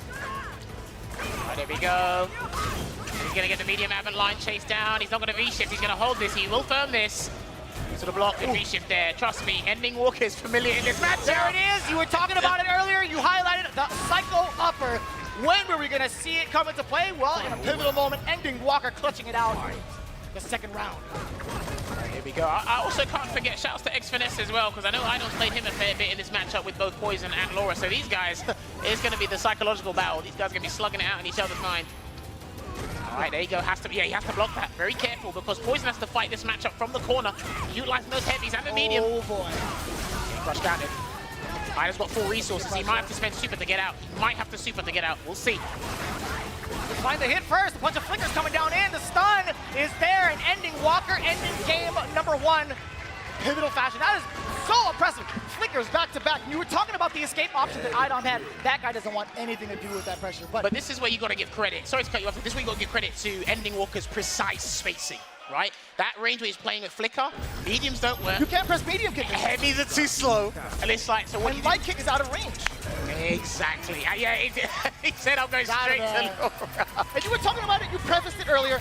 I thought it was going to be a Laura out the gate because of the fact that Ed can close the gap and still suppress Poison's normals so easily, I feel like. It's going to be interesting because in this matchup here, Ed builds meter significantly faster than Laura, so he's going to have access to, EX Psycho Upper, conversion to EX Psycho Knuckle quicker than IDOM's going to be able to get EX Undercut to apply his pressure. He's got the Sunset Wheel to help galvanize Ending Walker into making the wrong choice here, but we'll see how really deterred he is by that. There we go, forward throw, let's see. Yeah, thunderclap, he's already scared. What an evasion. Totally fine with Ending Walker, and now the counter poke from the counter medium punch does get a counter hit. The throw is tech, but it's still IDOM in this corner. There is a slight interruption, but it's back to the flicker. How many times can you count to 3? Looking real Sesame Street-like. And 1, 2, 3 again.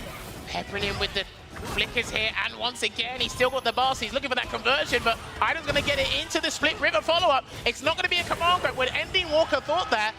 And Idom trying to make amends and look for that equalizer here. There's just... We thought could have went in Ending Walker's way with the amount of pressure that he's had, already off to a great start. Idom, though, the big rebuttal and the first strike here in round 2. Back throw, here we go. There we go, well spaced, yeah, and good knowledge check there. He tried to steal some frames there, Idom, but the flicker kept him in place. And the whip punish into EX Psycho Knuckle. Looking strong here for Ending Walker. Gets one throw, can he build off another one? And yeah. And still with a side switch. Couldn't get the confirm into Psycho Upper though. It's a big window. Can he activate Spark Show? That's the question, here it comes. Time, the back throw as well. So, wake up standing wide kick Ending Walker. Here we go. Psycho Upper's not coming. It's not coming yet. It might be after this next interaction if he guesses wrong, and then he might have to do it now. He might have to do it now. There it is! There you go, and the Psycho Upper, it granted them the Oki to put him in a position to get that round and take it to a final round in this game 2, Vicious. Talk to me. Take a close note as to when exactly he did that. Idom layered his offense with a standing light kick to catch it early on and bait Ending Walker. That wasn't the case. Ending Walker immediately waited for that. The nice pace and show, and there we go, Psycho Knuckle out of the corner. He's totally fine fighting from the corner the way he does. Flicker yet again, 4-chip damage. The spacing that comes is ridiculous. And there he goes, really in the corner from 2 conversions. And Idom has to make a choice if he's going to V-reversal out or utilize his projectile to gain that ground. I mean, he could do, yeah, he's going to go for the back throw here. Positional advantage. Oh, he might be dead if he's not careful. He has to block it, he has to hold this. All of this, and there it is. No! Ultra Snatch, he's trying to reset. That was a bad choice. He knew it. Idom taking specific notes against Ending Walker. How often have we seen a reset attempt in the previous games? What's interesting is he's been doing that. He caught Mena off guard with that. He caught NL off guard with that. But the thing is, like, you can do a conversion with the Ultra Snatcher, put the mid-screen and still get the momentum from that. So the fact that he's been a bit too audacious, a bit too greedy in those scenarios there is what got him killed and made Idom equalize there. Can we talk about the timing and understanding of when his opponent wants to move? Ending Walker has had so many solid confirms off the low medium kick that led to this exact position, but Idom can very comfortable with that. Dude. He'll take a couple bits of damage. He's having such a joyous time playing at this level here. He's such an innocent kid. Then you see Idom, as stern face as ever, head tilted at a certain degree, but I gotta say, Ending Walker now. Watch out for that throw. No, sir. He's looking for a frame trap. Right, that's dead. That will be dead. Psycho Upper closing it out from that combo. Again, anyone trapped in the corner, you are another victim on Ending Walker's list. He's got the meter deficit though, but Idom really has to force something to happen. He might have to do EX Thunderclap or something. There it is. Oh. Sad Fierce. That's got an awkward hurt box, by the way. We use that as a footsie too. Yeah.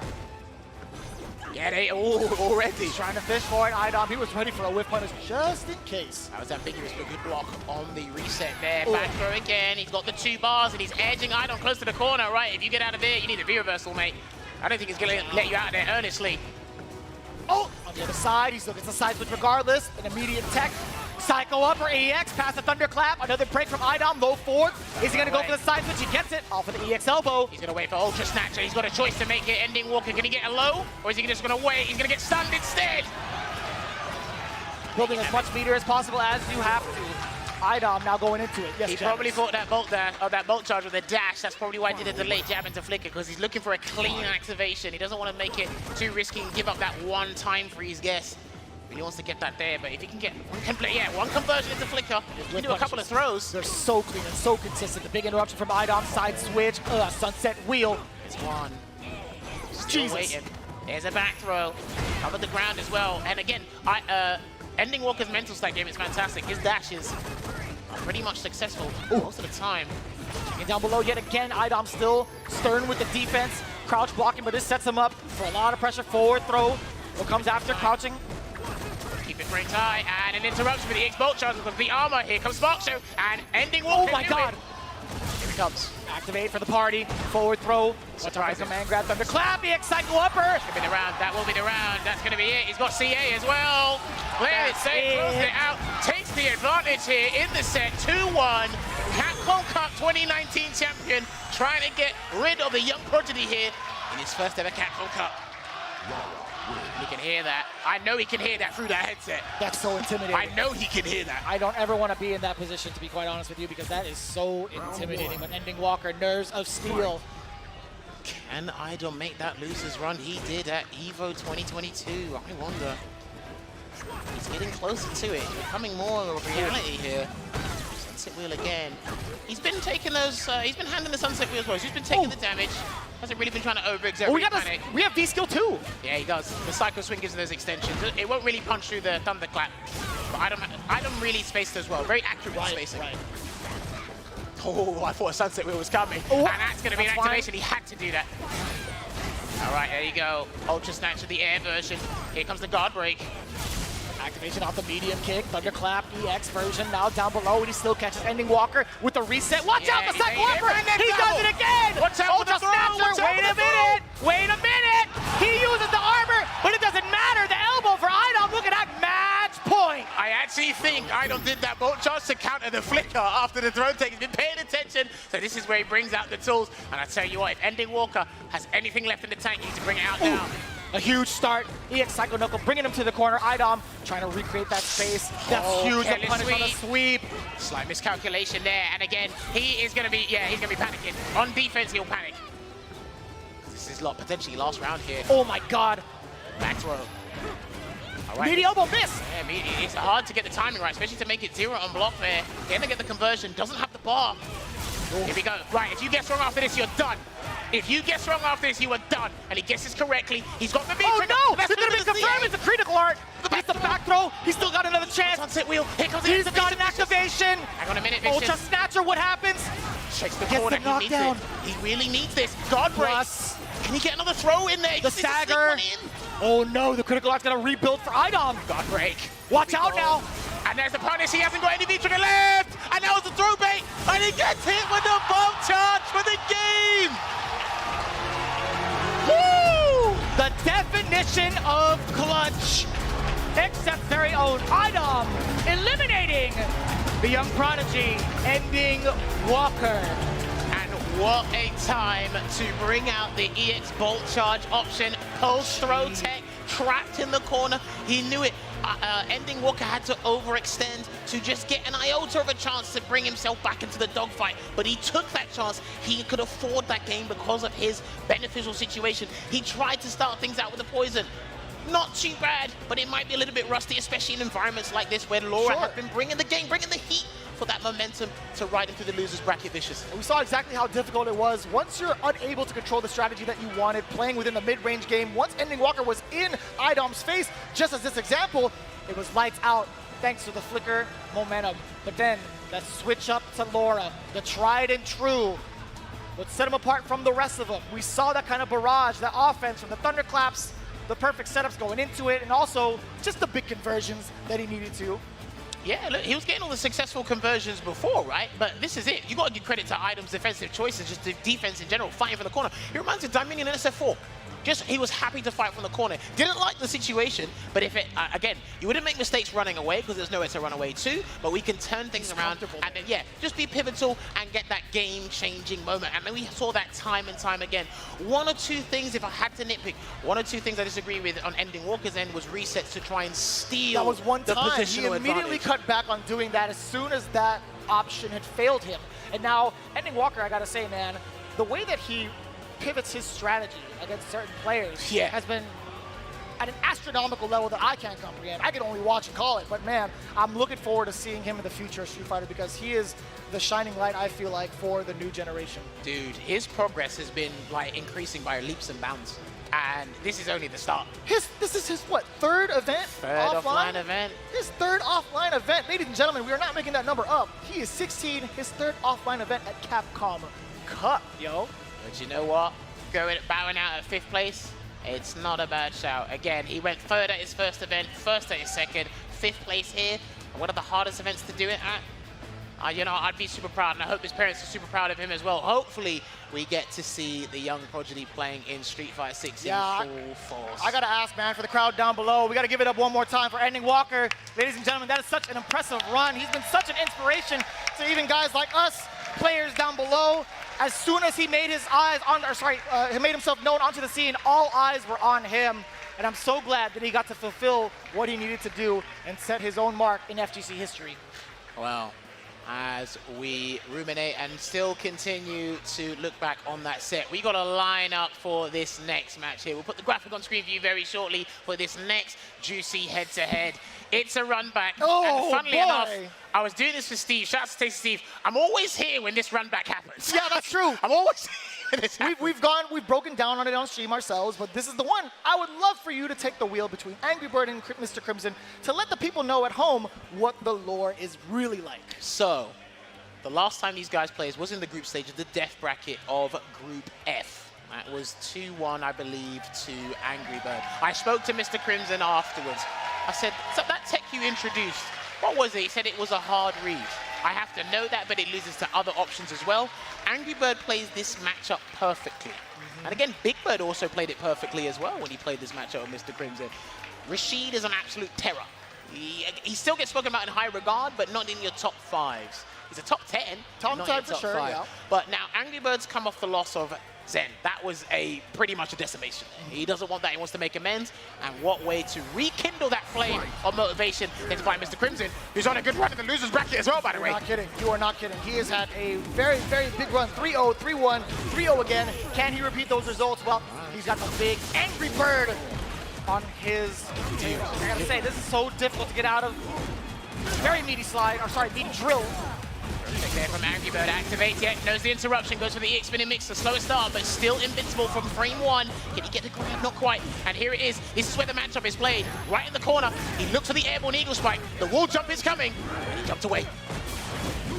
So smart about that, having that jump away, not committing to any big option outside, just jump roundhouse. And look at that, eagle spike to set it off. Round 1, going to Angry Bird. This is the biggest test for Mr. Crimson right now. If he can get past this, boy, are his chances strong. And another run back will happen as well if he wins this. Air to air, gets the floating stage as well. That's going to be punished. That should have been punished, I think, by a light, maybe. I could be wrong. Yes, spinning mixer to intercept the drill all the way down, but it's still Mr. Crimson. I feel like Angry Bird could have had a little bit of a sequence there in his favor. Gets the punish. Execution error there for Mr. Crimson, so he gets hit with a combo of an airborne eagle spike. Here it comes. Turn, the drill so deep to allow Mr. Crimson to pursue offense on the side switch now. Angry Bird blocking this corner. Wow. Yes, eagle spike. Why not? What a punish. I mean, he wanted to get out of the corner, but damn, I'll take it. His eagle spike usage in this match, that's dead. Heavy spinning mixer, close it out. Counter hit conversion, nice and clean from Angry Bird. Whether it's part of a combo extension or just in neutral to like close the gap or get out, his eagle spike usage is the main thing people got to be looking out for at home. And like I said, Mr. Crimson, he doesn't want to be put in the corner, but because Angry Bird's adding to that mental stack or just throwing out the eagle spikes, right? Now you just can't throw out your limbs haphazardly. There has to be well-timed, wait a couple of seconds, maybe even float a little bit, and then try and teleport. Yeah, he knows it as well. He has to readjust his spacing. You see Angry Bird moving back and forth for that big opening. Forward throw now. Dash up. What's the situation? The roundhouse getting past the crouching heavy punch. So smart and calculated. That's stunned, Vicious. What happens now? Set up. He's going to knock him down. He's going to go off the wall again. He'll do it. There you go. Wall jump, bam. Block from Mr. Crimson. Do it again. The slide. Perfectly timed. Getting this big knockdown. So pivotal for the momentum. Trigger on deck for Mr. Crimson, but he needs it off of a hit. He doesn't want to do it off of a slide. Yeah, he needs Angry Bird to activate first, but if he gets this wrong from Miss, he's dead. And he could block on a jump medium kick cross up. Slides out. He has to do it. That's totally fine because, again, the trigger is active. He's dead. Oh. He missed it. Oh my God, he's zooming. He's zip-lining around the screen. No tick throw yet. He can't overhead him either. Oh, he gets the crouching light kick to close out the round. Mr. Crimson's getting a little bit antsy here, but he has to play 100 times faster than what he's usually comfortable with, Vicious. I mean, he's doing that right now. Or he's trying to do that right now. Dude, the mental damage Angry Bird's inflicting right now is tremendous. Get out, back medium punch. Medium punch for the anti-air. Forward throw. Mr. Crimson dashes up. Still the trade-off for Angry Bird. Get him out of here, but still trying to get a whirlwind shot, trying to get some stuff out of the corner, but no, the drill is in the upper. Man, this is so tough for Mr. Crimson to keep Angry Bird locked in. Oh wow, what a throw take. That's the first time he's tried to throw him in a situation, so that was a very brazen decision there from Crimson, but it worked out. Throw again. Can he sneak in another one before he jumps off the wall? They're fighting a mile a minute here, Jammers. I gotta say, Mr. Crimson still needs to get a thing confirmed possibly into critical art, but that's not gonna be the case here. He drill kicked the eagle spike. Now I know what better dive kick's better. And hello, he didn't go into the super. You really thought that was the question, Jammers? Maybe it was. I don't know about all that. It was a question in my mind. I've never said it out loud. Anyway, let's see if Mr. Crimson can equalize here. Angry Bird still playing this matchup. Super aggressive. Hyper aggressive, I should say. Gonna take another 10. A standing light kick. To deter Angry Bird from moving forward. But those roundhouses are still coming through. V-shift break. What happens now? Again, off to the wall. Yeah, he's tempting the anti-airs. He's looking for it. He's trying to find the discipline against Mr. Crimson to break. Dude, he is panicking, but he's been so resilient on defense. What a defensive sequence here from Mr. Crimson. He's still not biting. Jesus! The slide went the other way. Angry Bird. Dude. Didn't get the knockdown. Back, medium punch, still anti-airing against the juggle. What an improvised conversion there into the slide. And again, drill kick into the grab. He's got a super here, so if Angry Bird jumps, he could lose the game. And he's gonna lose it here. Man. Even if that didn't kill, well, guess what? You still had medium punch to follow through. Mr. Crimson tying it all up. And I gotta say, man, Angry Bird's momentum, his speed in general, is so hard to keep up with. Mr. Crimson is taking to the skies a lot more often than not in other games. Discipline is the word for Mr. Crimson right now, because I know a lot of people that would V-shift out of panic, they press buttons out of panic, they probably do the incorrect teleport out of panic. But he is being resilient right now and taking the fight to Angry Bird. He's making him think about that offense. Such a sharp angle, barely missing the anti-air, and now it's Angry Bird. Off the wall again. Blocks incorrectly, takes the grab, and he can't get overhead here. Oh! And he got stunned by the airborne eagle spike. Goes enough meter as well. One more guess. What's it going to be? Tick throw? Or is he going to leave it? Anvil, he had a hard read. That is a hard read. We talked about that before. That's actually how we got a big conversion off Angry Bird in group stage. Eagle spike. A storm is coming indeed, and he goes right in his face with the amplified eagle spike. Let's take the lead in this round here. Meter advantage with Mr. Crimson. Oh what my God, the whip punish from 3-4 to the screen. You gotta be kidding me, Angry Bird now. Oh boy, the crush counter, I like that. Mr. Crimson is still swinging, he ain't scared. He can't be deterred by that crush counter alone. He has to block again, take the grab. We might have to take another one if he's not careful. Oh wow. Mixer again, I can't keep up with this. The cross-up? He's dead. How long? How often has he jumped off of the wall? How long has he conditioned Mr. Crimson to be susceptible to that cross-up? But that's the matchup, and again, the one time he picked back hard punch, the Yoga Anvil, it worked, but he said, if I guess incorrectly, it loses to cross-up jump leading kick, it loses to an empty jump. So you really, look, he's ruminating, he really has to think about this. He can't change character. He's doing fine here, but the problem is, you can't keep Rashid away from the corner. You cannot do that. It's physically impossible. Nothing's impossible, Chambers. You say that. I believe it. All right, punish there. Oh, okay. Not quite. Bit too far. Oh. Throw again. Throws out that hard kick with malicious intent. Yeah, Angry Bird's really trying to throw everything in the kitchen sink. Majority of it have come from heavy normals too. Mr. Crimson just having the right speed majority of the time. And here's the stun. Not going to be enough damage quite yet. He just built that far. Am I lying to you? No, that's it. He's going to hold this. He's going to have to activate. Hard kick or something. No, get out the corner. Yep, out of there. He tried the anti-air. That might be dicey. Here we go. Reversal. Can he get one light kick or something? He tried a crouching light kick, but the light kick closed it out. Anyway, the standing version this time round. Substantial lead, was able to maintain it and close out that round. Angry Bird. Wow. Okay, he jumped. Did airborne eagle spike once again at the start. Range EX spinning mixer. No fear in Angry Bird's heart. Forward throw. He doesn't want Crimson to do the dive kick to him. Another anvil, but no crush counter. It barely touched. Counter. Speaking of, there's the crush counter from Angry Bird off of the roundhouse. He almost got Mr. Crimson pressing a button. That was a hard read. That was a hard read. Hang on a minute. He's going to be stunned. Please don't spin a mixer. Please, for the love of God, don't do it. He would have been dead if he did. That's for sure. He tried to do it there, I think. The snipe is there as he cooked up. It's the high and low mix. We actually haven't seen that option since he's been playing in top 16. I don't think I've seen that once. He loves it. He wants that exuberant crowd to make the noise, and he did the exact same thing at EVO. He did the exact same thing at EVO. Oh. I know his reign came to a very short end because Idom closed it out in the top 8 loser side round 1, but he loves this stuff when he gets the crowd behind him. Oh, block, that's gonna be a punish. Yeah, he had the micro, and the Yoga Flame still missed. Good trade there in benefit of Angry Bird. And here comes the wall pressure. Anvil into crouching heavy punch reset to apply pressure. He didn't want the knockdown, he wanted to force a little bit of an awkward situation for Angry Bird. Again. Another big read. Yeah, Angry Bird's getting too predictable. Angry Bird is getting extremely predictable right now. He might have to start dashing in or something. The big crowd buff amplifying Mr. Crimson's gameplay. We'll see if he can close it out. Max point. The echo is reverberating around. Anvil! The Avalon here, yeah, and he got the trade up the hard kick, will take it, but again, firing on all cylinders is Angry Bird, gets a back throw. Where's the Yoga Fire? Doesn't even need to do it. All right, the reversal's out of there. He's got to be careful with the jump. He's got super. He has got the CA for the jump. This is huge. Oh my god, that's gonna be critical art. Again, he's too close. He has to do the whirlwind shot pressure. There it is, he got him. Can he get a throw here though? The cross-up is there, wow. and the stun. We're tying it all up. We're going to a final game. Here we go, Angry Bird and Mr. Crimson all tied up. Now let me find out if Crimson makes an executive decision and cancels into CA early to get that damage, but he goes to EX Yoga Fire first. Jumps in, delay, and interruption against the EX whirlwind shot. EX Eagle Spike instead. Angry Bird spending all the meter, forward throw. This is the momentum he needed. Roundhouse does get a slight punish. It's a tenuous punish, but we'll take it. Gonna get the Oki as well. Spinning mix is not available yet. Too far away. Nail assault straight to the corner. Double nail assault in the combo here. I think he tried to Gale, but didn't work. Oh, he tried to Eagle Spike. Big damage here. Absolutely tried to Eagle Spike. He might have to do Gale pressure. Let's see. Gale. Oh no, not the EX spinning mixer. Hang on a minute, he does the Haboob into the V-break. He's got one more Haboob available, but guess for the game? The Eagle Spike, that's not gonna be punished. It's gonna be here, he can't Gale, he cannot Gale, he has the V-break. And the light kick takes it for Mr. Crimson. Progressing through the loser's bracket, his toughest set yet, and he advances deeper in the bracket. And I'll tell you what, he had to bring it back in a 2-1 defeat in the group stages from Group F. He turns it around with that extended set with a 3 out of 5 there against Angry Bird.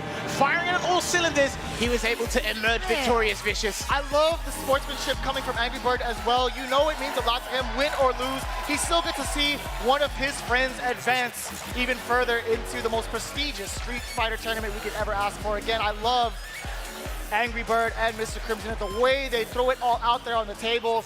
Yo, give it up one more time for my man Angry Bird. Hold your head up high, man. You had quite the career and inspiration to a lot of us players, commentators, and fans alike, man. So, because Angry Bird won their last encounter, if it ain't broke, don't fix it. Keep it consistent. You just got to slightly tweak how you take Mr. Crimson to the corner. But that's where the matchup plays. That's where the real test happens for Mr. Crimson. And he looked super confident as the games went by. We started to see Yoga Anvil in abundance. He was working with that here. He did get mixed up a fair bit, but he kept composed. He kept that resolute defense up and ready. And this is what was just fantastic to see. And even though, like, Angry Bird was just getting in, it wasn't, you know, huge chunk, the 30-40% damage combos. Right. It was just death by 1,000 cuts and still kept him in this dogfight. So I really got to say, I was impressed by his mental resilience in those last few games there, Vicious. We talked about that resilience. It led him to a final moment where he actually tied it up. We see Mr. Crimson getting the big conversions that he needed and getting the crowd behind him as well. But it was Angry Bird's tenacity in this corner, right? Yes. Consistently making Mr. Crimson guessing. Again, you talked about it, death by 1,000 cuts. But I'll tell you what, some of these cuts are pretty big when it comes to Rashid, but closing it out. I gotta say too, this moment, I feel like, for Mr. Crimson, when he turned it all around and tied it up, he started to regain his confidence and force Angry Bird into really awkward scenarios in being overzealous with his offense. We saw him rushing down in spots where he wasn't ready to convert or even wasn't in the right spacing. That is correct, indeed, and I love the use of V-trigger as well, but Angry Bird is not deterred. I like that these guys took it down to the wire, and he loves hyping up the crowd. He loves how exuberant they can get. He loves the supporters, not just here, but the guys at home. Shout out to the French contingent at home. They must be staying awake for this because he's still in this, right? And as you can see there, as I was alluding to before, good block on the spinning mixer for a full punish, because I tell you what, so many people would have cracked under pressure just because of Angry Bird's, you know, over-determination, that overzealousness that actually works in his favor in that scenario. And then again, with that Gale pressure, that looked unfortunate though, because I like the effort or the attempt to try and punish a limb with the EX Eagle Spike. But I tell you what, this is going to be interesting, right? When we move on to the next match, we're going back to the winner's side. But let me tell you something. The next match here, both these players started in losers round 1 top 16, and they have been winning up until this point. The next match in the losers semi-final is IDOM going up against Crimson. They had that encounter at last year's EVO 2022 losers round 1 top 8. The run back is coming, same format, different platform. And you're looking at very similar win records. Just to break it down for you, IDOM versus Bugera, 3-1. Idom versus VX Bout, 3-2. That was in the top 16. Then Idom Vigapatch, 3-0. Idom Ending Walker, 3-1. Look at the exact record that Mr. Crimson had on the way over as well. Look at this. This is a juicy bracket for you, but now 4 players remain. Oh my God, are you kidding me? It's already that time already? It's that top time, 4? baby. And look, these are some of the hardest hitters, the strongest contenders, and we've had quite the bloodbath in the top 16 Vicious, but only one person can emerge victorious. We're going to find out. There's a couple of storylines here. A couple of storylines. Double champion in MENA RD. That's right. Double champion in Idom, potentially. Zen, LCQ run, more can you say about building him? that momentum. And Mr. Crimson being the first French player to win the Capcom Cup. There's a lot of storylines to really build in regards to everything that's come together thus far. And you couldn't ask for a better story, really, when it comes to the world of Street Fighter. And we get to expand that in another version of Street Fighter with Street Fighter Duel. And I feel like we have something to tell you all. Oh? For the first time ever, we actually have a release date. Okay. Brand new information coming in from Street Fighter Duel. The release date of the newest game in the franchise and our sponsor for this event, Street Fighter Duel, has arrived. Street Fighter Duel will be available for download on the App Store and Google Play starting February 28th. It's about time. Yeah, make some noise, ladies and gents. It's coming out February 28th. I know you guys have been waiting for so long, but it's going to be finally here. You guys can game on Street Fighter Duel while watching Street Fighter on twitch.tv/Capcom Fighters. It's going to be a juicy one, and you can live and breathe Street Fighter as if you've already been doing it already. That's how we're even here in the first place, right? That's why we're even here in the first place. Again, be sure to register now to get all of the bonuses unlocked, as well as the plethora of characters that already come into the game. 40+ characters, I think. They're all going to take down Shadowloo together. Is that what's going to happen? Maybe they are, maybe we will, who knows? But I tell you what, we need to get a battle plan in place first. Okay. But to do that, I need a 5-minute break. And when we come back, we're going to come back with our final 4 players here at Capcom Cup. I need to do this one time. Let's go, everybody. Top 4 after this break. You don't want to miss it. When we return, it's showtime, baby, here at Capcom Cup 9. We'll see you in a bit. Time to fight, time to fight. Never give up, we won't retreat. The ones who stand have turned to feast on fight. Time to fight. Glory waits for those who fight. We unite, we are Street Fighters.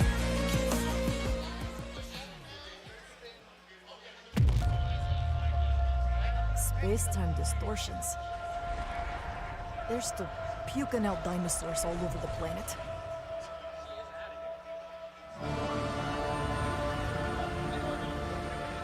So, Bikitoa Island's been sealed up for 3 years, and IBS won't own up to Leviathan's malfunction?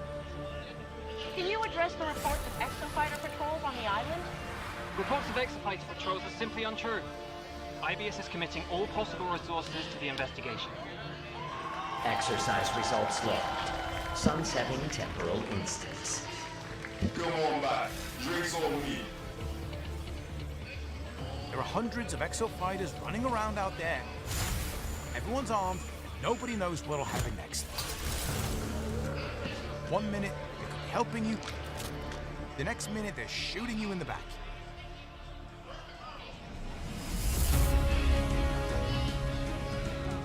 You need to keep fighting until we can figure out how to destroy the Leviathan. It's trying to build stronger exosuits, so it's pulling any exofighter in their hold back in time to these bloody war games. Like it or not, the exosuit's keeping peace alive out there. But the more we use it, the more it helps Leviathan. Well, that's not an option. One way or another. Valued team members, prepare for dimensional integration in 10 minutes. You stay alive, man. Only you.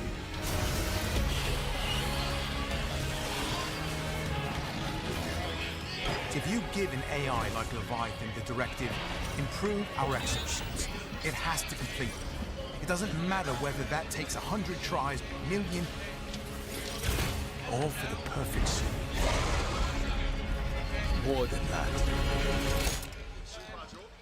At least do me the courtesy of looking me in the face while you do it. So we read it all, okay? You got it. And then probably do some fun with the crowd on the way out of the next key forefinger, back to middle, full wrist articulation. Then we do it in reverse. What the hell are you guys doing? It's a secret robot handshake. Good morning, Victoria. This is for my fellow hunters.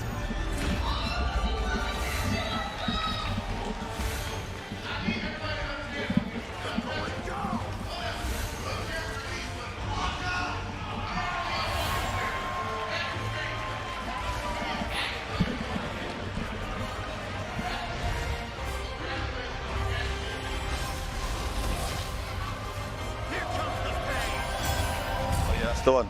That's the one.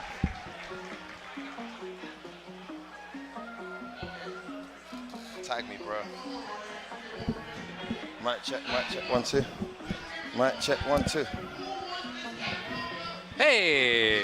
Just give me the mic.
Nighttime, Hollywood, baby! And it has come to the final four. David, super exciting times ahead. We have some exciting players here in this tournament. This is what we all boil down to, Capcom Cup. And I'm joined by none other than Ultra David, myself, F Word here on the ones and twos, and so many juicy matches to get through. It's been crazy so far. Could it possibly get better? I think it could, and I think it's going to do exactly that because this top four is extremely loaded. We have players from different parts of the world. We got different characters. We got different play styles. We got runbacks, big runbacks. We also have players who are on the come up who we haven't seen in this situation before, but we also have folks who have very much been here before. So yeah, I mean, it's a fantastic top four. It's just been incredible so far. You can't call it. There's been some amazing standout performances, but as you mentioned, players we haven't seen before, and needless to say, polar opposites in that regard. We have a former Capcom Cup champion playing a plethora of characters, whipping out the birdie, representing the Dominican Republic and the opinion of many people here, the USA in men at RD, going up against Zen, the 19-year-old from China, who's never played in an offline event of this magnitude ever before. And he is on, I believe, a 15-game win streak since the LCQ. He hasn't lost a single set since the LCQ. He won that from winners. He went into the group stages of the Capcom Cup, won that 5-0. He is sitting winner's side here. Have you ever heard a story like this, David? It's unbelievable. The closest thing that I can think of is Nemo's classic run from the LCQ into deep Capcom Cup years ago. But of course, everybody knew who Nemo was at that time. That dude was not a fresh face. Whereas Zen here, he has been playing for a while. He has been around. It's not like we hadn't heard the name, but did we expect him not only to win the LCQ? No. Did we expect him then to also make top four and in fact winners finals of Capcom Cup? I think there were very few people who did expect that, but I will tell you this. At the beginning of today, when we were talking about who we think is going to win this thing, you know, a bunch of us commentators talked about it. We all had our various thoughts. Two did in fact pick Zen to win the whole thing. Yep. I'm done doubting Zen. I've been doubting Zen. I'm like, you know, he's had a great run. It's got to end now. At this point, it's got to be over. It's his offense. It's his offense. His defense, David, he always stays alive. He always stays alive. I mean, really what it is that he makes decisions that very few other people are making. He makes a different kind of decision. For him, everything's on the table. For a lot of people, you know, you take things off the table because they're a little zany, but not for him. Everything's there, and so your typical reactions, your typical playbooks aren't going to be the same. That said, we're talking a lot about him. Mena RD as we come into the winners finals here. A former Capcom Cup champ. He's killing it versus everybody today. He's starting very strong. He's looking like the champion form Mena we saw take that cup. He's looking to close this first round out, and it is a very solid start. The crowd goes wild. Oh, execution error. Doesn't matter. When it's your day, David. Perfect on the clock. When in doubt, jump it out. Mena RD off to a flying start here against Zen. What a tone to set right away. You're talking up Zen's defense, and I think rightly so, but right there, it got exposed big time. Okay, here's the offense now. Zen in, deleted right away. Get out of here. We saw the same from Angry Bird, whipping a DP out on the first opportunity, but Zen blocked that one. Is he finally going to guess wrong a few times? That is the question. Right now, Mena RD doesn't even want any part of that. He would much rather hold on to range here. Oh, and his first time he presses the button, that forward Fierce gets whip punished by Zen. He's in. Tikro has the corner here. Wake up medium and a perfectly timed jump from Mena. Gets the corner carry and the execution with damage. Pressure comes. Activates. And Zen hanging out. Caught in the corner. Nice, gets rid of that. EX Cycle Blast straight away. Still a little bit of that trigger left. Catches him trying to approach. He's still alive. Dash. Is this it? Patience. Down. Oh, the angle's too good. And Mena RD with, I must say, a very convincing game one, David. It's a fantastic start for him. Obviously, that round one, great. But then in the second round, when it was a little bit closer fought, he still looked excellent. So Zen hit confirming there on the Fierce, we've seen a couple of times so far. Whip punish, opportunity, nothing though. Wow. Oh, there you have it. Ready for the Bison Tings, side switch. Mena looks so ready to take this thing. Look at him, controlling stuff. Still here. He's ready for everything. Oh my goodness, Mena is playing out of his mind right now. Zen needs to slow this momentum down somehow. Here's one way to do that. Pressure in the corner. He was worried about DP. It was a delayed throw. He was right about it. The bomb. The bomb! Activates. Oh, where is he? That should be a dead loop. Didn't even need the rest of the V-Trigger Psycho Crush. And Zen gets his first round in this set. I mean, if history goes by anything, we know this kid plays heavy on momentum. Finally gets the whip punish on the projectile. I mean, he whip punished that? What a genius. Come on. He plays this matchup so well. Another whip punish. Mena's got to be careful here. Again, into offense. He's always been doing something. Timing has been perfect, David. Trying it out, plus frame still. Tries to back dash, got reset in the air. He's still here. Big plus frames.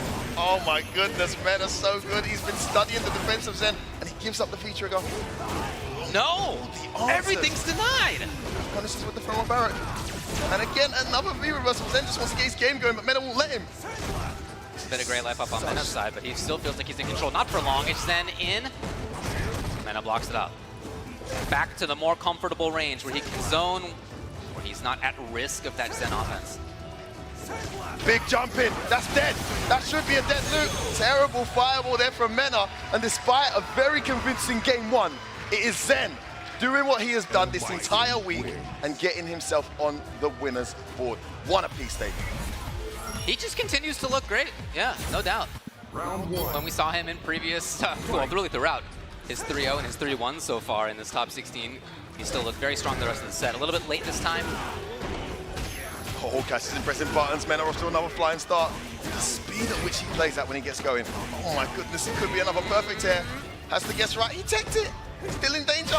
Oh, he wanted that V-Trigger. He didn't get opportunity to activate it. Big damage coming from Mena. Will it be enough? No, he's going to save the meter. Within grab that, though.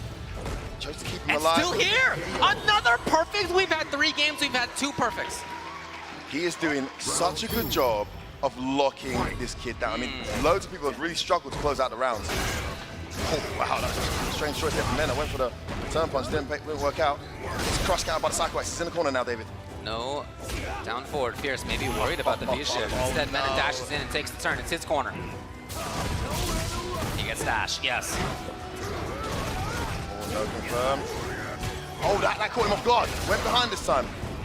Goes for the meat. He jumps out of there straight away. What a choice for Mena. Yeah, and into nothing. He just was very safe about it. I love that escape. Yeah, aware that Zen likes to overextend on those plus frames a little bit. Oh, he was thinking back to when he threw the fireball and got jumped on, but instead he gets got anyway.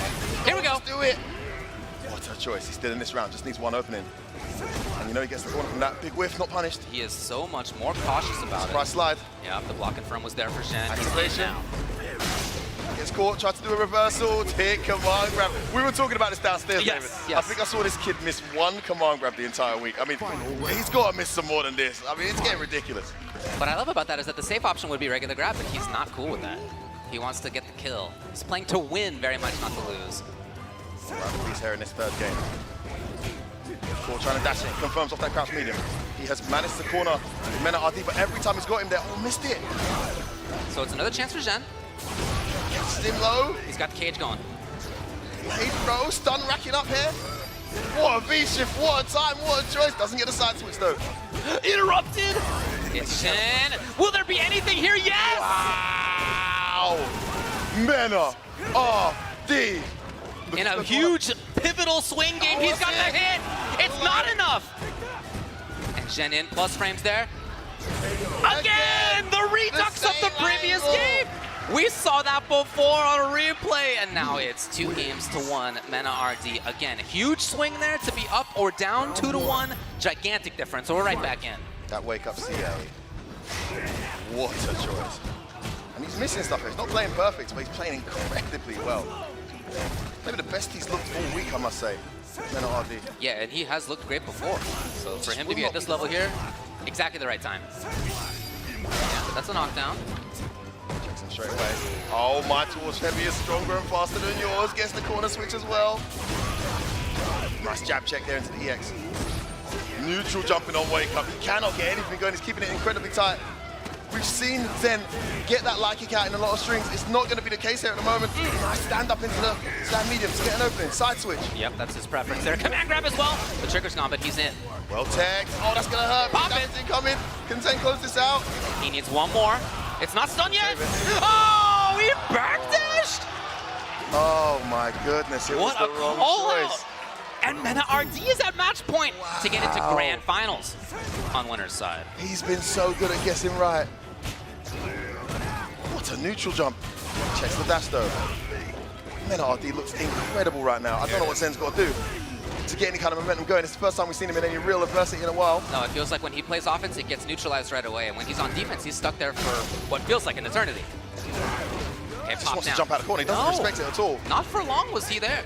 Mena RD battled out right away. Yeah, trying to bet, he tries to react to the Psycho Axe. It wasn't a Psycho Axe. The scissors connects. And plus here again.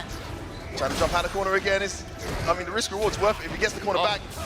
Activation, no hit. Knock down to the other corner you go. Back throw. Mena. Takes it. Set point here. No instead. And he backs off. Ooh, oh my God, he can't miss. Catches him trying to jump one more from a Barrett. The Mike Watson anti-air. Mena RD so close to grand finals. He's got it. Yes, he does. He's standing up already. It's Mena RD. 3 games to 1. And for the second time in his life, he has made Capcom Cup grand finals. But the last time he did it, it was from the loser's side. And he had a long battle ahead between that and winning against Tokido. This time, he's the one who will start grand finals in winner's side. What a position here for the Dominican Republic. What a position for Mena. The first player this week to exact defeat on Zen. He has looked like an unstoppable train the whole way through. Always seemed to find a way to bring rounds back and get the win. But Mena one step ahead. You could see he'd studied that play, fully understood everything he'd looked for. That loop pick, absolutely spot on. And the reversals, he just couldn't guess wrong. He couldn't guess wrong, David. You know, I think that's a read on Zen, that Zen likes to be very active offensively. It's something we talked about even before the match started. And so Mena's idea coming into that, he shut down the very first offensive opportunity that his opponent even had. And so I think it's very fitting that even at the end, there were still moments when he shut down the offense, instantly took his turn back, had stage control almost throughout. His own offense was killer. Yeah, this is the first round. I mean, this round was a statement. I mean, Zen tried to recover from this, but you could argue that the momentum was set from here. Yeah. Look at that, just perfect. I mean, after all, this is not the only perfect that Mena had in this. That jump medium in the corner. There were like 3 of those. I think that one actually didn't get into the corner, but there were 3 jump mediums in similar situations, and they all worked. Just a perfect angle, catching Zen on ready. Yeah, here's another one. Is. Yeah, yeah. been his go-to. We've seen him hell attack. We've seen him dash underneath jump-ins. We've seen him do loads of creative stuff. We've seen him slide on the jump-ins as well, but just not ready on this occasion. This is a great opening. Enforced error here. Yeah, that down strong, I wonder if that was supposed to have been EXDP, but whatever, it didn't work out. That was a huge jump to take this second game. Zen got himself back into it, but men are just relentless with that pressure. And when he was facing pressure, just had the right call when it mattered the most. Zen dropping into the loser's bracket. Men up, winner's side, as you said, David. Yeah. Wow, what an achievement. Got to be feeling good about this. Zen, we're taking a look here at him with the offense. Another thing I like about his game is that he's willing to bring out that command grab, as I said, at the very end of the round. Oftentimes, command grab players will be cautious there, but not him. That is not his style of play. That's not what's got him into this position. And even though he's in losers now, he is still in top 3 at Capcom Cup, hanging out in losers finals. Again, it's not like he didn't have good series. We're taking a look at another one here. He was just a tick away from taking that. He had the corner here. He definitely was very much alive throughout. But as I said, Mena was able to neutralize the offense, schemed forward, and got the low, and the hit confirm was there, and he knows that he only needs to win one more set to be the very first 2-time Capcom Cup champion in SF5. So, winners finals in the books. We got another one though, down in losers side. Oh, we've seen this movie before, haven't we? We have. We've seen it a couple of times, mate, haven't we? We have, yeah. This is, of course, going to be another match between IDOM and Mr. Crimson. As you said, they have been playing for a while now in some high-profile moments. It's been back and forth. We saw it at Red Bull Kumite. Yes. We saw it at EVO. We're going to see it in the loser side again. We also saw it in South Africa, where I must say, somebody's figured someone out. I'm not going to give it away, but we're going to need to see some magic from one side here to prevent a train that we've been seeing run through this losers bracket. Both of these guys were picked to go through strong losers brackets. A lot of people were calling them for a lot of their matches. The only real massive hiccup opportunity there for Mr. Crimson was, of course, Angry Bird. We knew he was going to go with Rashid, but he managed to figure it out and get himself here. Idom on the flip side has been more dominant, apart from a couple of losses in terms of games, but he's always been on the upside in the matches he's had, and he managed to clutch it out the one time he did face adversity. Both of these guys have done so well in losers. One of them will be playing against Zen in the losers final. Yeah, I think the group stage just didn't go quite according to plan for either of them. They ended up in losers, as you said. Since then, 3-0 over Valmaster, 3-0 over Takamura, 3-0 over NL, and 3-2 over Angry Bird for Mr. Crimson. For IDOM, it's been 3-1 over Pugera, 3-2 over VX Bao, 3-0 over Vega Patch, 3-1 over Ending Walker. And now he's back. When they played at EVO in top 8, I can recall conversations we had between many of us, in fact, that whoever was the winner of the match between these two, many of us thought would win EVO. Didn't quite work out like that, but the winner did make it into grand finals of EVO and put on a pretty good show, which was IDOM. So again, as you mentioned, they have gone back and forth when they've played over the past couple of years. And what I love about this too is that I think this is the most dominant player in Europe, in Mr. Crimson. This is a guy who has been killing it for years at this point, especially this last year. He's been extremely dominant. IDOM got first place at every single offline major he went to this year, except for EVO, where he got second place. So hard to beat that. And they battle against each other here in loser semis. USA versus France. Execution error early there from Mr. Crimson. That's not going to help him in his journey. And IDOM gets the party started. We saw impeccable defense earlier. I don't know if he can do it again here. He is stunned but heavily scaled. Look to reset here. Yeah, he's ready for it. I mean, he used to play Laura himself. He saw by the strength of that fireball that a reset was coming. Oh, unfortunate with the crouch fist, doesn't connect. But IDOM goes in for the kill and he gets it. Great first round there from IDOM. USA in the house. The lone representative, looking to keep them on the map. But of course, Europe and France still in there in the form of Mr. Crimson. Mr. Crimson ready with the anti-air. It's time for his offense. Deadly Dalsum offense. Oh, nice walk back from IDOM. Didn't get the whip punish on the throw attempt though. Oh, that works. Counter hit. In. Oh, look at this pressure. Block it out. Okay, excellent timing. As always, his defense is killer. Let's get that whip punish. There's that dash.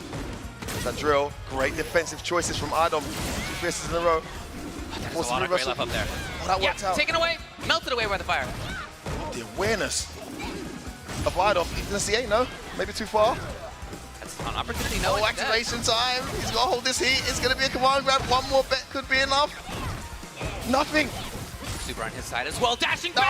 It's not going to be enough! It's too scary. He would normally slide underneath that kind of jump angle, but the projectile was right there in front of him, David. Had no choice. Checkmate play there from Idom. So clever to set up his approach there in that manner.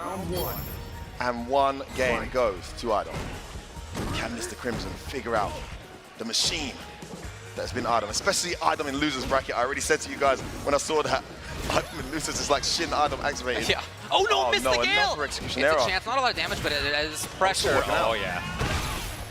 It is pressure. He's been missing the meaties, man, to be fair. And so Crimson gets another chance at pressure. The slide will come. Again. Continues to be his turn. Idom so good on defense though. He knows he just needs to stay in the round. If he can survive this, no he doesn't. It's a tick throw and Mr. Crimson gets his first round of the set. And this is what gives Dalsim a chance in matchups like this, David. Sure. As much as he's a keep out character, that rush down up there with the very best in the game. Again, just expertly targeting those dive kicks. He's in again. He can set up some plus frames. He's in now. Plus yet again. A lot of advantage for him. Big whip punish here. He saves super. Oh, he's in the corner though. Ooh. And he gets speed reversal there. He put himself there. Offensive. Could be in trouble now. This round is slowly turning around here for Idom. Has to make this opportunity count. This is his meet. The delay. Yay. Oh, Huge turn taken, and Mr. Crimson capitalizes about as well as he could. It's one more. It's light kick, and it's enough. What a piece here. Crimson. Mr. Crimson able to clutch it out after what was a strategic choice that I would disagree with there, putting himself in the corner for that mix-up. Yeah, it worked the out. delay on the crouch heavy after blocking that bolt charge. Yeah, his offense is no joke, not just the character, but you mentioned his history with Flora. He was, of course, the very first CPT event winner 1,000 years ago in 2016.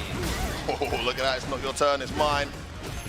Can't seem to get going here, keeping him in plus frames. No view reversals here from Mr. Crimson. He's managed to survive this. That's all he needs. Trying to just keep that orange bar up. Oh, Idom's staying alive. He knows he just needs one opening. Oh, where you going? Goes in. Buttons. What time to press? Can he get it started here? The delay. Get gripped. Stun no longer an issue. It's time to press. No. Back. Just needs one opening here. Idom goes in. Delayed view reversal. Okay, the V-revs are gone. But patience by me. Missed his meat slide. He's in. Defense. Again. Oh Defense by Crimson. The slide gets hit again. Oh my god, he's got to block this all out. No command grab's coming from Mr. Crimson. He gets it at last. He's going to take him to the corner. Finally, the command grab. Excellent defense, but still caught in the corner. What a comeback. Idom, please. Idom, please. Rarely do you see such excellent defense in a losing round right there. God, he got a million times, and yet I still think he was a genius for it. What do you get for all that blocking? I know. Nothing, mate. Idom, absolutely relentless. Beautiful choice of button there to get the party started early this time. And we've seen how important offense is for Mr. Crimson. Scenarios like this aren't going to help him out. He's Tries really to press a button. catching good timings on Mr. Crimson's defensive choices. Yes, again. Big damage incoming. Just going to take it. It's gets for game here. It's gets one for more. game. Crimson trying to hold on to the red bar. Yeah, that's a great spot. Oh, nice backdash. Here it is, though. I mean, what do you get for it, though? Absolutely nothing. Just a slide. Beautiful choices from Idom. Much better there on defense than he was earlier. Just backdashing out of the pressure straight away. No reason to worry because the damage isn't going to be that great. And he gets himself to set game to get himself a match against Zen in losers final and represent USA here at Capcom Cup 9. Speaking of worrying, though, I'm a bit worried for Mr. Crimson on defense at this point, as Idom has definitely solved some of the timings. There's another chance here to see if Crimson can get it right. He tries. There it is, yes. Excellent work. That short has been his best friend. Oh my goodness. So aggressive is Mr. Crimson. Sorry, is Idom. Just all over him here. Has to go in there. That works out. Missed his drill though. That's going to get the party started. So rare. Here goes Idom again. This is all it takes. Delay view reversal doesn't hit. Backdash is out there. Yeah, at least Crimson's out. Yeah. Walking up and blocking, so Drill Crimson goes can't in. get as good as he Backdash could have again. gotten. Here we go. Oh, okay. Again? Well blocked. View reversal. Crimson's in. He can play tricky mix-ups here, yes. Still his turn, no! Oh my god, he's dead. Oh my god, he is dead. What a choice from Idom. He pressed the button at the right time. He was in a terrible situation in the corner, but he reacted well, and he opens up the first set point here against Mr. Crimson. Are we going to have USA versus China in this losers final? You talked about that offense that Dalsim has. I think we got to see more of it now. I like Crimson going in. When he's been on defense, it just hasn't been enough. So his own offense. Easier said than done to get going, of course. Yeah, he's starting to try cross counter those stand shorts. Here it is. Here it is. This is what he's got. No, too early. Again. Oh no! In the corner, this could be it. Late reversal. No, it's two. Ready to press buttons though. Out the corner, needs to make this count. Catches him low. That doesn't link. I don't activate. He's got no reversal. He's got Opportunity. Oh my goodness. For instance, he has a bar for V-Rev or V-Shift. No, neither. It's Idom in yet again. One more bet will be enough. Chases the V-Shift. Anything else will stun. No, you gotta be kidding me. You gotta be kidding me. Was that intentional? I'm not sure what Idom went for there. That fireball wasn't meaty of the crossover. He went for the big trick, man. He was maybe getting a little bit too far ahead, but he's still at match point. That said, again, I love that Crimson's offense, looking good. He gets a chance to start it yet again. And taking some turns in here as well. So good. So good. Look at that. What did he get for it? This is what Crimson's got to run. He's in again. Stun is halfway up. What a choice. Oh, honestly, Idom's so good. The meaty overhead links. And look at the stun bar. Has to be reversal straight away. Slides out. Don't press buttons up the slide. It's not your turn. Oh, is it going to be enough? I think it is. I think Idom's done it. The defense was too good. The turnaround was too powerful. The awareness and the data he collected over the sets this year, just too strong. And Mr. Crimson, despite valiant efforts, David, will be bowing out of this tournament. For Idom, who's taken a very strong victory there. Talking about first place at Global Esports Riyadh, first place at CPT France, Spain, Portugal, first at the mix-up, first at First Attack, and it's not going to be another first again today for Mr. Crimson. It's a great showing for Crimson for sure, but not what he wants. That said, Idom again, as happened at Evo, is the victor, and moving forward, continuing his loser's run.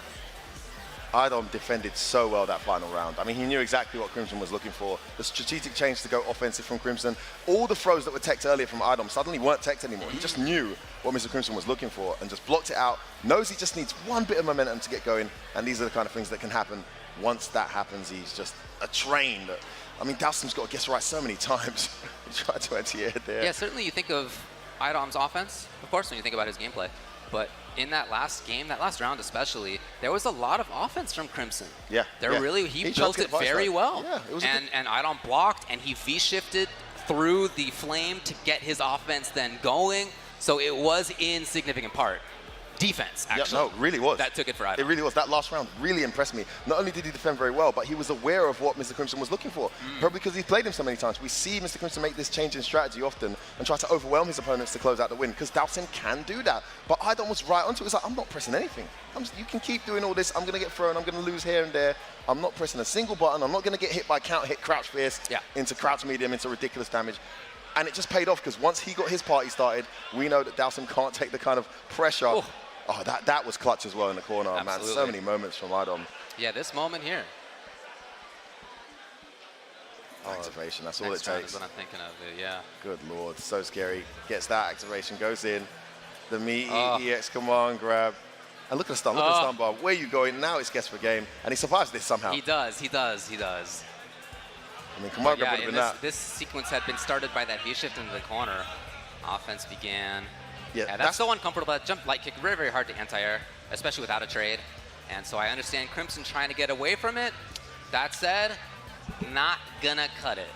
Yeah, didn't see a single V-shift attempt from Crimson other than the one time. Was relying more on the V-reversals, but of course, as I said earlier, I think yesterday when I was commentating, I mean, Laura, one of the most deadly characters to try V-shift on. I mean, she can absolutely rip you to pieces for it. Yeah. Just decided to sit still. Maybe something he could introduce in the future, but easier said than done. Idom always one step ahead. Just phenomenal performance from him. David, you got to be ecstatic right now. America is in the losers final. I'm trying to be cool, man. I'm just trying to enjoy the match with everybody else here. I'm sure there's nobody else in the crowd who's completely a homer for the United States, right? Nobody cares, right? Dude, you guys had one American in the entire top 6, was it top 8?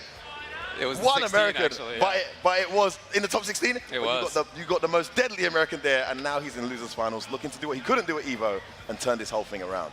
Indeed. Well, lots of new stuff happening here. We're going to see some new stuff in the next match when it's Gen versus Idom, but we're also going to see some new stuff here with Street Fighter Duel, which is coming soon. It's kind of here now. But very soon, in fact, the release date of the newest game in the franchise. And our sponsor for this event, Street Fighter Duel, has arrived. Street Fighter Duel will be available for download on the App Store and Google Play starting February 28th. That's next week, 2023.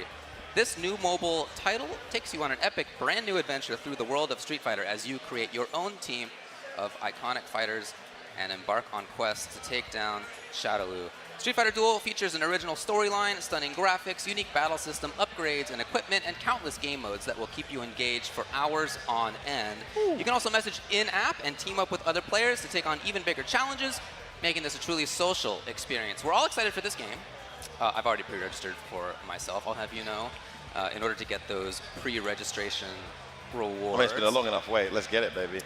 That's what I'm talking about. We hope it'll be a complimentary experience for Street Fighter fans of all ages.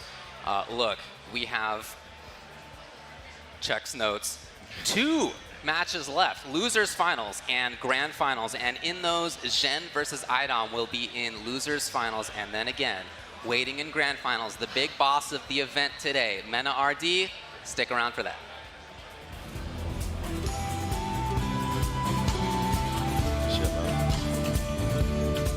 Time to fight, time to fight. Never give up, we won't retreat. The ones who stand have turned to feast. So fight, time to fight.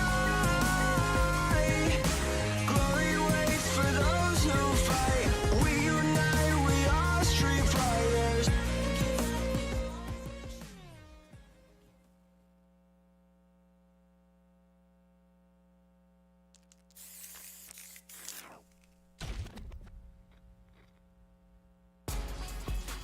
You won't be disappointed. If these two don't give me what I want, I may have to come in there and bust them up myself. Amazing awareness there. She makes Dangerous look so good. Gotta remember, a cornered animal is the most dangerous. Oh wow, someone just got turned into a hashtag. You call, I answer. This is where things are gonna get very interesting. Making him sweat with these shurikens. We live for these kind of fights. They got the advantage. Gotta start cooking here. That's what happens when you have an irresistible force meeting an immovable object. Time for some good old violence. This is how you stay limber. You gotta crack every last lid.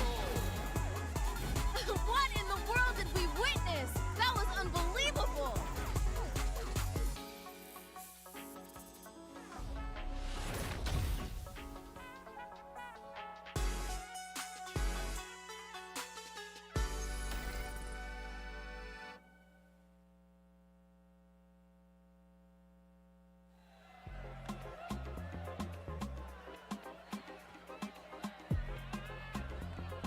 Come on! Crack that beat! Yo, party people! Everybody still cooking? Oh yeah! Now you got it! Okay, okay!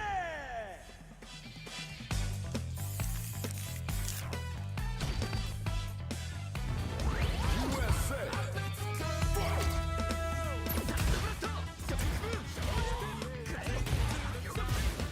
Now, let's go!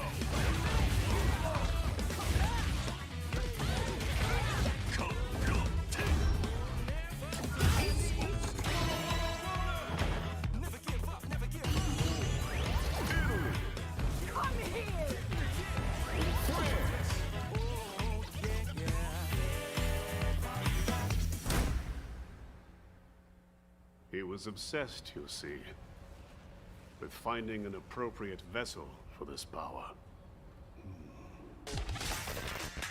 Showtime, baby! Prepare. Fight with all your heart! An honor, to be sure.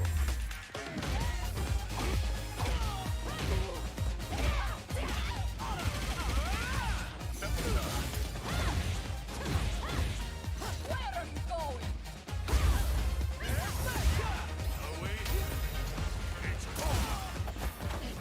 Let us begin. No! One more!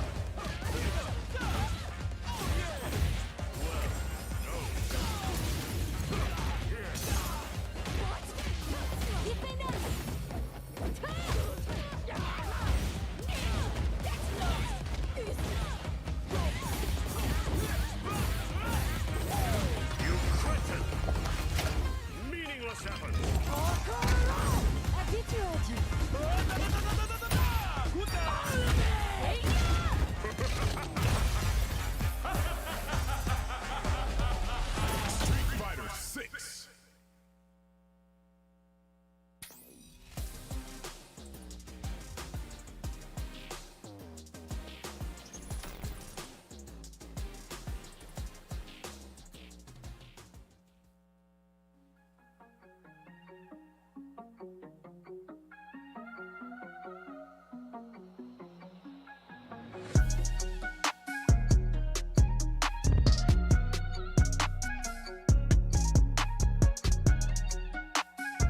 beautiful 6th Street Bridge with downtown Los Angeles in the background. We're a little bit behind where that look is at right there. Here in Hollywood, California.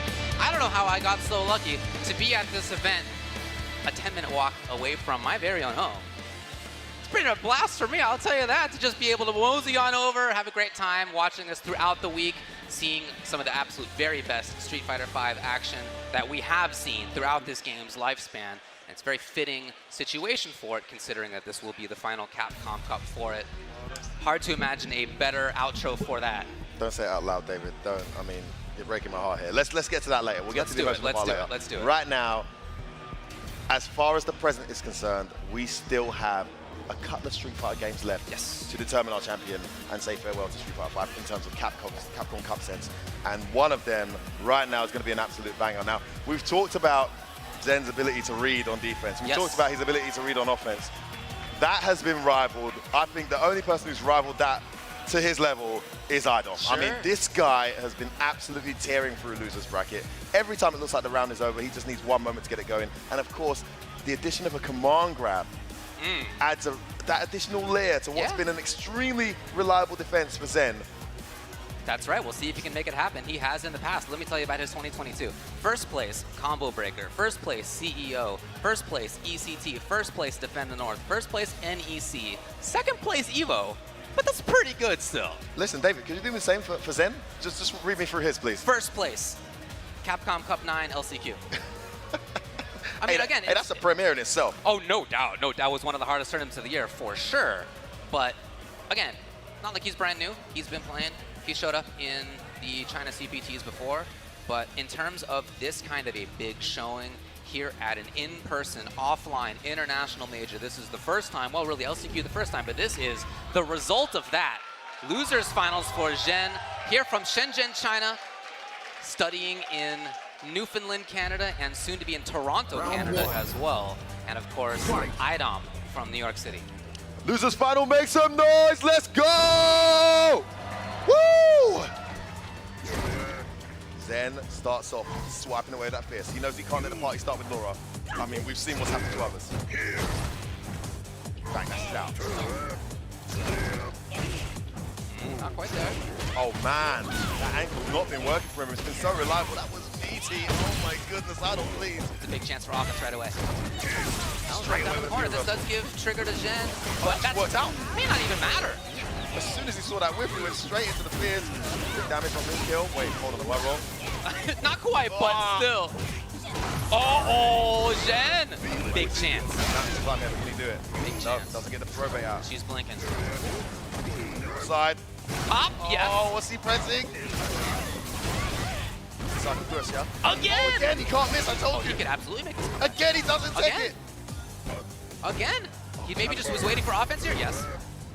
About to speed reversal doesn't come. Oh, what a choice of buttons. Zen, are you serious? He didn't be reversible psycho action. Instead, he blocked and pressed the medium afterwards. These guys have been brave. I'll tell you what, it gets harder to win the way he wants to win it with some data being given away. These guys have been studying his sets, his plays. Starting out pretty well for him. He's mostly towards the corner. Yes, enforcing it now. Jump around for the funky hurtbox and movement on that option. Confirm comes to 10.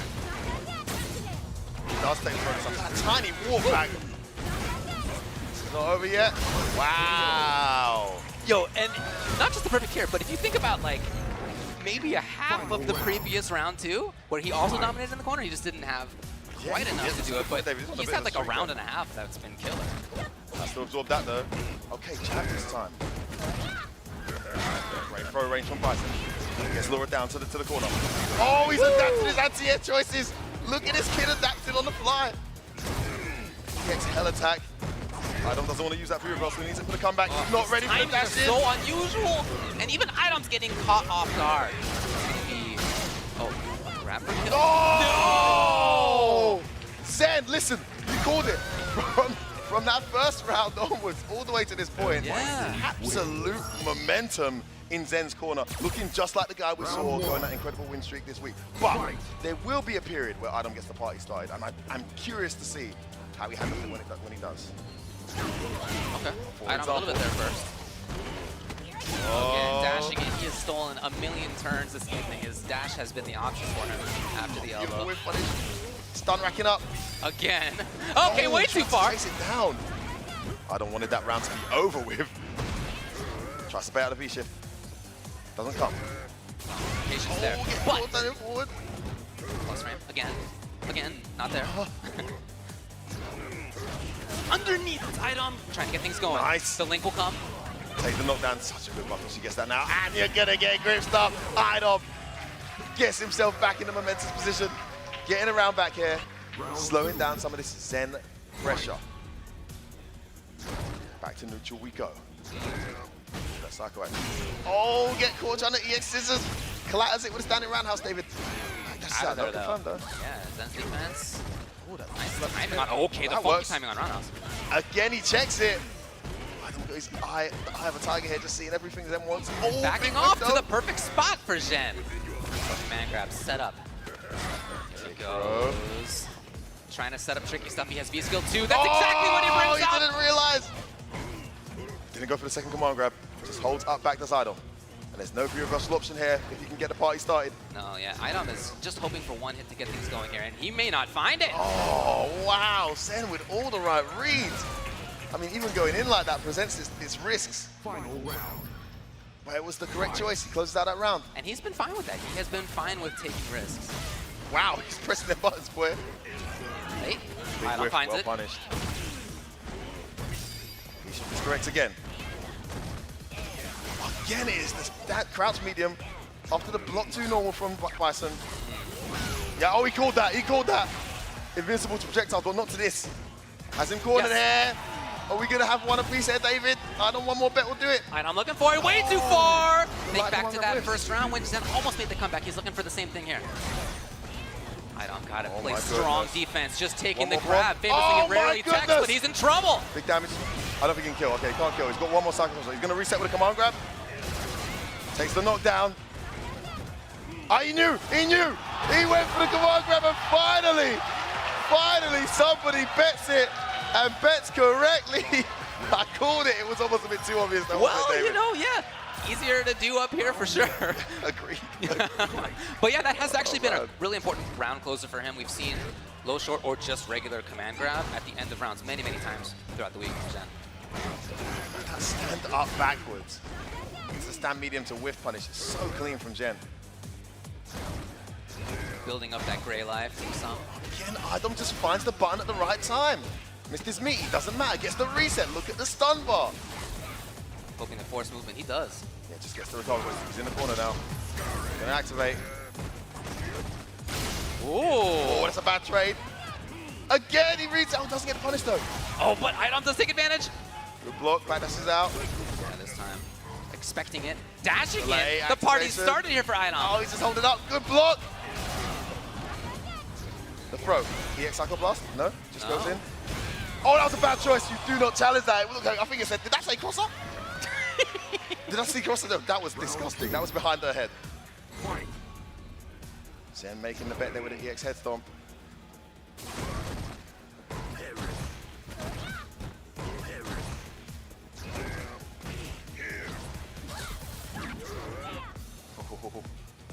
Jen keeping it slow. Same with the Idom. Both comfortable to play at this pace. They both know that once things get going, it's going to go a mile a minute. Same idea. Great option to get in. He's got Oki. He's got pressure here.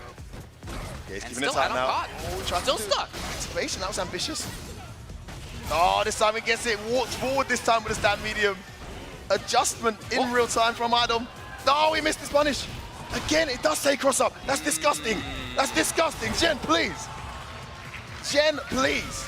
I mean, what I don't understand, David, look, we saw him against Guano earlier. I had to speak to the kid. I went up to him and I said, you played that Colleen match like you play it every week. And I asked him, who's the Colleen in China? He said, I don't play Colleen in China. I just watch them on YouTube. Are you serious? He's clearly watched a lot of Idom. Yeah. And he's implementing what he's watched into this game. But easier said than done. Watching is never enough. No. Clearly is for Zen. And not really a privilege that other people can have when playing against Jen. Just not that much footage of the guy. He's in the corner yet again. He's got big advantage. Already half-life down as Idom. That's meaty. Adam's got to make some kind of right read here. Yeah, he's looking for the medium to Cycle get things blast. started. Here's jab He instead. always finds the right time to press that button. He's in. Big Whoa, read. huge Jin's jump. out of there. The EX is not enough. He needs a little bit more. And he was provoking it to the jab block, just in case of the EX. It's match point for Jin.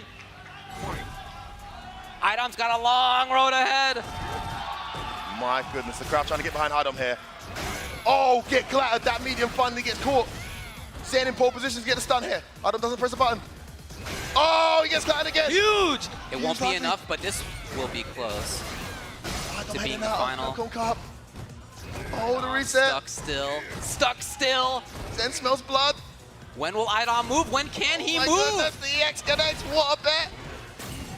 Teched right away, neutralized right away. Yeah, Idom would love to get things going, but Jin moving forward is trying to prevent that. Not quite.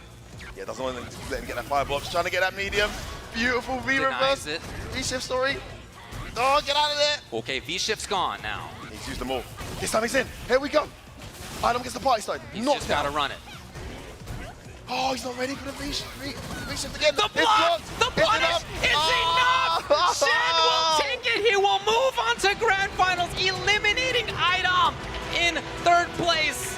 The 2019 Capcom Cup champion. His title defense is no more. There will be someone who doesn't repeat, but not necessarily someone who's new, as we'll get into the Grand Finals shortly. But Jin, wow. Fantastic match that he played right there versus Idom. And again, it's not just that he has excellent offense, although clearly excellent offense, but in those moments when Idom needed to get things going, he was able to neutralize it a lot. The last round was a perfect example of that. And even in this round, when Idom started out so well, Jin almost made this complete comeback. This was close. And that really set the tone. Yeah, and that crash medium that was his best friend throughout the early stages of the set finally got clattered twice in that final round. Adjusting his timing did Zen to punish it. There's that tiny walk back to whiff punish that stand medium. And Idom adjusted later with a tiny walk forward. Adjusting his anti-airs after getting caught by jump medium so many times. I mean, this kid is so ready, so aware. Yeah, that next option's always there. And now he's going to be going up against Mena RD in the grand finals. It's China versus the Dominican Republic. It's Jen, the newcomer, the LCQ qualifier, David, who's booked his place, loser side, and will look to try and get the run back, reset the bracket, and do what no one has ever done before, win Capcom Cup from an LCQ, and as your first ever major tournament. What a story. I mean, I'm no surprise Idom didn't respond to that. He even did the frame kill with the crouch heavy. Yeah, there were some great moments here for both, but so you could see Jen mixing it up really well, had just consistently strong offense. And again, you know, not like Idom was entirely out of it, but so many of these moments when typically Idom would really get going, really start raging. Yeah, there's a couple of stand strongs that didn't work out for him, that's for sure. Typically when he could get things going, here's an example, right? He just didn't quite get as far as he usually does. Again, neutralized by Jen. Also wasn't able to punish any of the V-shifts, you know? We've seen Idom and Laura's in general make an absolute meal of predictable V-shifting. But Zen's guessing on defense was just too strong. And honestly, despite the fact Idom had some great moments, Jen was comfortable in this matchup, which really surprised me. Yeah, the comfort of him in general, I think, has been fantastic to watch. You can see him up on stage. Doesn't look like he's too worried. Doesn't look like he's too nervous. But again, throughout this, and I think the end of this round is a fantastic example, as Idom felt the need to take the risk of that overhead. It's just really a sign that like the offense has been neutralized more than he wanted. Zen, just a fantastic performance on every side of the match. David, we've seen some amazing things happen. I mean, I remember Capcom Cup when we had so many blowouts in the first round, everyone was stunned. Have we ever seen anything quite as crazy as this? Zen making the run from the LCQ to the Capcom Cup group stages to this point. Losing to Mena, okay, but he is in grand finals of Capcom Cup 9. This is insane. Have we seen anything like this before, David? I can't recall it. So thinking about the group stage, he beat Big Bird 2-0, Giko 2-0, Momochi 2-1, Mono 2-1, Mortzy 2-0, and then you can see in this top 16, he continued to have fantastic performance. 3-1 over Kawano, 3-0 over Angry Bird, and then it's only been Mena who's shut him down so far. That group you just called out, those names you just called out. Yeah. I mean, it's quite a group. Yeah, and if you go back to that mono match, I mean, that was super close. That was probably one of the closest we saw the team losing. It was, yeah, that really could have gone either way, but for Zhen, it went his way. Now, Mena RD, you know that he's the Capcom Cup champion back in 2017. He also, this is his 4th time in Capcom Cup. He was here at 19. He was here in 2018. Of course, 2017 is the one that he took 1st place in. So this is his 4th Capcom Cup. It's, of course, the very first Capcom Cup for Zhen. If you want Mena RD to take this thing from winner's side, let me hear you. And if you guys are rooting for young boy Zen to do the impossible and reset and win this, let me hear you! Let's go. Zen versus Mena RD. Zen, loser's side. Mena RD, winner's side. Of course, they played before. This was the winner's finals. Mena RD 3-1. Not expecting any differences here. Nope, exactly the same stuff they're loading in with. Man, when Mena played, his Luke was killer, right? Remember back to how much control he had, how he shut down the offense right away. So we'll see if that same kind of stuff continues. We are loading into grand finals here at Capcom Cup 9. Let me hear ya! Let's go! Starting out with advantage. RD, but shut down. Oh, he's ready. Quick rise to buttons. And it's a familiar position here for Zen. Is he ready for this offense? He struggled against earlier before. He isn't. It's going to be another stunning start from Mena RD. The opening here. What a start by Mena. Every little interaction, seemingly. He jumps back when he no longer felt like he had control. He wants to get back to where he feels comfortable. And this is a comfortable spot. Meets him in the air. Not only did he stop throwing fireballs in case of jump, the man dashed in and did jump forward. He knew exactly what Zhen was up to. What an incredibly dominant first round. But it's early days here. Can Zhen make the adjustment he needs? Well, he's playing slowly now. He's trying to get that V skill. Not easy to do versus the fireball from Luke. Trying to control stuff. Just pressing them buttons in the string. Nice whip punish. Mena backs off. Oh, okay, big here whip we go. there. Yes. Oh, it's a button. He was going for the late roundhouse. It didn't work. Has to block that jump in. It's the throw straight away. His decision making on offense has been ridiculous. Oh, nice choice. We didn't see that in the first set. Big bait. Switches sides. We didn't see that the first set either. He's going to do it again. No, he doesn't. Oh, and Zed finally makes the correct read. We could be in for a long haul, David. We could be in for a long one. Man, I think you're right. Just based on how those interactions went right there, the reads are absolutely informed by what we saw before, and they're already on the next layer. Trying to throw it. Unfortunately, lost the V-skill fireball as a result, but that's cool for Zhen. Moving forward still. Menace just pressing the buttons. Again. Oh, what a V-shift. Big punish incoming. Charged up. Doesn't get the side switch, though. Walk up throw. He's playing so ridiculously well. Ooh. Too far, but still doing all right. Oh, that unfortunate nerf from Bison. That doesn't work anymore. Needs to be a counter hit.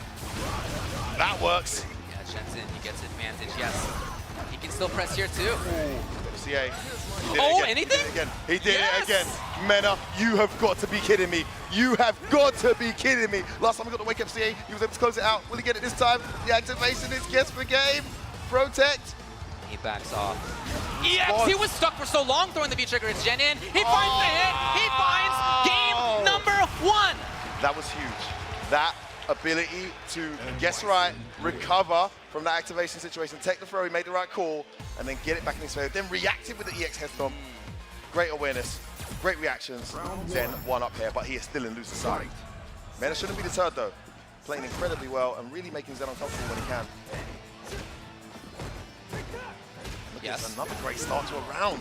The opening from Mena RD. Time to harass. Zhen, though, putting up the wall, and so fine. Mena RD sees the pressure's over. No big deal. Back to where he also feels good. That range. That works. Oh, okay. Finding the frames of infall in the middle of that dash was Zhen. Oh, just able to block that. Almost caught the button. Great timing on that jump from Mena.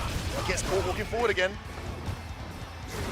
That's him trying to jump out. He can make it tricky. Oh, nice button from Mena. All good confirmed. again, trying to stay away. Trying to play One patiently. oh, Back my strong. days. Mena, please stop. Again, the frames. He's going to Psycho. He didn't want to have the corner. He's going to get in the corner anyway. Gen's defense has got to come into play. We've seen it before. It's looked good. Tried to start. It's gone. Psycho is gone. Gets hit. Dash. He's going to get... Oh! The early wake-up back throw. Mena just getting his spacing wrong there. Or wasn't anticipating that. Maybe went for some kind of delay, David. I believe that's right. Yeah, but Gen was right. He got the grab right away. Surprise dash. Well tech though. Oh, that's gonna hurt. He had not pressed the button in a while, and as soon as he did, it was right. It was a crush counter. Okay, just better. Already. So the Psycho X coming. Punish to great effect. Sam crouch medium confirmed. EX confirmed. Gen's up yet again. How many times have we seen this already? Here's the chance from NRT. Yeah, Menace used that really well to slow down this moment. He's mixed up his defense so well, David. Is it going to be a button? Is it going to be a wake-up DP? V-skill fireballs on deck. Triggers on deck. Mena trying to neutral jump, as you can see, over maybe activation point. Wow. The super comes again. If you're going to take this bet, why not do as much damage as possible? Mena is in complete Rago mode. Went for the stand throw bait, didn't come. Not ready for that. Oh, that is Gen trying to grab. You got suppressed. Suppressed by V-skill 2. Mena RD, so deadly when he gets going. Gets himself another round. And he only does that when there's no meter there for the V-shift. He's not used it outside of that. Yeah, he's very disciplined. Respecting Zen's reactions. That's what he should. Finally blocks the X scissors. Tries to dash forward afterwards though. Hey. That works. Towards heavy connects. V-shifts out of there, does Zen. Priority just to be away. Now he's in though. Delayed throw this time. Wow, wakes up with a back roundhouse and gets a surprise jumping. Wake up buttons finally works. For Zen. What on earth? In the middle of your string? Right? He's And big moment. CA. He's about to get super. No. Oh, wait, it's just yeah, the combo route doesn't work for that. Oh, CA. Hey, out of there. And again, as we had talked about before, that's been a scope on Zen.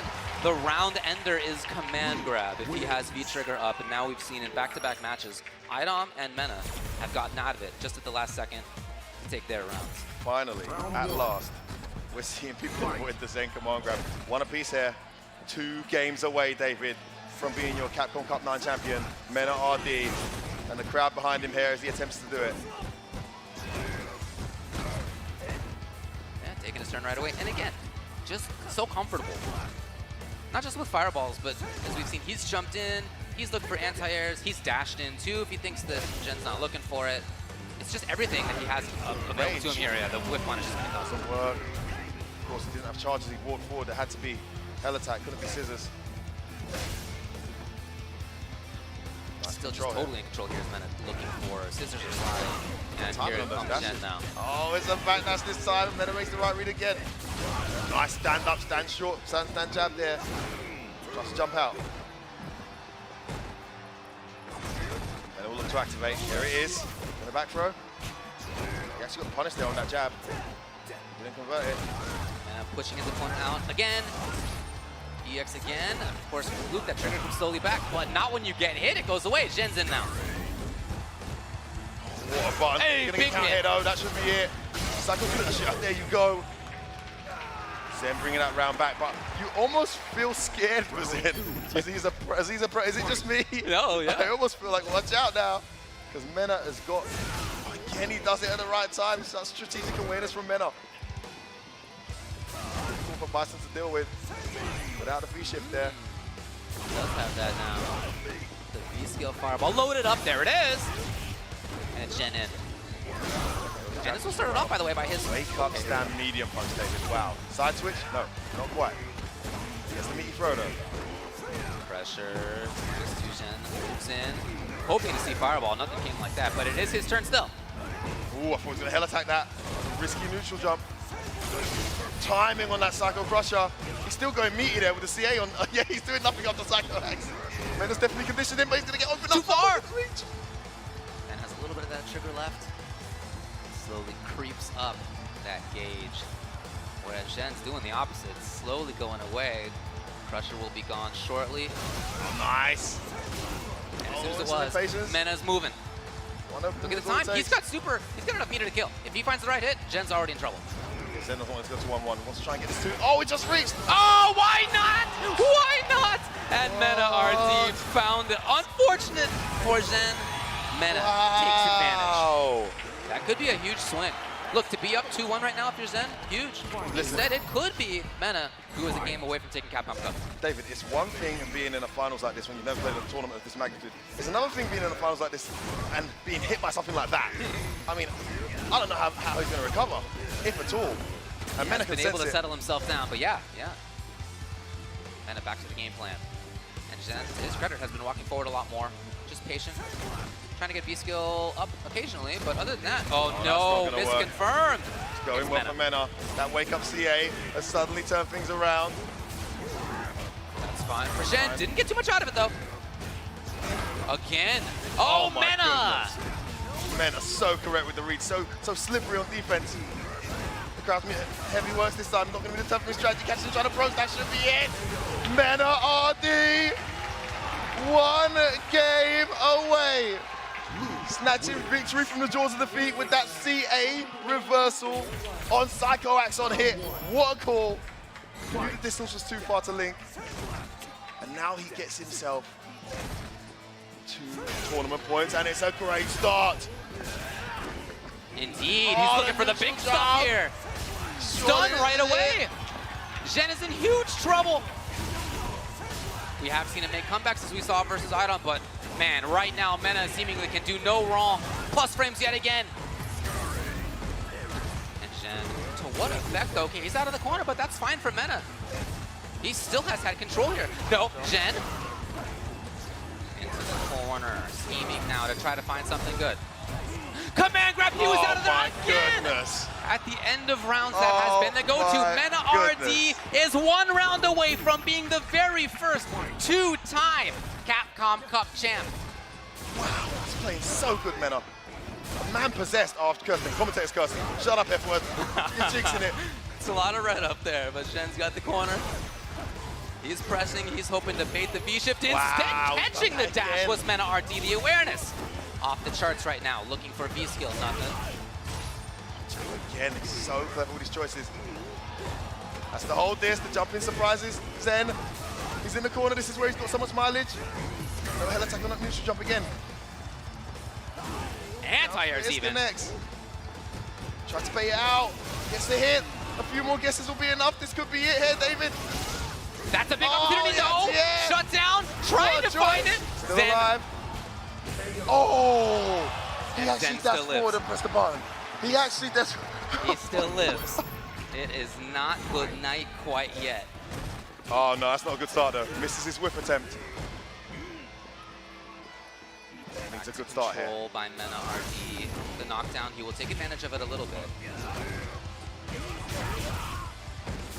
But this has largely been about him having control in mid-range. Then we'll look for the knockdown. Okay, into what is the question? Watching out for that jump. Mena's used so well. Here we go. Stun mounting. Well teched. Mena's defense so good. Still alive. Oh, he guesses right again. He's going to look to activate buttons. No EX from Mena. That jump. And so instead, it's jump. Yeah, that's been key for him. Jumping There's the over dash the under. ball with punish. Block confirm here. Mena RD has it. Expecting the fireball. Oh my god, could this be it? One more opening for Mena RD to become your Capcom Line champion. Backs away, it lands. He's got 2 more of those. No meter for Bison. He's trying to bait something out here for Jen. Jen is stuck on the ground. Feet planted as he tries to move forward. Activation, why not? Psycho from full screen is going to be okay. No, never mind. It's Mena RD. 2016 was Knuckle Dude. 2017 was this man right here. 2018 was Gotcha-kun. 2019, Idom. And 2023, Capcom Cup 9 champion, 2-timer, Mena RD. Take a bow. He played like a man possessed. Amazing.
Ladies and gentlemen, make some noise for your two-time Capcom Cup champion, Minna RD!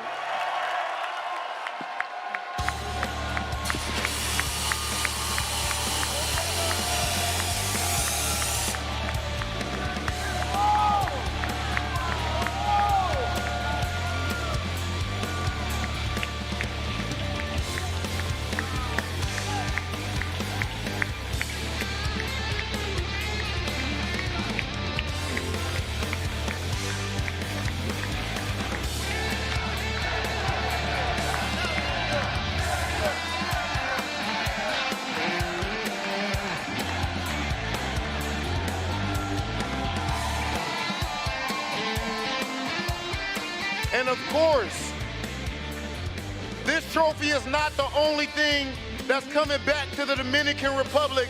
Marine, I think you have something else for our champion. Let me take this for you for a second, brother.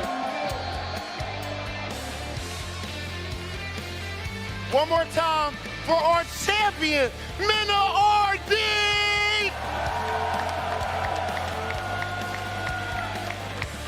Come on.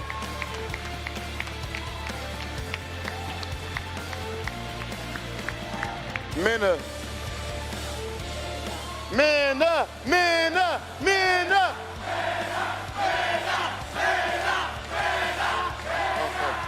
All right, Minna, for the second time now, we have seen your family, your brotherhood, your country rush the stage.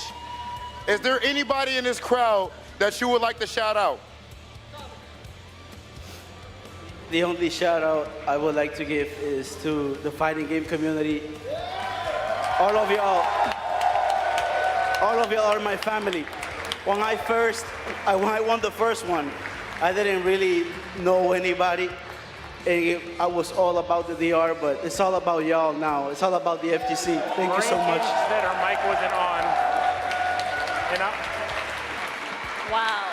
Capcom champ right here. Now, Street Fighter V has come to a close, but I've always wanted to ask you, what has Street Fighter V brought to your life?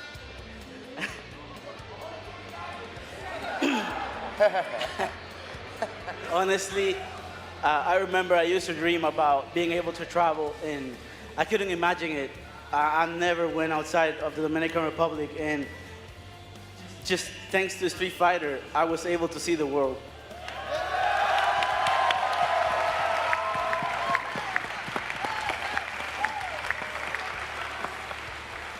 Minna, you are officially the only two-time Capcom Cup champion in the history of Street Fighter. What does this moment mean to you? It's actually, it's just the beginning. I really want this to be a message to the next generation. I already had a chance back in 2017, and thanks to God, I'm here again. But I just want every kid out there, not only in the Dominican Republic, out there, to see that if you really try, if you really do what you like, things can turn out like this. So keep going, never stop.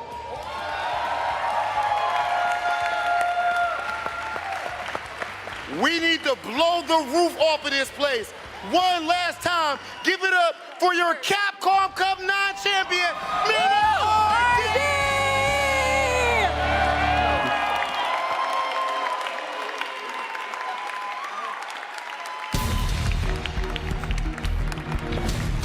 And as Vicious let you all know earlier, the hits do not stop there. I think he has something to say. Vicious, where you at, bro? Make some noise for my mans.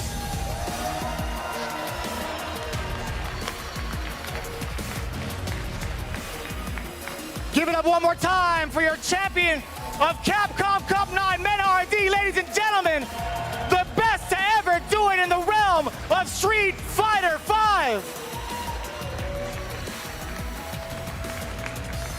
As I told you all earlier, I have somebody very special with me for a big announcement to come for the future of the fighting game community, as well as the world of Street Fighter.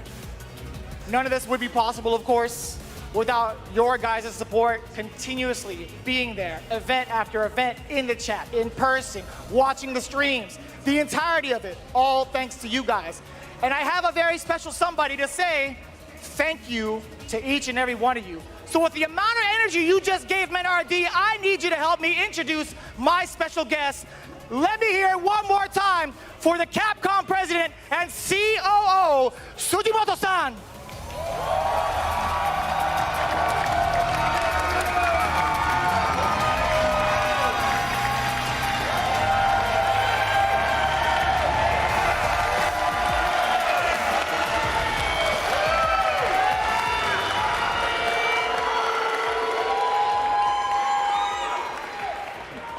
まず最初にカプコンカップ優勝おめでとうございます。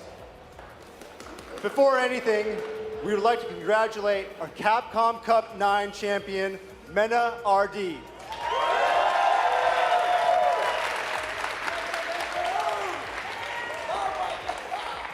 まだ世界各国のファン、コミュニティの方々、大会オーガナイザーの皆様、1年間を通じてカプコンプロツアーを盛り上げていただき、誠にありがとうございます。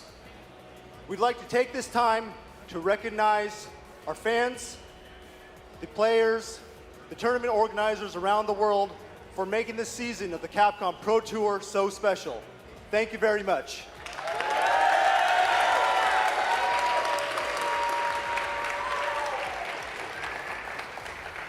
来シーズンの大会はご期待いただいているように最新作ストリートファイター6で実施します。And as many of you are expecting, the next season of the Capcom Pro Tour will feature our upcoming game, Street Fighter VI.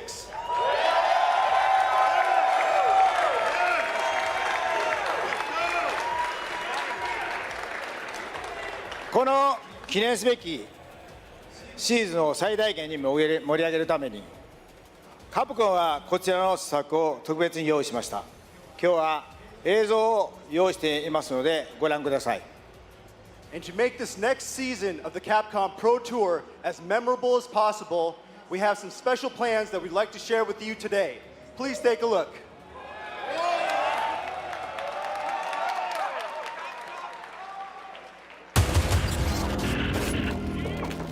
Here comes a new challenger.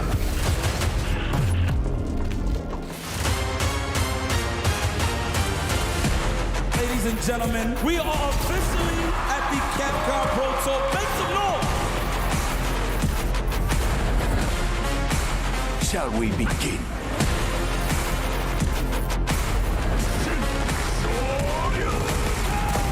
Ain't no giving up, that's a no-go. No excuses here, just a let's go. I don't speak no other language. Come here! If you wanna be safe, stay dangerous. Just bets it all on the dry rush. Stay dangerous. Yes! Man, they just know the spacing way too well. Stay dangerous. Yes! Let's go! Wow, that took off a chunk. Speak no other language. Let's go! Let's go! Safe, stay dangerous. Punish counter to save the galaxy. I cannot believe they pulled that off. That was crazy. I've seen a lot of fights in my day, but nothing even comes close to this. Oh, here we go. Is it gonna kill? Is this gonna kill? Let's go! That's what I'm talking about, baby. Let's go! Let's go!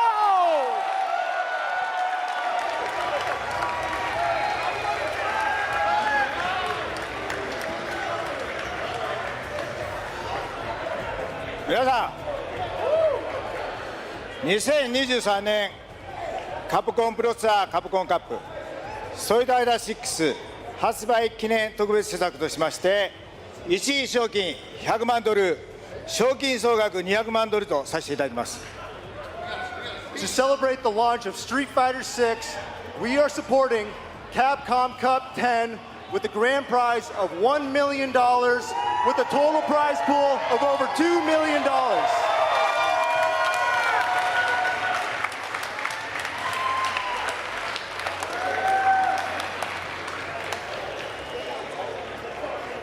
皆さん、2023年は新しいタイトルストリートファイター6の大会を世界中のファンの皆さんと共にぜひ盛り上げていきたいと思いますので、ぜひともご協力ください。よろしくお願いします。 The next season of the Capcom Pro Tour will be played fully on Street Fighter VI. We hope you'll help make the season as exciting as possible. Thank you. Thank you very much.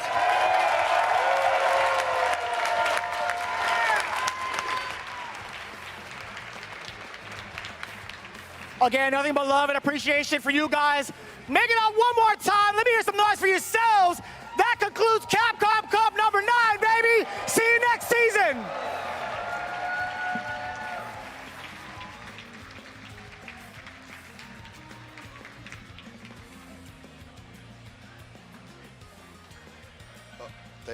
David, how much did they say? Did I hear that? Did I hear that correctly, bud? I mean, I think there was a typo on the screen. I think there's 1-0 too much. I got news for you. That's no typo right there. Over $2 million in total prize pool. First place gets $1 million. I hope you are ready for that and what that's going to mean for people getting involved in this upcoming Capcom Pro Tour. Amazing announcement there. I'm also super hyped to see the announcement of offline premieres coming back. I'm looking forward to that stuff. That sounds good. And of course, the return of World Warrior that exposed us to all these corners of the world and all these amazing players hidden away. That's back as well, David. Great news. Yeah, I love all those announcements like that. Again, congratulations to Mena RD. Mena RD! There are different ways to be the best throughout a game's lifespan. There's winning first place at everything, and then there's winning when it really counts. And Mena RD won when it really counted at Capcom Cup 2017 and tonight at Capcom Cup 9. What a way to go out for him, and what a way to conclude Street Fighter V and Capcom Cup 9. My name's Ultra David. I've been here with F-Word. Thanks a lot, as always, man. Such a pleasure, man. Such a pleasure. I hope you all had a good night. We'll catch you next year for the Capcom Pro Tour number 10.